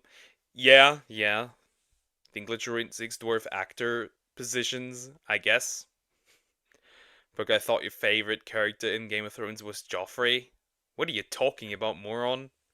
Huh?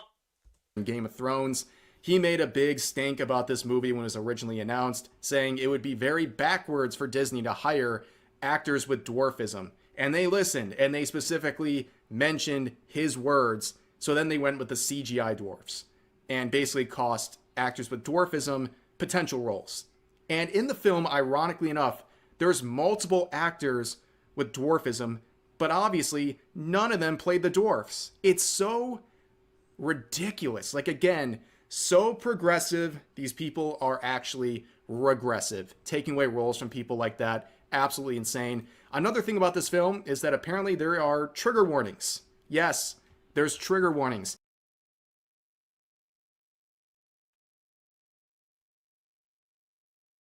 What? Okay. I don't throw the term woke around a lot. But I think for this movie, it is 100% accurate.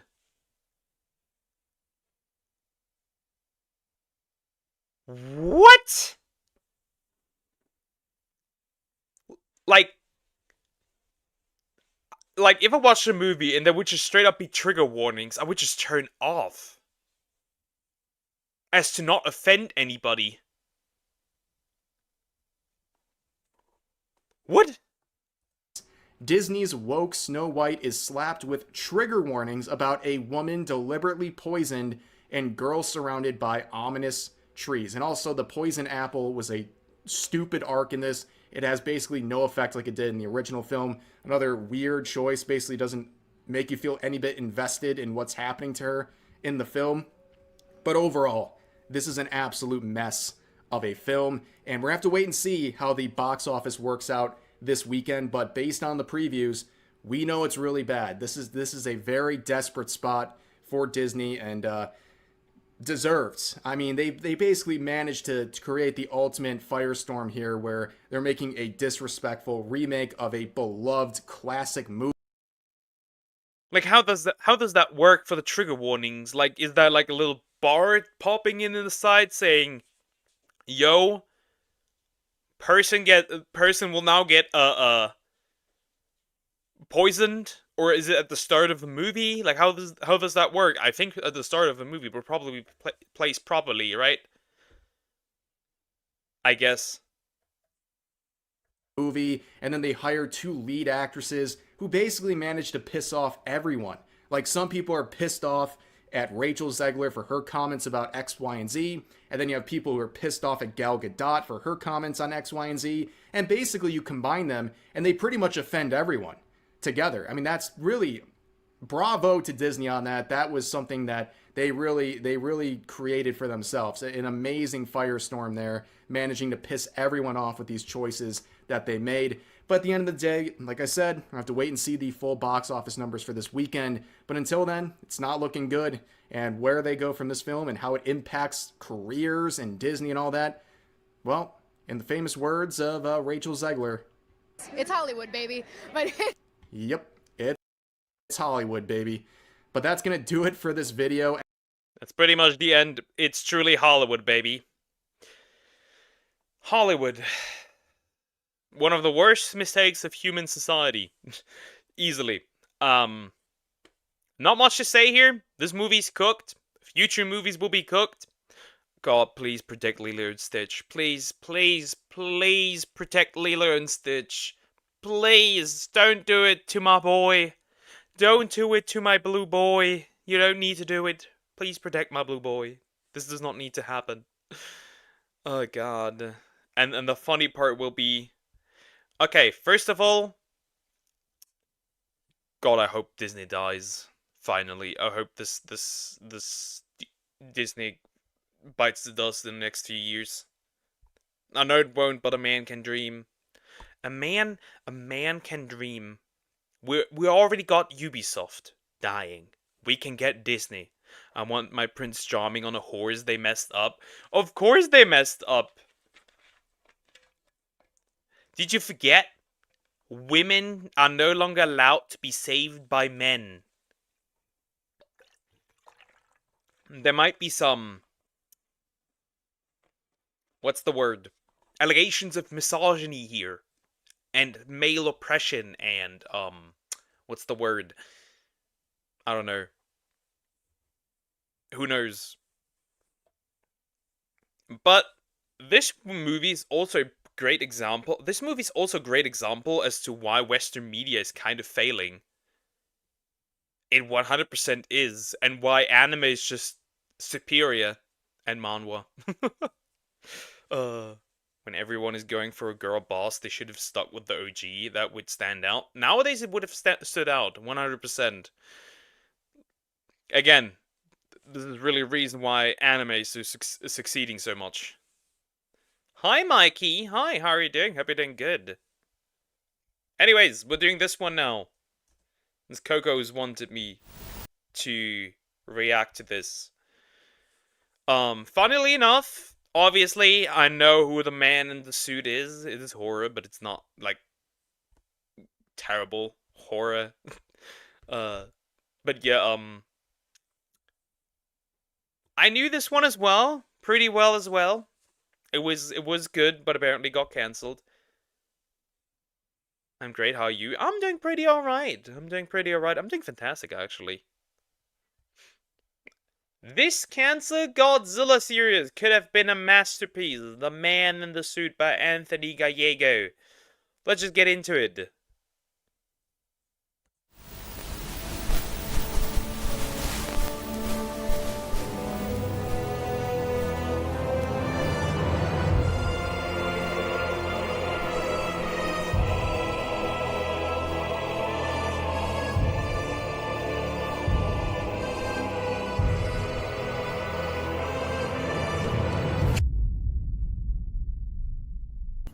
But yeah, as you guys can tell, it is based on Godzilla. And I love Godzilla. They did a great job with this.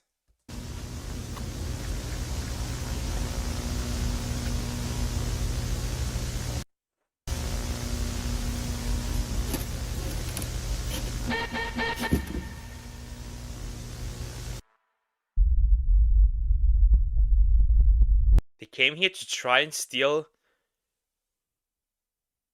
Memorabilia? I don't know, I assume no one stuck around. Five Nights at Freddy's Godzilla edition. I guess so, you could say that. I was mistaken.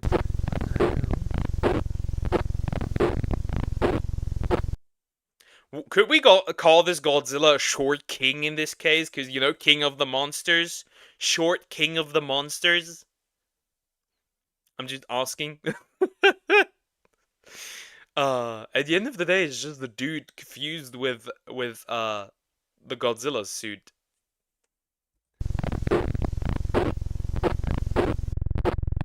Oh shit.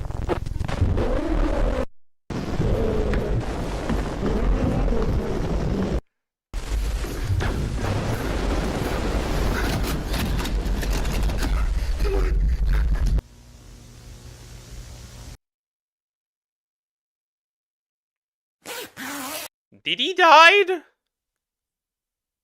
Is he dead? Whew, man, it was getting sweaty in there. I'm telling you, man, polygons are not a breathable material. Also, Gigan. Back there, incredibly based. Right up there with vegan leather. So, let's wind it back. In 2001, an online diary is posted to a self-published Angelfire website is the story of a caver cataloging his latest discovery, a cave that seems to have been wholly unexplored. As he dives deeper, it's clear he's entering somewhere that humanity was never meant to step foot, and even though everything around him is telling him that That looked like Bonnie Blue's hole. That is also something that humanity should never find. he's not welcome, something about that cave is compelling him to dive deeper until his final entry. Be at peace. I will conquer this cave. See you all soon with lots of answers. Love, Ted. Now, spoilers. The whole story was fake. But this would largely be cited as the internet's first creepypasta, and it was presented in a way that was so new and revolutionary that it opened the floodgates for internet horror as we know it today. He uses this the bottle clip so much, it is crazy. It is actually crazy. I think the last 3 videos I've watched from this guy, like at least once, there's this clip. Oh my god, why the Silent Hill music so you can shit your pants or your scales? Today, from creepypastas to ARGs to now analog and digital horror, and of course, with such an accessible means for making horror, it was always going to be a mixed bag. Stupid, unscary series like Mandela Catalog or Family Guy Funniest Moments compilation, to genuine masterpieces in modern horror like Jeff the Killer or Squidward's side. Nah, I remember this. I remember this Squidward deletion creepypasta. I remember that one. And obviously Jeff the Killer. 100%. Of course I remember that stuff. I was a young boy at that time. And this is the kind of thing that I grew up with and was inspired by when I would eventually make my own horror shorts. The problem though with posting your work to the internet is that you're posting your work to the internet. You're at the mercy of a potentially infinite number of eyes on your work, all with their own thoughts, opinions, and criticisms. And I was lucky that none of my stuff ever popped off when I posted them, because I was not at a point in my life where I would have been comfortable being perceived at that level. So I have a lot of sympathy for young artists who do go through that kind of thing, and that's unfortunately the case with the subject of today's video, The Man in the Suit by Unknowingly. Yeah, I seen you lurking in the comments. Your time has come, funny man. The series follows the very simple premise of, hey, you see the guy who wore the original Godzilla suit in 1954? Well, what if something fucked up happened to him? And what if the inherited post-trauma of the nuclear bombs in Hiroshima and Nagasaki caused this new and deformed entity to go on a warpath of exacting revenge on Americans? Yeah, fusion with the suit. That's what happened. I remember, Jeff. Yeah, and other things as well. I'm trying to think back of like creepypastas. There were a lot of like Disney creepypastas were also very popular. Yeah. With like was it also deletion Mickey? Like, you know what word? Or something like that. I don't remember. With like was like Mickey walking and like the stuff got more distorted. And creating more of himself with other suit actors. It's honestly a really cool concept and a really interesting take on a beloved franchise, so what could possibly go wrong? Yeah, so unfortunately there was a very loud and annoying minority of people who really just did not take well to the series. Now don't get me wrong, you're allowed to not like this series, like it's not perfect, but to harass and send death threats to anyone just Huh? What? Isn't that a bit overboard? Dude, if you don't like something, just don't watch it. Like, what's the problem? I don't know, leave a dislike and leave. Like, it's not for you. Where's the problem? Bro has done nothing. sharing their art with the world is next level scumbag behavior, and despite him trying to push through the negativity, this led to the series eventually being cancelled, with the final episode being the Ghidorah suit incident. And it's so sad to see because you can tell with the newest episode that his style was evolving and getting better, and I think if he continued, this could have truly been an analog horror masterpiece. But as it is now, I want to honor the series now by doing a deep dive and breakdown. Oh, you make art on the internet? How dare you? Die. Sound good to y'all? Great. Hold on, let me get my suit on real quick. Oh shit, I forgot that was there. This video is sponsored by Aura. Listen, if you're anything like me, you hate spam calls.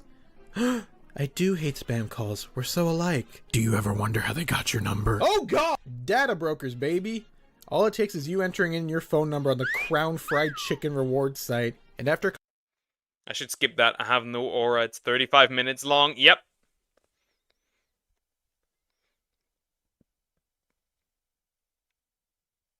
Fuck it. Skip. Gojira film, with the classic Godzilla theme blaring in the background, a track that'll absolutely get my house drunk straight from Toho. The person in the Gojira suit was unknown at the time, but the story the actor has with Gojira is odd. This is a photo of him in the suit, and another one, and another one. He got the acting job of being and wearing the Gojira suit. Now I'm sure this wasn't the intention, but I really like the implication that this guy was just already inside a Godzilla suit, completely unrelated to any filming that was happening, and he got the job because he just wandered onto set like a stray cat. Anyways, the man fell in love with the suit, never taking it off, and wearing it both on and off the set, to the point where no one saw his handsome face.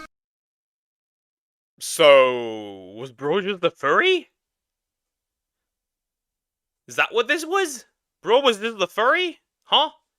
Okay, I guess. Even when we take breaks, he would just wear the suit. The suit would sometimes heat up, but he didn't care. The disgusting smell of schmegma inside the suit was just his greatest pleasure.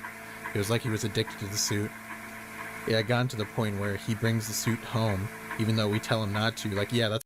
Like, even during, like, smashing, does he tell his wife it stays on? I'm questioning.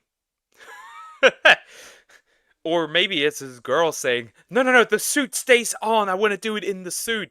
I want to say I've been smashed by Godzilla. That's company property, dude. You can't just be taking that home and jerking off in it. He wouldn't really speak a lot, but he would say that his name is Goji. Basically the nickname we gave the suit. This is the last photo that was taken before its Oscar-winning method performance. Because after this, he would suddenly just stop. He would start to move and breathe erratically, likely from an overdose of sweat, cum, and BO that he's been Dutch up. Calm down! This is getting a little too gross. Maybe that's why the reason he fused with the suit. The seamen. Careful! Sea men. Not what you think. I mean men that come from the sea. You degenerates. Not a furry poker, but a scaly. Yeah, terminology, I know. Godzilla community is effed up. I mean, some of them certainly are. Probably. Like, in every community, you will have bad apples. That's apples. That's usually how it goes. Coveting for the past 3 months. Naturally, everyone assumed that this was just him being an on-set diva, and they poked and kicked at him to get back to work. But when they eventually checked inside the suit, what they found was shocking. The man opened the costume to see that he was growing into the suit. Godzilla may be a monster, but he seems different to me. He is rather a god. Flesh would slowly rip away as he tried to open the pocket where actors would enter the suit. I will be the meat of the beast. I will live in this beast. Because he is the only one who can help us. There is no god. The suit was now his skin. The effects were a bit much. But yes. The suit is now the man, and the man is now the suit. Let's go.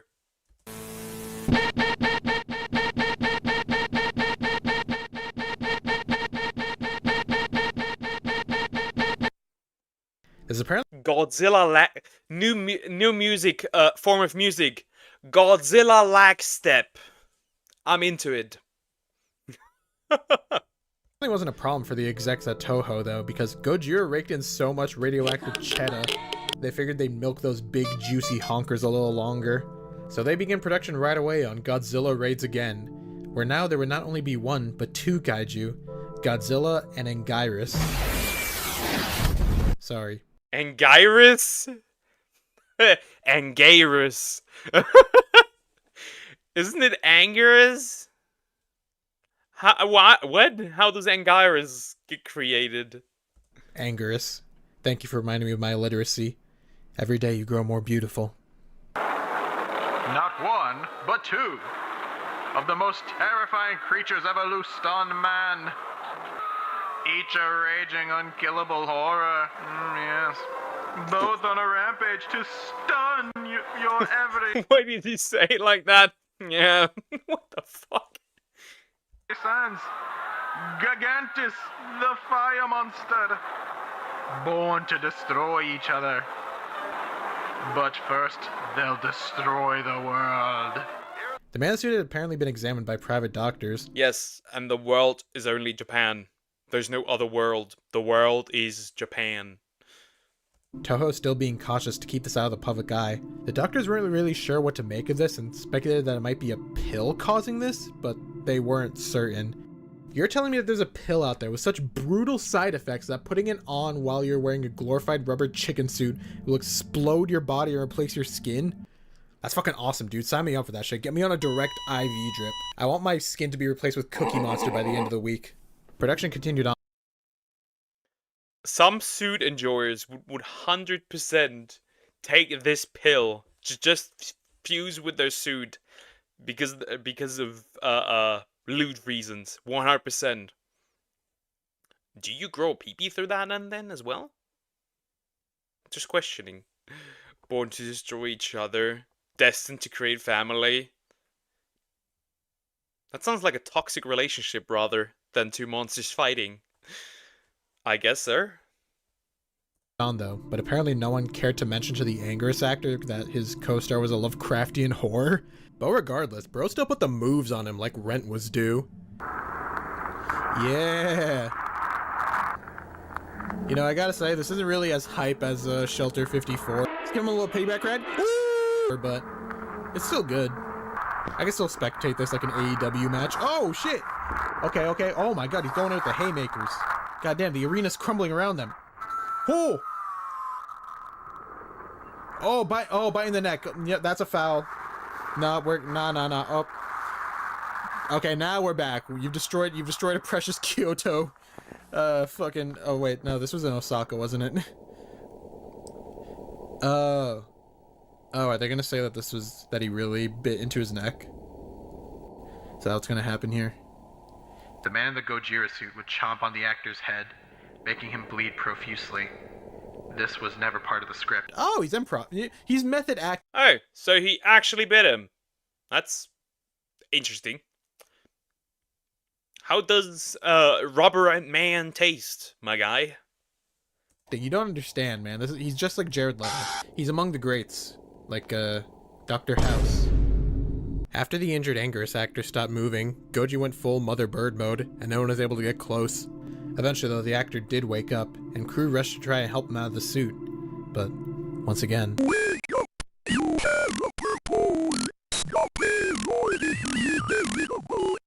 the suit wouldn't budge.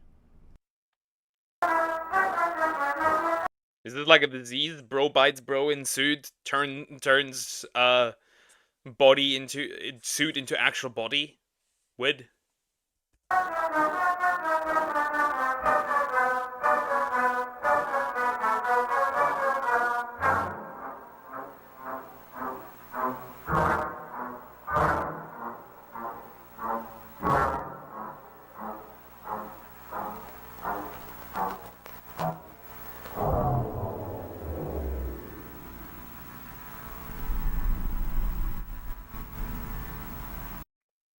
They found a white screen. Wow.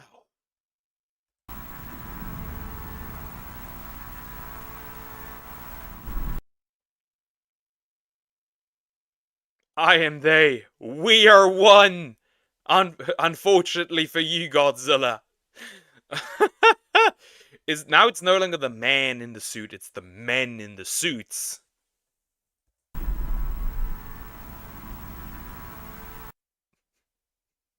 We don't hear about Angerous for a good while after this, because Toho is still busy playing with their Goji milkers.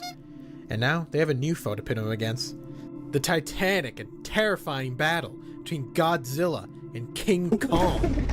And it was at this point I started to wonder, who's even making these videos? Hello, monkey! It's certainly not Toho. I think they'd rather milk a gorilla's tits before documenting their little secret. Well, apparently... Can you even milk a gorilla's tits? A female ones? Many such questions. Apparently unknowingly was 2 steps ahead of me. With King Kong being an American film, the man in the suit wasn't having it. This is where I come in. Oh wow, he really... Damn, unknowingly was really fucking jacking into the Matrix. Reading my mind. I'll be hiding my eyes and my name for me and my family's safety. The person who's been compiling these tapes is apparently an American cameraman working on this film, who began documenting his findings once he saw how aggressive Goji was becoming towards King Kong. It was an American property after all, and with the history behind the Godzilla character and the trauma that birthed him, Goji wasn't having it. He either thought Shuichi Hirose was a traitor for portraying an American monster, or saw something in him. We knew that he wasn't a big fan of the Americans. He would roar at them and try to attack them.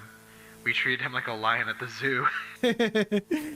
How do you explain that to Americans who have no idea the shit's going on? It's like, hey, this is our Godzilla suit actor. Why is he in a cage? This is our Godzilla suit actor. By the way, he hates Americans. He will bite you, so stay away. Stop asking questions. When they're filming their fight scene, that's when Goji decides to make his move.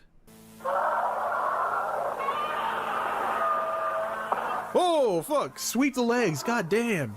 Oh, god damn it. He misinputted and he accidentally emoted. King Kong's taking full advantage of that opportunity. Knock him right on his ass. Oh, and kick some fucking dirt at him. Just, why don't you? Oh, and the SpongeBob explosion. Fucking hit him with the rev up those fryers. God damn, they're really swinging on each other. Throwing haymakers left and right. Hitting each other with a 6-piece combo. Shit.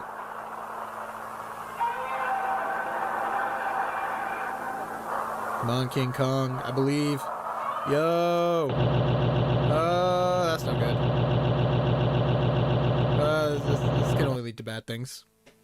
He pushed Shoichi over the edge and into the water and started playing keep away with him. Innocent enough. But unfortunately, it turns out the thing he was keeping away was oxygen. As Goji rises from the water and King Kong lays drowned at the bottom of the lake. Our cameraman, fearing what just happened, took his other camera and bolted out of the studio. He just drowned the King Kong suit actor?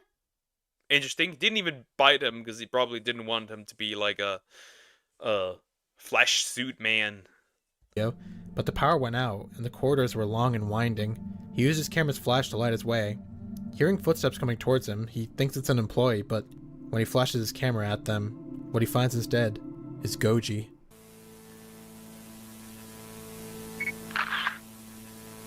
Hi. How you doing? Ay. I'm assuming he got out of this still. He's... So you might notice at this point... Trader? Yeah, bro did not get out of there. That I'm kind of just breezing through the story and not really giving much comment to the presentation like I normally do. And well, that's honestly because the presentation is definitely the weakest aspect of these episodes. It's not awful, like it's totally serviceable for getting this interesting story across, and it does legitimately have some unnerving moments. But I'd like to think we're in an age of analog horror where we've moved past the typical white text slideshow. And I think unknowingly would agree on that, based on how he evolves his style in later episodes. While it is still ultimately a knock against the series, I think it's totally understandable based on the fact that, once again, this is a young creator who's just starting to get into analog horror. Like, we're still on the ground floor at this point. We can't expect to get past the doorman if we don't give him a firm dap. Moving on. Our cameraman is pretty shaken by all of this. Wanting to get any answers, he turns to his friend who's a teacher, assumedly at the university level. She completely wipes her ass with the notion that pills caused Goji's condition, and instead makes a logical conclusion that this is the result of radiation. Cause, fuck it, why wouldn't Toho dump their Goji suit into a vat of radioactive waste like they're trying to create the Joker? She then proceeds to explain the mechanisms of the mutation in the most— Does bro have a problem with Jared Leto? Huh? At this point, I feel like bro has a problem with Jared Leto. I've seen this man way too often now. He's a horrible Joker actor, let's not deny this. Unhinged way possible. How do I explain this? How do you explain it? Imagine a cream-filled donut without the cream. It's mostly What? a flat donut. That's the only thing you could think of. But because of the filling, the What man is this analogy? basically filled up all the space. But him and a cream-filled donut are different. The cream and donut are separate entities. There's a barrier so they don't mix. Yeah? Yeah, just get here cream-filled donut allegory. Like, the cream and the donut are separate, but the man and the suit no longer are. Interesting. Way to explain this. It's mutating him. It's making him more like a creature than a human. Soon he will have animalistic properties. No, see, I'm not understanding any of this. You gotta explain this more in food terms, like, Cream-filled Godzilla suit. That sounds way too perverted. That's lewd as hell. That is... Ugh. Can you explain it in terms of, Stop gooning inside of the Godzilla suit! Beef Wellington. You know, beef, salt, on. I'm really not understanding any of this. Can we go back to the cream donuts? That was a lot more digestible. Pun not intended. The cameraman then commissions an artist to depict how the mutation could progress. I don't really know why. Maybe he's just trying to get ahead of the market on SH Figuarts figures because holy fuck. But these drawings are honestly really dope. The final one actually reminds me a lot of Godzilla Bloodbath. God, I can't wait for that thing to come out. Sometime later, our cameraman comes across a tape labeled Suit Trials. It seems to be from right around the time of the Anger Smackdown. And I'll say right away that the voice at the start of this tape is generally very creepy. Oh, that voice is giving me shivers. I think there's just something about a slightly off-pitched Japanese woman that really hits me in the spooky dick. And here we see Toho's attempts to spooky dick. What? Does your pee-pee wear a pumpkin?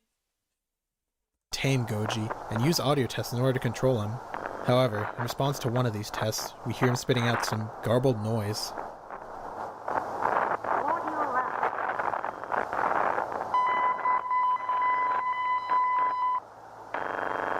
I'm over here stroking my dick. I got lotion on my dick right now. I'm just stroking my shit. I'm horny. Huh? Nice. What the fuck? Stroking your what? That was added into it. That was not part of the original video. That is crazy. Nobody's stroking anything, buddy. Nah, what we actually hear appears to be him reciting Oppenheimer's famous "Now I am become death" speech. Clearly, whatever this entity is, it thinks of itself as a harbinger of destruction, to the same level as the atomic bombs themselves.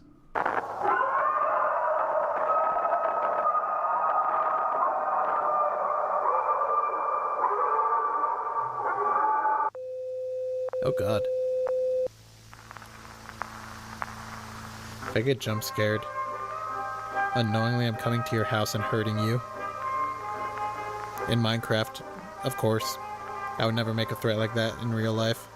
I wouldn't do it in Minecraft. If I'm getting jump scared right now, I would 100% do it, not in Minecraft.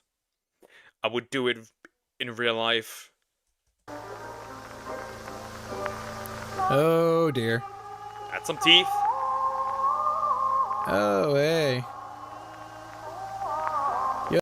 Goji Heimer, straight up looking at us. Yo, what's good, Chief? Yo, dab me up, my boy. Oh, man, you look great, dude. Don't jump scare me. Please. Please don't do it. I'm just a boy. I'm just an innocent boy. Don't do it. Don't do it. I'm a virgin. This wasn't the only tape that was found, though. There was another. A tape sent by Goji himself. Now, I don't know how he got his hands on Windows. He wasn't reciting Barbenheimer. I didn't hear anything. Movie Maker to put this together, but fuck it, anything's possible. Damn. Yo, we getting the rave started? You don't understand. You killed my family. You Americans cheered when we lost.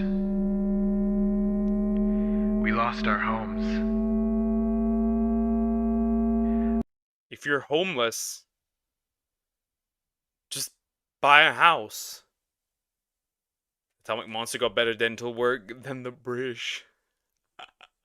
We're attacking the British. We lost our families.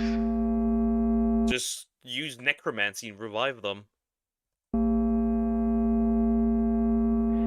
You nuked us.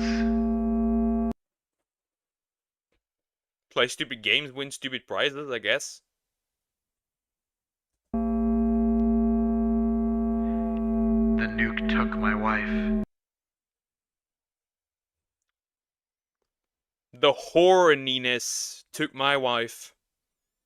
That's no reason to turn people into meat suits. The nuke took my kids. Hey, it's Arizawa. The horniness took my kids. Hiroshima was our home. I left for a business trip. You took everything from me. So I decided to return peace by getting rid of the people who wronged us.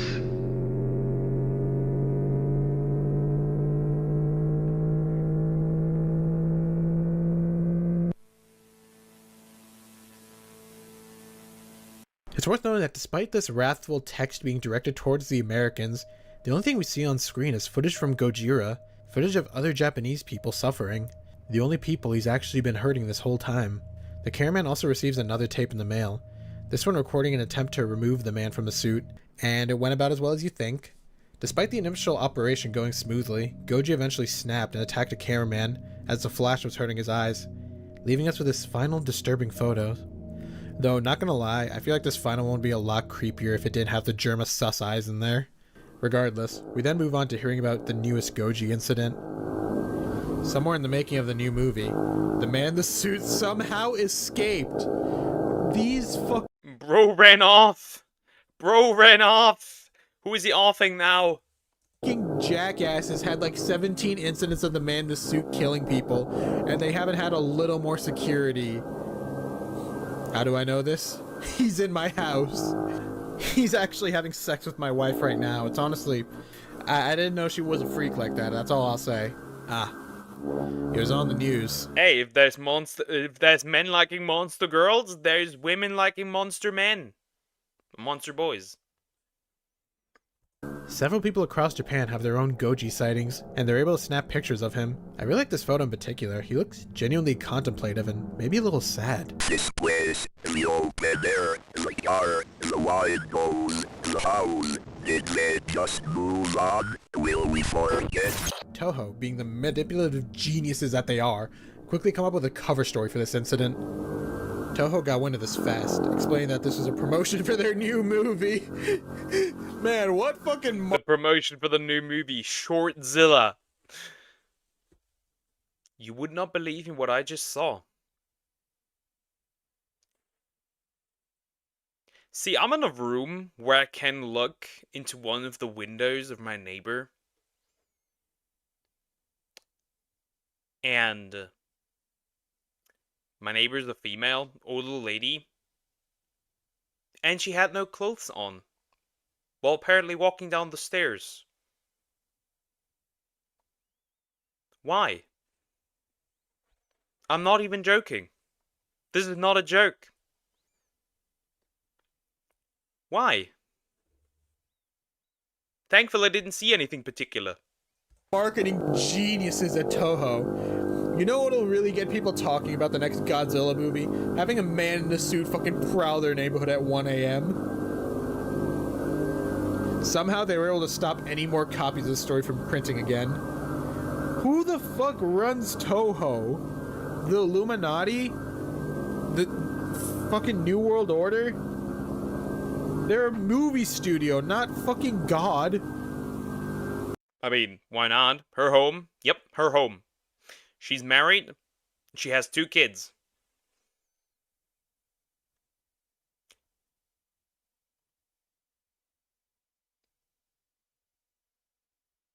I did not want to see that. I mean, it's not illegal to be naked in your own house. I know. I did not want to see her jugs. Why? I'm never gonna sit like that again.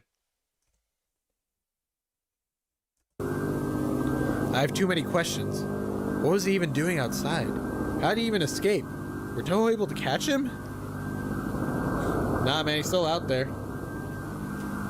He's building a life for himself, man. He's gonna get a 9-to-5 job and make good on. He's gonna make an honest man out of himself. We then learn a little more about why Goji was even compelled to escape in the first place from the camera's spy on the inside of Toho. He said this happened because of what conditions the man in the suit was in. He was lathered with some paste that had made him look different and a bit shiny. Baby oil. Clearly. Baby oil. Bro went out to the Diddy party. Her kids live with her. Oh no, they get occasionally mailed by their dad, you know, per, like a mail pigeon. Of course! They're married! And they have 2 kids. They're obviously, they live with, it's a house, it's a house. I can look into the house from here when the covers are up, and they're up right now. Thankfully, she's gone. My god, they haven't had him fucking oiled up and twerking it sexual style. He had to wear a glossy type of contact so they could hide his bloodshot eyes. Goonzilla. The man and the goon.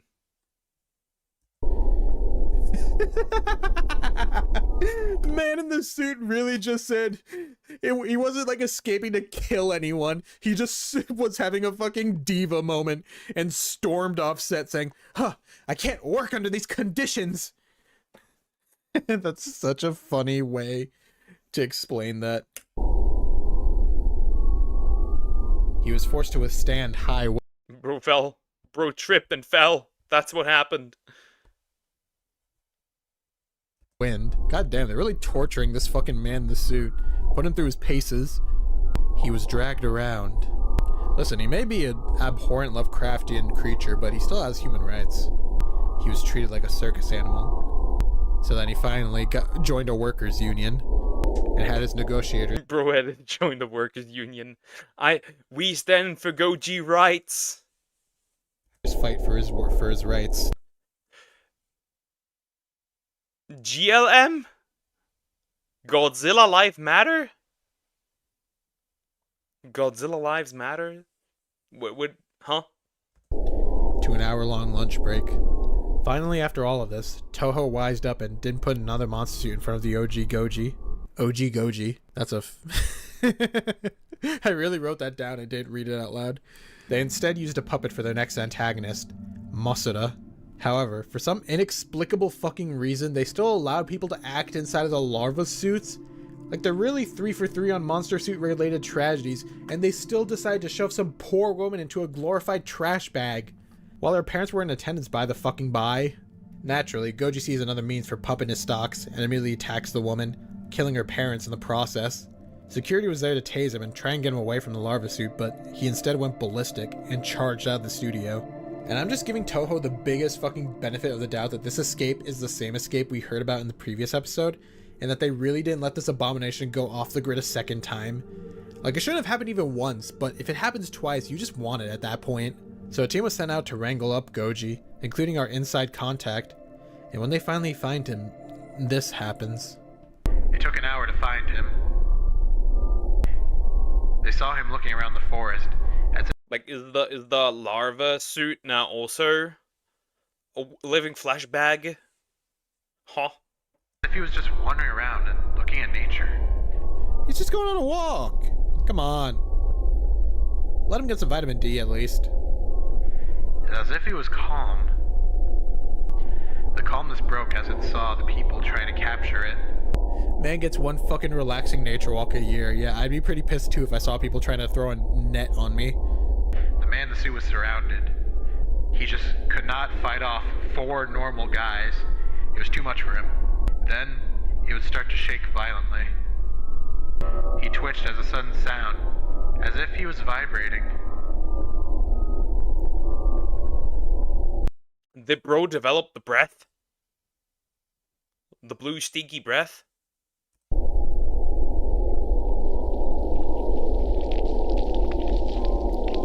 It sounds more like bro is boiling. Did they put him in the frying pan? Was he pissing? Oh! It vomited a red boiling liquid, presumably his own blood. Oh god. His atomic breath is just firing out his own fucking entrails. Projectile vomiting? I guess that is an ability that this version has. Projectile vomiting. Jesus Christ. After this gnarly atomic breath scene, they're able to restrain Goji and bring him back to a secure location. Eventually, this blood would form a radioactive boiling lake, unable to be approached without a hazmat suit. It's strange. Sounds like he's pissing, right? How would you know that? Is that what you sound like? But one of the hazmat workers could have sworn he saw an eye Did you recognize yourself? in there. After returning to the studio, they then go to check on the condition of the larva woman. What they find is surprising. This is what they expected. Oh, that's what they expected. This is what they found. Did she cocoon herself?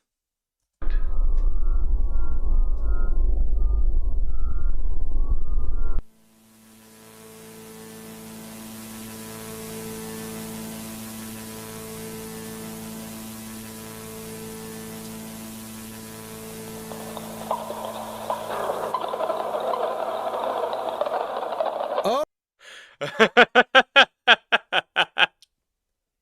Oh, she did cocoon herself. She did cocoon herself. Well, that's not good. Oh!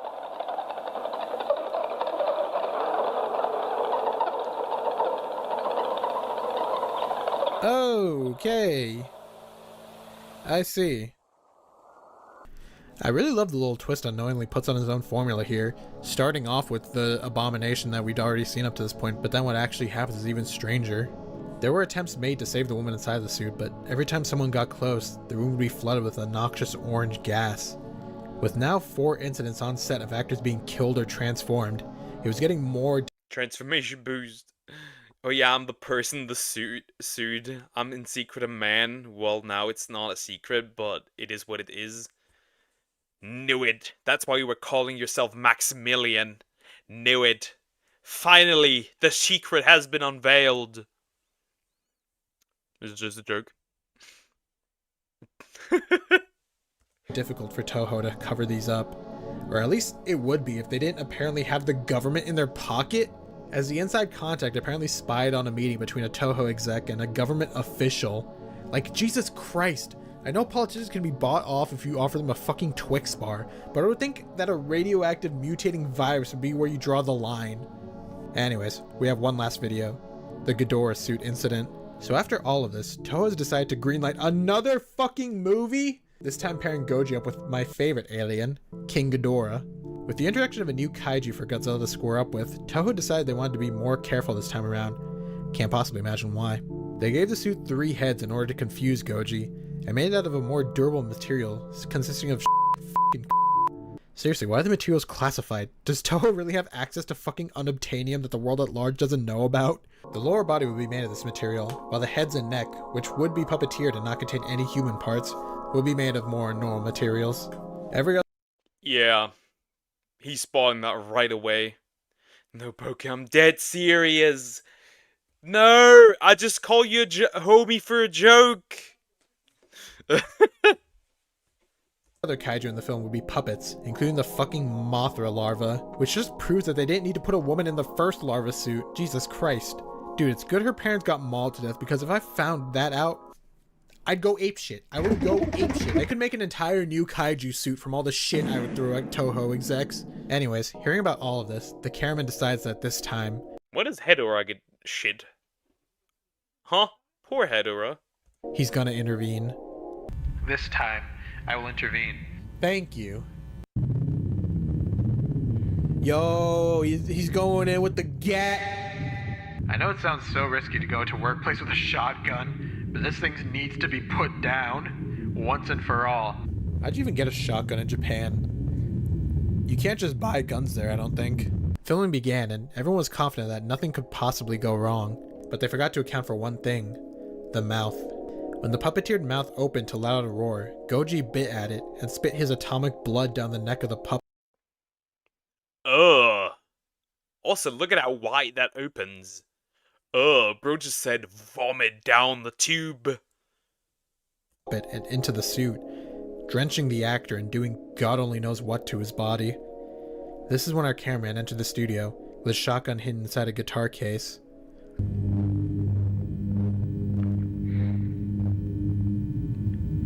As I barged through, a ignoring their comment, I realized that the set they were in had a power box in the room. He must have noticed me after puking his acidic blood in the head of the Ghidorah suit. He faced the power box. It happened so fast.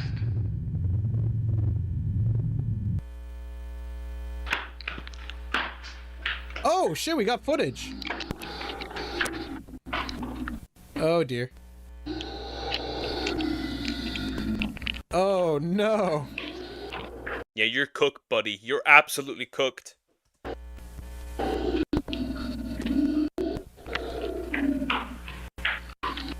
Come on.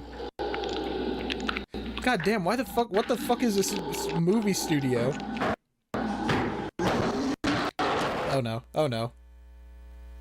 This is going to happen when you try to get out of the basement.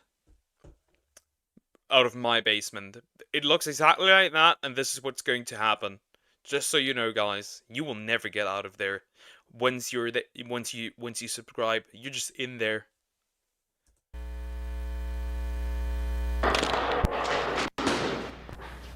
Oh! Fucking blammed him.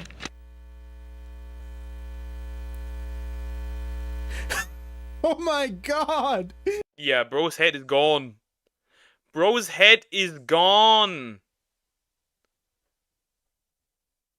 It's over for bro. He fucking got him in the Family Guy death pose. Holy shit.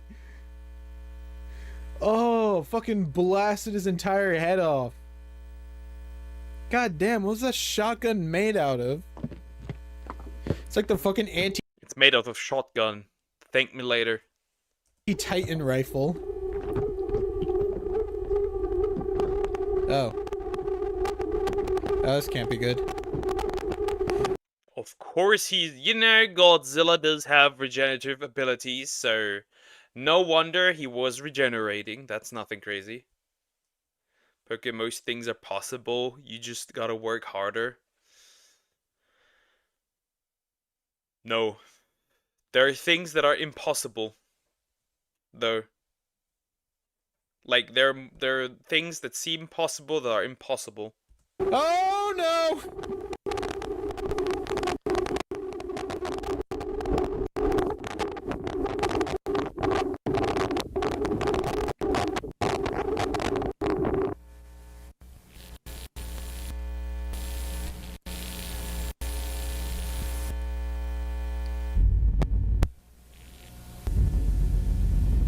What am I looking at? What are we looking at?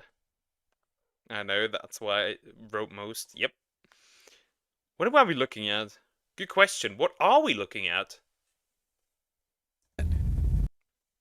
Looks a little like Angerus? What are we looking at? That is actually indecipherable.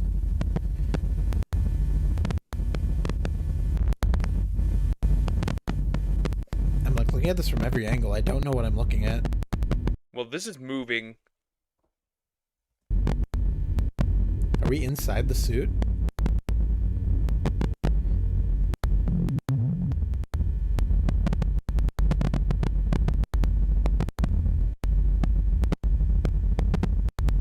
God, this is creepy. What are we looking at? I'm just confused what we are looking at. I mean, this part is moving, but we clearly aren't in the suit. That'd be weird. Like, this would look... You wouldn't even be able to see anything anyways. Oh. Oh. Oh. Oh, is that the King Ghidorah, I think? Yeah, potentially. larva? No, that's a larva. Is it? Oh, no, wait! Yeah, it is. It is King Ghidorah. You're correct. You're correct.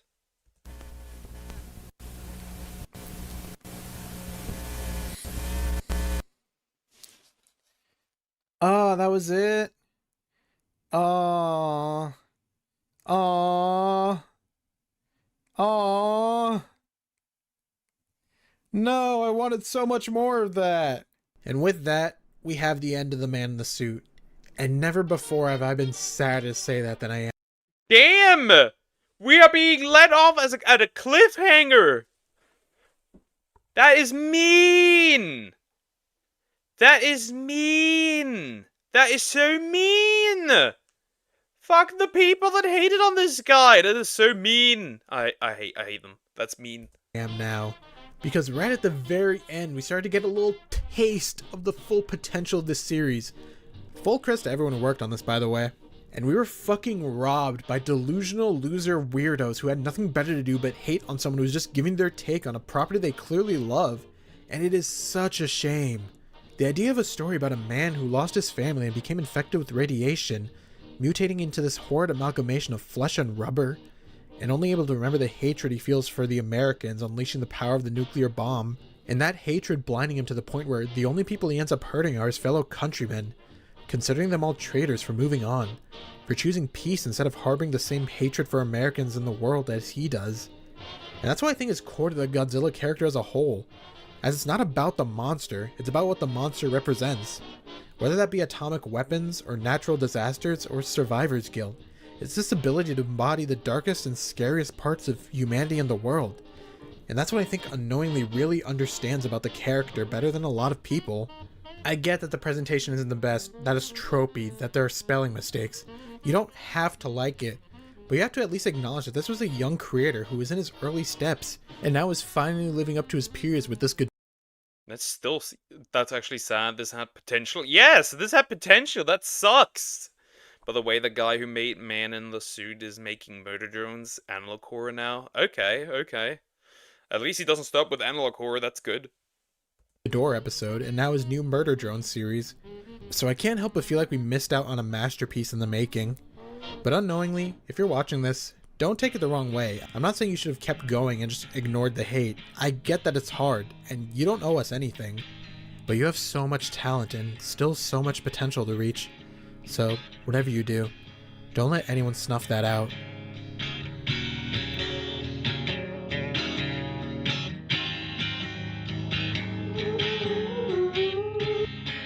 The art, the voice acting, it sounds and looks good, looks old, and that adds to its beauty. 100%, yeah.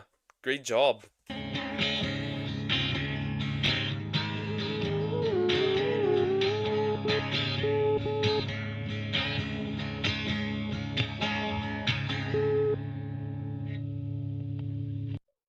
Also, maybe in the future, if you feel ready to return to the franchise, you can do a Man in the Suit remaster.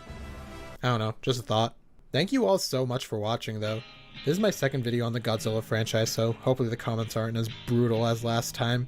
Honestly, that video kind of triggered a whole Godzilla hyperfixation, and I've been spending a frankly irresponsible amount on SH Monster Arts and Haya Toys. I can't understand the hyperfixation on Godzilla stuff when it kicks in. Figures. So please pray for my wallet. But I couldn't even think about doing that without all of y'all. So thank you to all of my channel members, and thank all of you for 50,000 subscribers. We're halfway to the big 100G, and that was awesome. That's pretty much the end of the video. That was awesome. That was great. Godzilla is just great. That had so much potential. They ruined it. These losers. Man, I'm upset now. I am upset! Anyways. I guess we could watch one last video. Why not?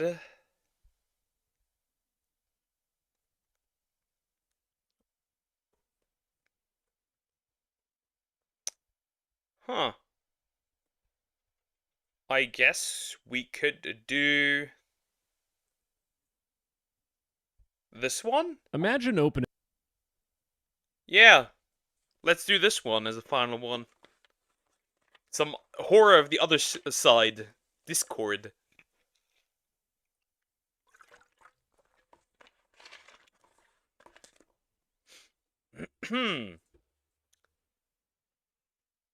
Discord is broken and they're keeping the fix a secret. What by no text to speech? What is Discord doing again? remember the last video we watched? No Text to Speech sent like 40 reports of minors, and only 2 of them got taken down. I wonder what is gonna happen here. Imagine opening Discord to see you've been banned for child safety for saying the word yeah. Or imagine you're... Yeah. Discord be like, you pedophile. me, obese and sits in a basement all day, and you reported a femboy server with naughty images of minors, yet Discord ignores your reports and does absolutely nothing. If I haven't made it clear yet, Discord is extremely broken, but there's something that Discord was forced to make, something that can make your Discord report stronger, and something that can get you out of a false ban on Discord. And the thing is, Discord doesn't want you to know about it, which is exactly why I'm telling you. So anyways, this whole thing involves something called the DSA, Digital Services Act. To summarize this, it's basically, did you know you have rights? People in the European Union have a better version of Discord, because Discord is legally required to follow all these rules that we're just skimming past. Europeans win again. Europeans win again. Fuck, I say yeah too often.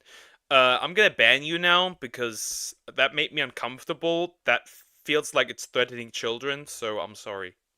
This is just a joke. Don't worry, Cocos. Nothing is happening to you. But I'm German, so you should still be scared.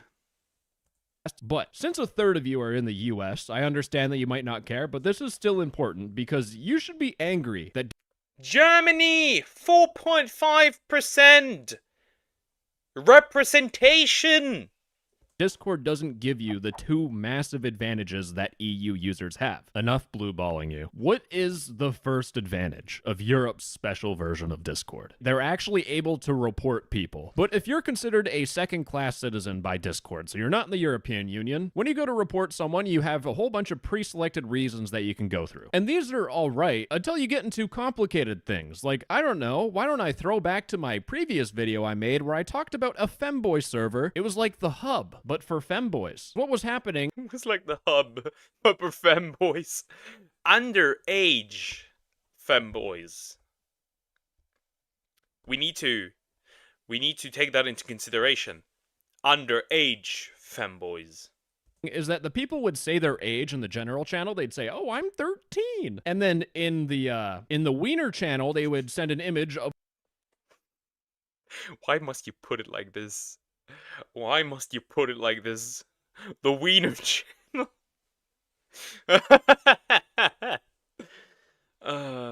The wiener channel. Themselves. Now, if I can combine those messages together and send it to Discord, give them some context, maybe they would get banned. What ended up happening? Absolutely f***ing nothing. God, my sarcasm is at an all-time high. But it turns out Europe's special version of Discord has their own reporting system. They actually have a whole entire website for it, discord.com/report. And with this website, you can access Discord's better version of reporting. Except when I go on it, the page is absolutely blank. There is nothing on it. And that's because this webpage only works for people in the Europe. We need a wiener channel, Poker. No, we do not need a wiener channel. You just no. Ooh, we got women there. No, and people who are not adults. That is gross. Hell no. European Union. But with the help of this video's partner, NordVPN, I know I'm smooth. NordVPN allows me to change my location to Germany so that when I do refresh this page, I can now go through the Germans. Also, Cocos, if you want to send your wiener around, just go to the femboy Discord server. There you can. Nobody's stopping you. Or, I don't know, download Tinder and send random people wieners. Through the DSA reporting form. But before we get more into this reporting illegal content special Discord reporting page, I gotta pay my child support. Now, NordVPN won't pay your child support, but it will allow you to change which country. Diagonal, I'm still waiting on the child support. When is that coming? Country websites think you're in. Just like how I fooled Discord into thinking I instantly materialize inside of Germany, you can use NordVPN to trick websites like Netflix into thinking you're in a different country. In doing so, you can get their country-exclusive shows, or you can use NordVPN to bypass any geo-blocks. I use NordVPN every day for 2 reasons. I use it, 1, to hide my IP, so whenever I visit any sketchy websites... Why do you want to hide yourself in Canada?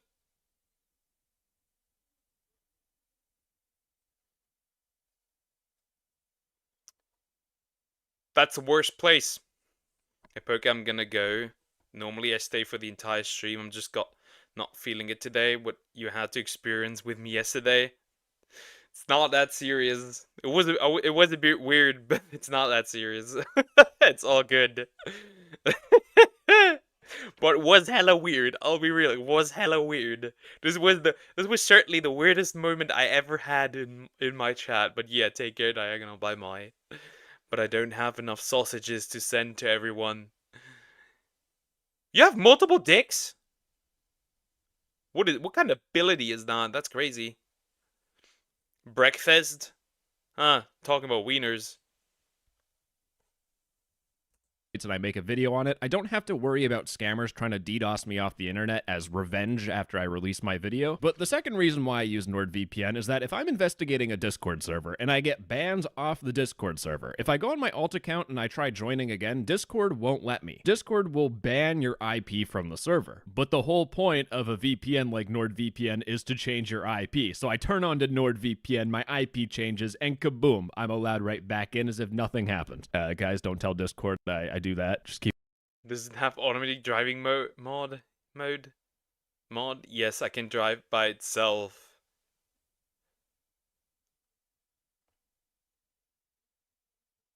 What the fuck? Would rather watch Snow White with the red hair? Huh? I would not watch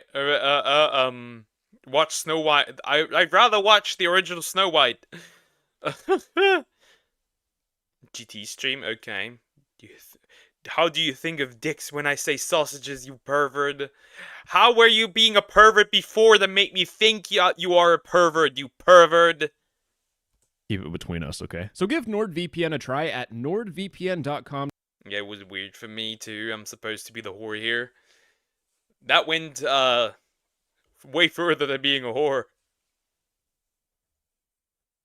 /no text-to-speech. And if you use my link, which is conveniently in the description, nordvpn.com/no text-to-speech, you get 4 extra months with a purchase of a 2-year plan. And if you don't like it, you also get a 30-day money-back guarantee at nordvpn.com/no text-to-speech. And with that, ladies and gentlemen, the child support for the month is now covered. So we can get back to what's important at hand. It's not my child, it's the fact that this Discord reporting form is significantly better than Discord's normal reporting system. And I'm just going to show you why it's better. GT has more balls than you. He's playing Phasmophobia. Shush! Shush, military boy! Gotta drop the soap in the locker room. Because you're, you know, the military free use boy. Shush, shush, get out of here. Rather back some military babes. And daddies. Get going. It'll first tell you to report illegal content. It's not asking you to report people that are bullying or harassing you on Discord. So little Timmies that spam Discord's reports because they don't know how to fucking block someone on Discord, you're already separated from that nonsense, which is already an advantage in my heart. Now, with this form, you can report a message normally in Discord, but the way that this works is different. You don't have bigger testicles? Well, you don't have any testicles at all. You can technically report a Discord message without having... You were like, I gotta break up with my girlfriend, because she has no time for me. Silence, dear. a Discord account. That's why it asked for your email, which doesn't make sense because if you're reporting a Discord message without a Discord account, how did you see the Discord message in the first place? Logic aside, whatever, who cares? But you can see already that this page is significantly different than what you normally see on Discord because you need to enter in your country of residence, your full legal name, your Discord account, if you have one, which again, this doesn't really make sense because how would you report something on Discord? Yeah. That's, I guess they want to have it, like, I don't know, for some reason. Good night, everyone. I hope you all have a good time. I'll be back tomorrow. Just need to think. Take care, Diagonal. Someone is playing Child Garden, knowing what to do. Okay. Discord if you don't have a Discord account, and it asks for the URL of the message that you were reporting for illegal content. So for example, if you just click the 3 dots on a message and you click copy message link, that's what Discord wants. Now, you'll notice in the country of residence, there's no Canada, and if I scroll down to the very bottom, there is no United States of America. And that's because, again, this is only for people that are affected by the DSA in the EU. So I'm technically not allowed to use this form, but I think it's worth taking a shot, especially because I'm actually going to be reporting illegal content while I'm showing you this demonstration. Ooh, based. I guess full legal name makes sense because you're reporting illegal content. They need you probably to do this. I have no idea, though. It's a bit scary, though. But then again, fun fact, to fight back against a copyright claim, you also have to disclose your full legal name, which is why I'm not doing it. And almost nobody does it. I have 2 message links. I have one of an image of someone without clothes on, and then I have a message from the same user saying that they are 16. So if I have 2 of those messages in a single report, Discord should be able to see that this is a child putting themselves at risk. And when I enter in the URL of the message that I'm reporting, which I do have to blur, hopefully for obvious reasons, you'll notice that there's only 12 characters left, so I can only put in 1 message link. So far, this just seems like a very pointless form where you just have to fill out extra information for Discord. But when you click next, not yet. But when you click on next, it'll tell you to report illegal content. You can see this is very much only illegal content. For me, a minor is posting or sending bad messages, and I report it for that, and just this one thing is all I ask Discord to add into the reporting system, but no. And I'll get into a whole entire rant on why Discord won't be fixing this, but this is the biggest reason. There's one more reason why this report form is better, but this is the biggest reason why Europe's version of Discord optional. You can provide more context for the report. Yeah, this is leagues better. Like, our version is leagues better. This is good. Like 100%. This is better. Because you can actually give context to what you're even sending in. Here's a child that looks like a teddy bear in the Child Garden. Yeah, there is a power upgrade that is literally a bear, like a literally purple teddy bear.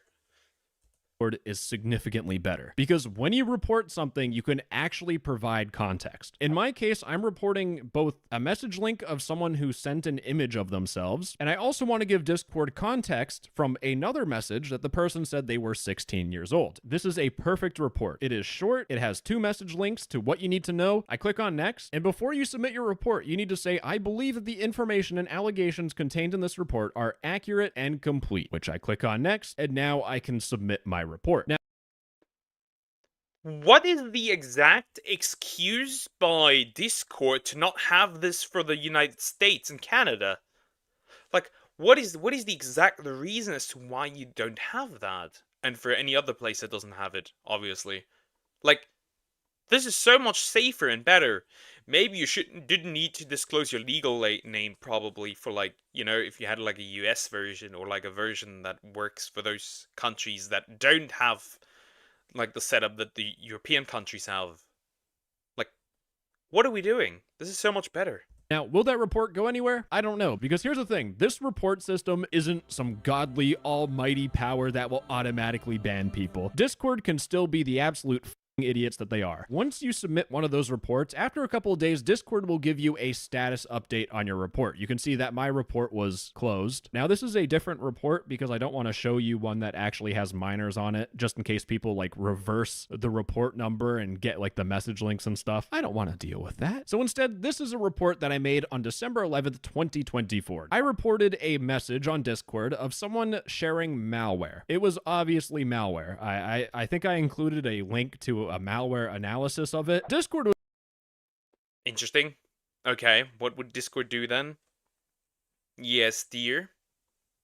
was like, damn, dude, that's such a cool report. In fact, they said, hi, we have decided not to take action on the content you identified in your report. So Discord just told me to go myself, which is great. But like I said, there's still one more benefit to Europe's special version of Discord. In the email, it says, if you think we made a mistake, you can request we review this decision by clicking here. So you can force Discord to take another look at the report. Report is ineligible for review request. Great sign. It'll just give Discord another chance to try again or just deny your report again. And with Discord's normal reporting system, if you're reporting a single image of someone naked, Discord might just say, oh, that's an adult when it's a 16-year-old. This is why context is always important. But it should be obvious that if this is only included in the DSA reporting system because turns out it's legally required, it shows Discord doesn't give a fuck. Discord does not care about your Yeah, in this case, Discord does not care. Did you know what? Discord does not care.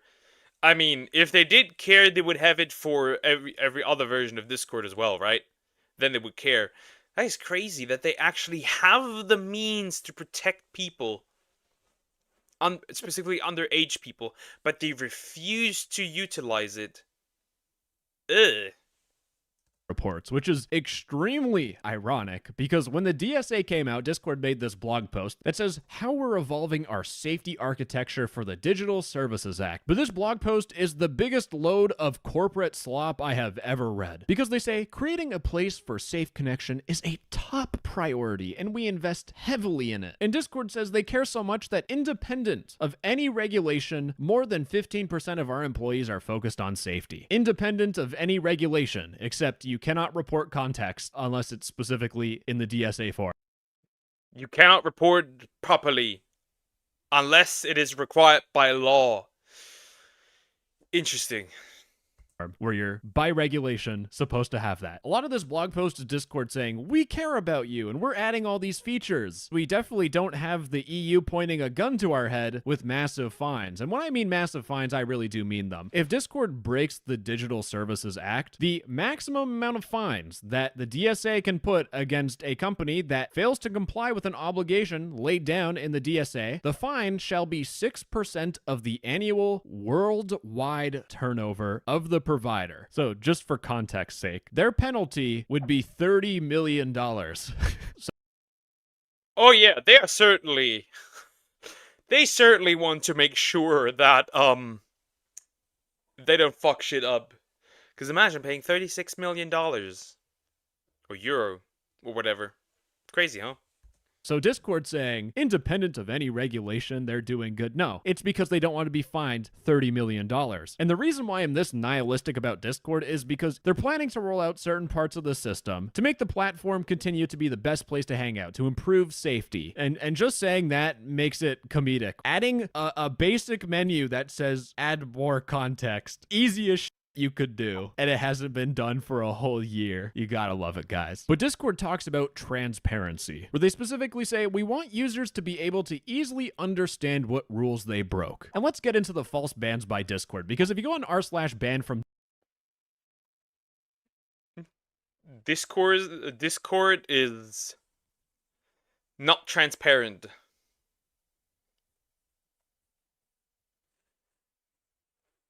Unless my girlfriend. Unlike my girlfriend. That does not exist. Get it? Transparent. Pain. It is certainly a lot. That's why they bent the knee. Discord, there are people every single day complaining about how they got falsely banned off Discord. And there's this post here where someone said insane aura, and they got banned for child safety. You can see the What? Aura? Chat, never say aura again. You might get banned. Maybe because it's a brain rot term. Maybe it's a brain... This is child safety because it's a brain rot term. I see no issue. Transparency is high here. This person here got banned off Discord for child safety for saying yes. And my favorite part of Discord being transparent is that this person got banned for child safety, and what they did was, we don't know. The transparency is so transparent that even I can't see it in the screenshot. It's that transparent. Transparency, baby. Now, I am being a little bit facetious here because later on in the blog post, Discord does say that we're adding more context to our action notices, including the content that violated our policies. So, what message did you send? And they point out that they will do that as long as providing that additional context does not harm Discord or others. This exclusion makes sense. Let's say this person here sent an image of CP. Discord not saving that CP and then later showing you is Discord keeping themselves safe. Except I think this exclusion is going way further than what it should be and is causing people to be falsely banned or potentially break the DSA. Now, the reason why I'm saying this is because remember how at the beginning I talked about how someone got die. Banned for child safety for saying yeah? It turns out that was from a Twitter post that got 3 million views. And someone asked them the question, we don't know what you're saying yeah to. Let's kidnap a whole bunch of kids from a daycare. Yeah! Then maybe this is a valid ban. Well, it turns out what happened is that in a chat, they sent this gif here of Child Po, as in Po from Kung Fu Panda. I hope I don't have to explain the joke. You get it. But after they sent that message, someone said, wait, Kung Fu Panda? And they replied with yeah. And that exact same yeah was the yeah that got deleted. So what it seems like what's happening is that people might be... I mean, Child Po is the minor. Clearly. Threatening children. breaking the rules. But instead of Discord telling you exactly what rule you broke, they just grab a random message that's like in the vicinity of what you sent, and then they put it in the report reason. But the reason why I'm bringing this up, these false bans, is because Discord is legally required to provide you evidence for termination. Any providers of hosting services, so Discord, shall provide a clear and specific statement of reasons to any affected recipients, you, for any of the following restrictions imposed on your account. So whether that be your messages getting deleted or whether you get suspended. So they give you a reason as to what happened? I don't think they give you a reason as to what happened. Yes, ban. Yeah, ban. What's next? Hello? Don't use our service or you shall get banned. Just make accounts and never say anything. Or post anything. Suspended or terminated from doing something on Discord, or if your account gets suspended and terminated. All of those actions requires clear and specific statements. But the important thing that I want to point out is that the information provided by the providers of hosting services, Discord, shall be clear and easily comprehensible and as precise and specific as reasonably possible under the given circumstances. So being banned for saying yeah, under the DSA, you could argue that this is a false ban. And with the DSA, you are legally entitled to appeal, and being legally entitled to appeal is the second big advantage of the DSA. Because if your Discord account gets banned, you have the option of clicking, did we make a mistake? Let us know. If you click on that, it'll take you through the appeal process. And by the way, everyone can appeal. It's not just people in the EU, it's everyone across the world. So credit where credit is due, Discord did allow everyone to appeal. But where EU users get an advantage is that they can do a special out-of-court dispute settlement. And it's time for a little bit of DSA lore. But basically, if you get banned off Discord and the reason is completely false, or Discord doesn't tell you and it's not clear what rule you broke, you can appeal that ban. You can appeal any ban that Discord gives you. But if Discord tells you to go yourself, then you have the option of doing an out-of-court dispute. And it's mainly just a faster and more cost-effective way to settle disputes. Now, you always can take the matter to national courts, so if Discord... Damn, you can pull Discord to court. Interesting.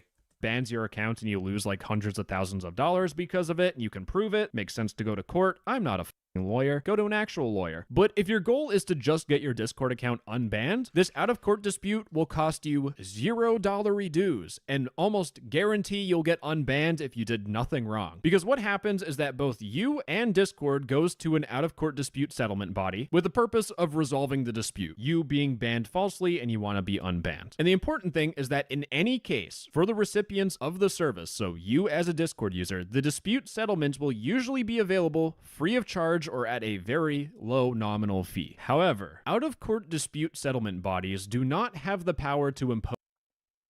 What? Okay, but what do I have? Why do I have to pay a fee?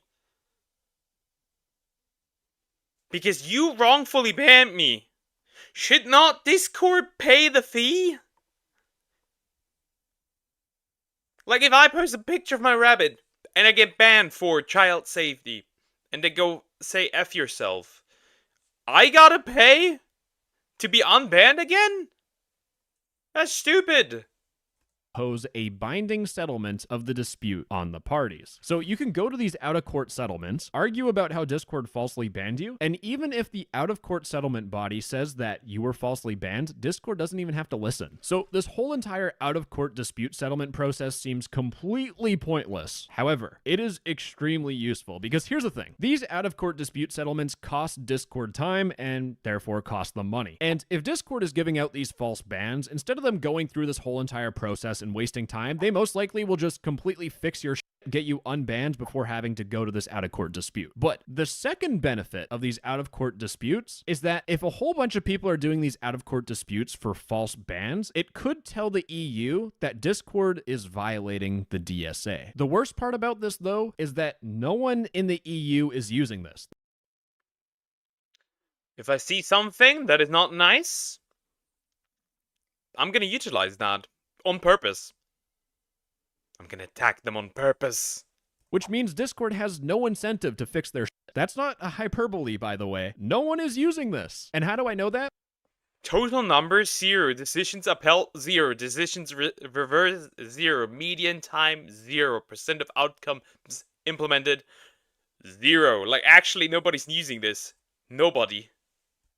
Well, Discord has their own Digital Service Act reports, and when you download it, you just get a whole bunch of CSV files, and you get a PDF. And if you open up the PDF file, it looks like this. Wow, this looks great. That's exactly why I did YouTube, so I could avoid spreadsheets, and now look, full circle again. But if you look at the number of decisions submitted to an out-of-court settlement body, the total number of out-of-court dispute settlements that Discord got was 0. So if you're getting falsely banned by Discord, and you truly do believe that it is a false ban and you appeal it and Discord still bans you, go through an out-of-court dispute settlement. And if enough people are doing this and enough of these settlements are valid, because Discord does have to report the amount of decisions that were upheld or reversed, if Discord is...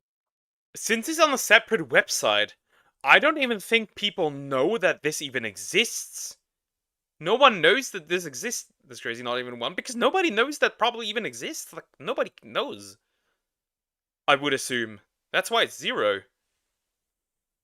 Is constantly having to reverse these decisions because of out-of-court disputes, the EU might be like, wait, hold on, what the f is going on here? But here's the thing, we still have these problems, and unless Santa delivers me a Christmas miracle, I don't think Discord is gonna fix these.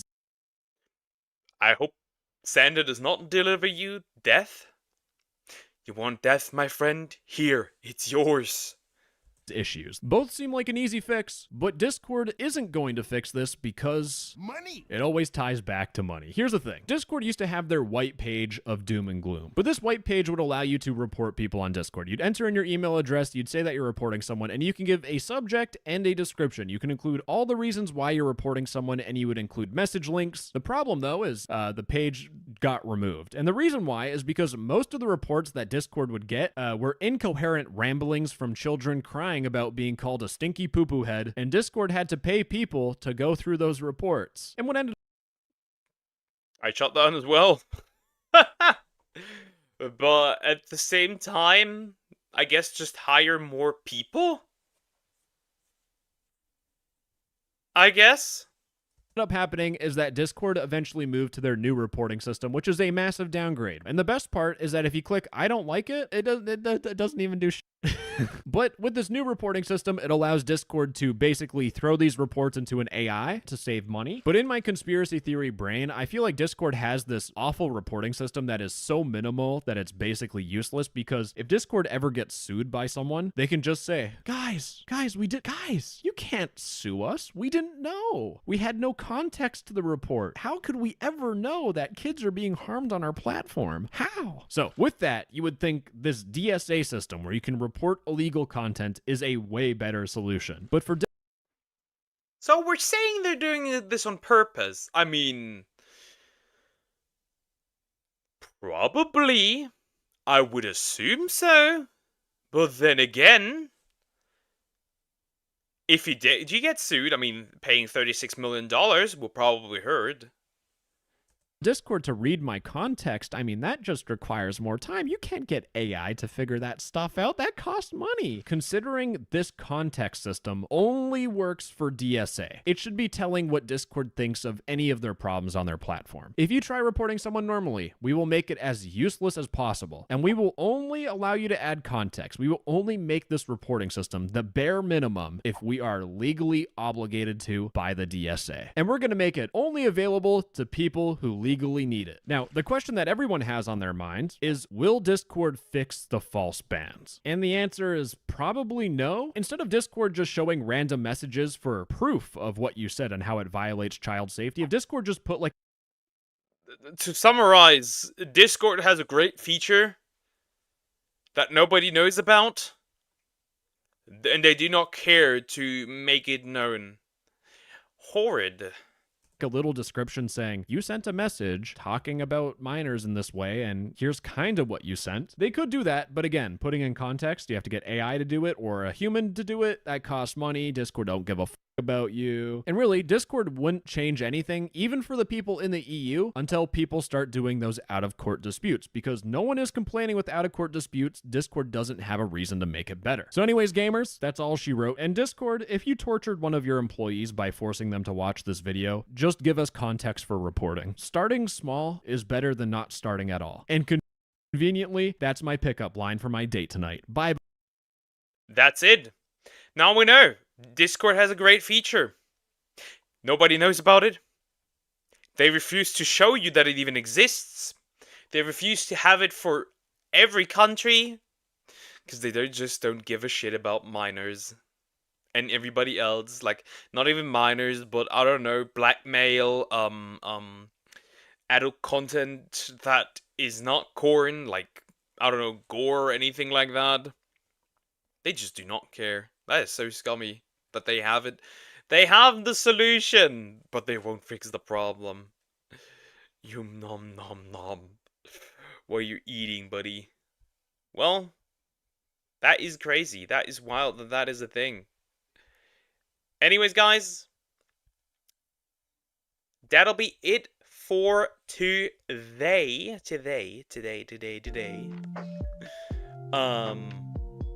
Thank you guys so much for watching.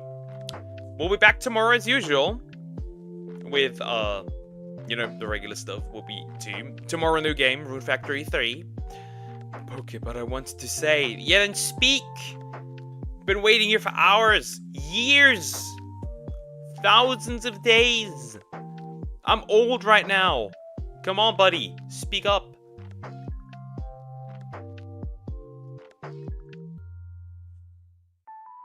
Man, good God, dude.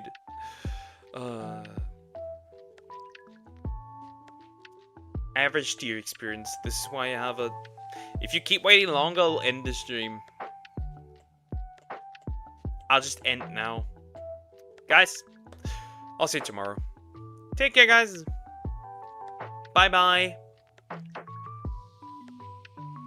Seriously. Bye-bye. Come on, GT stream, I will tell you there. Okay. Take care, guys. Bye-bye.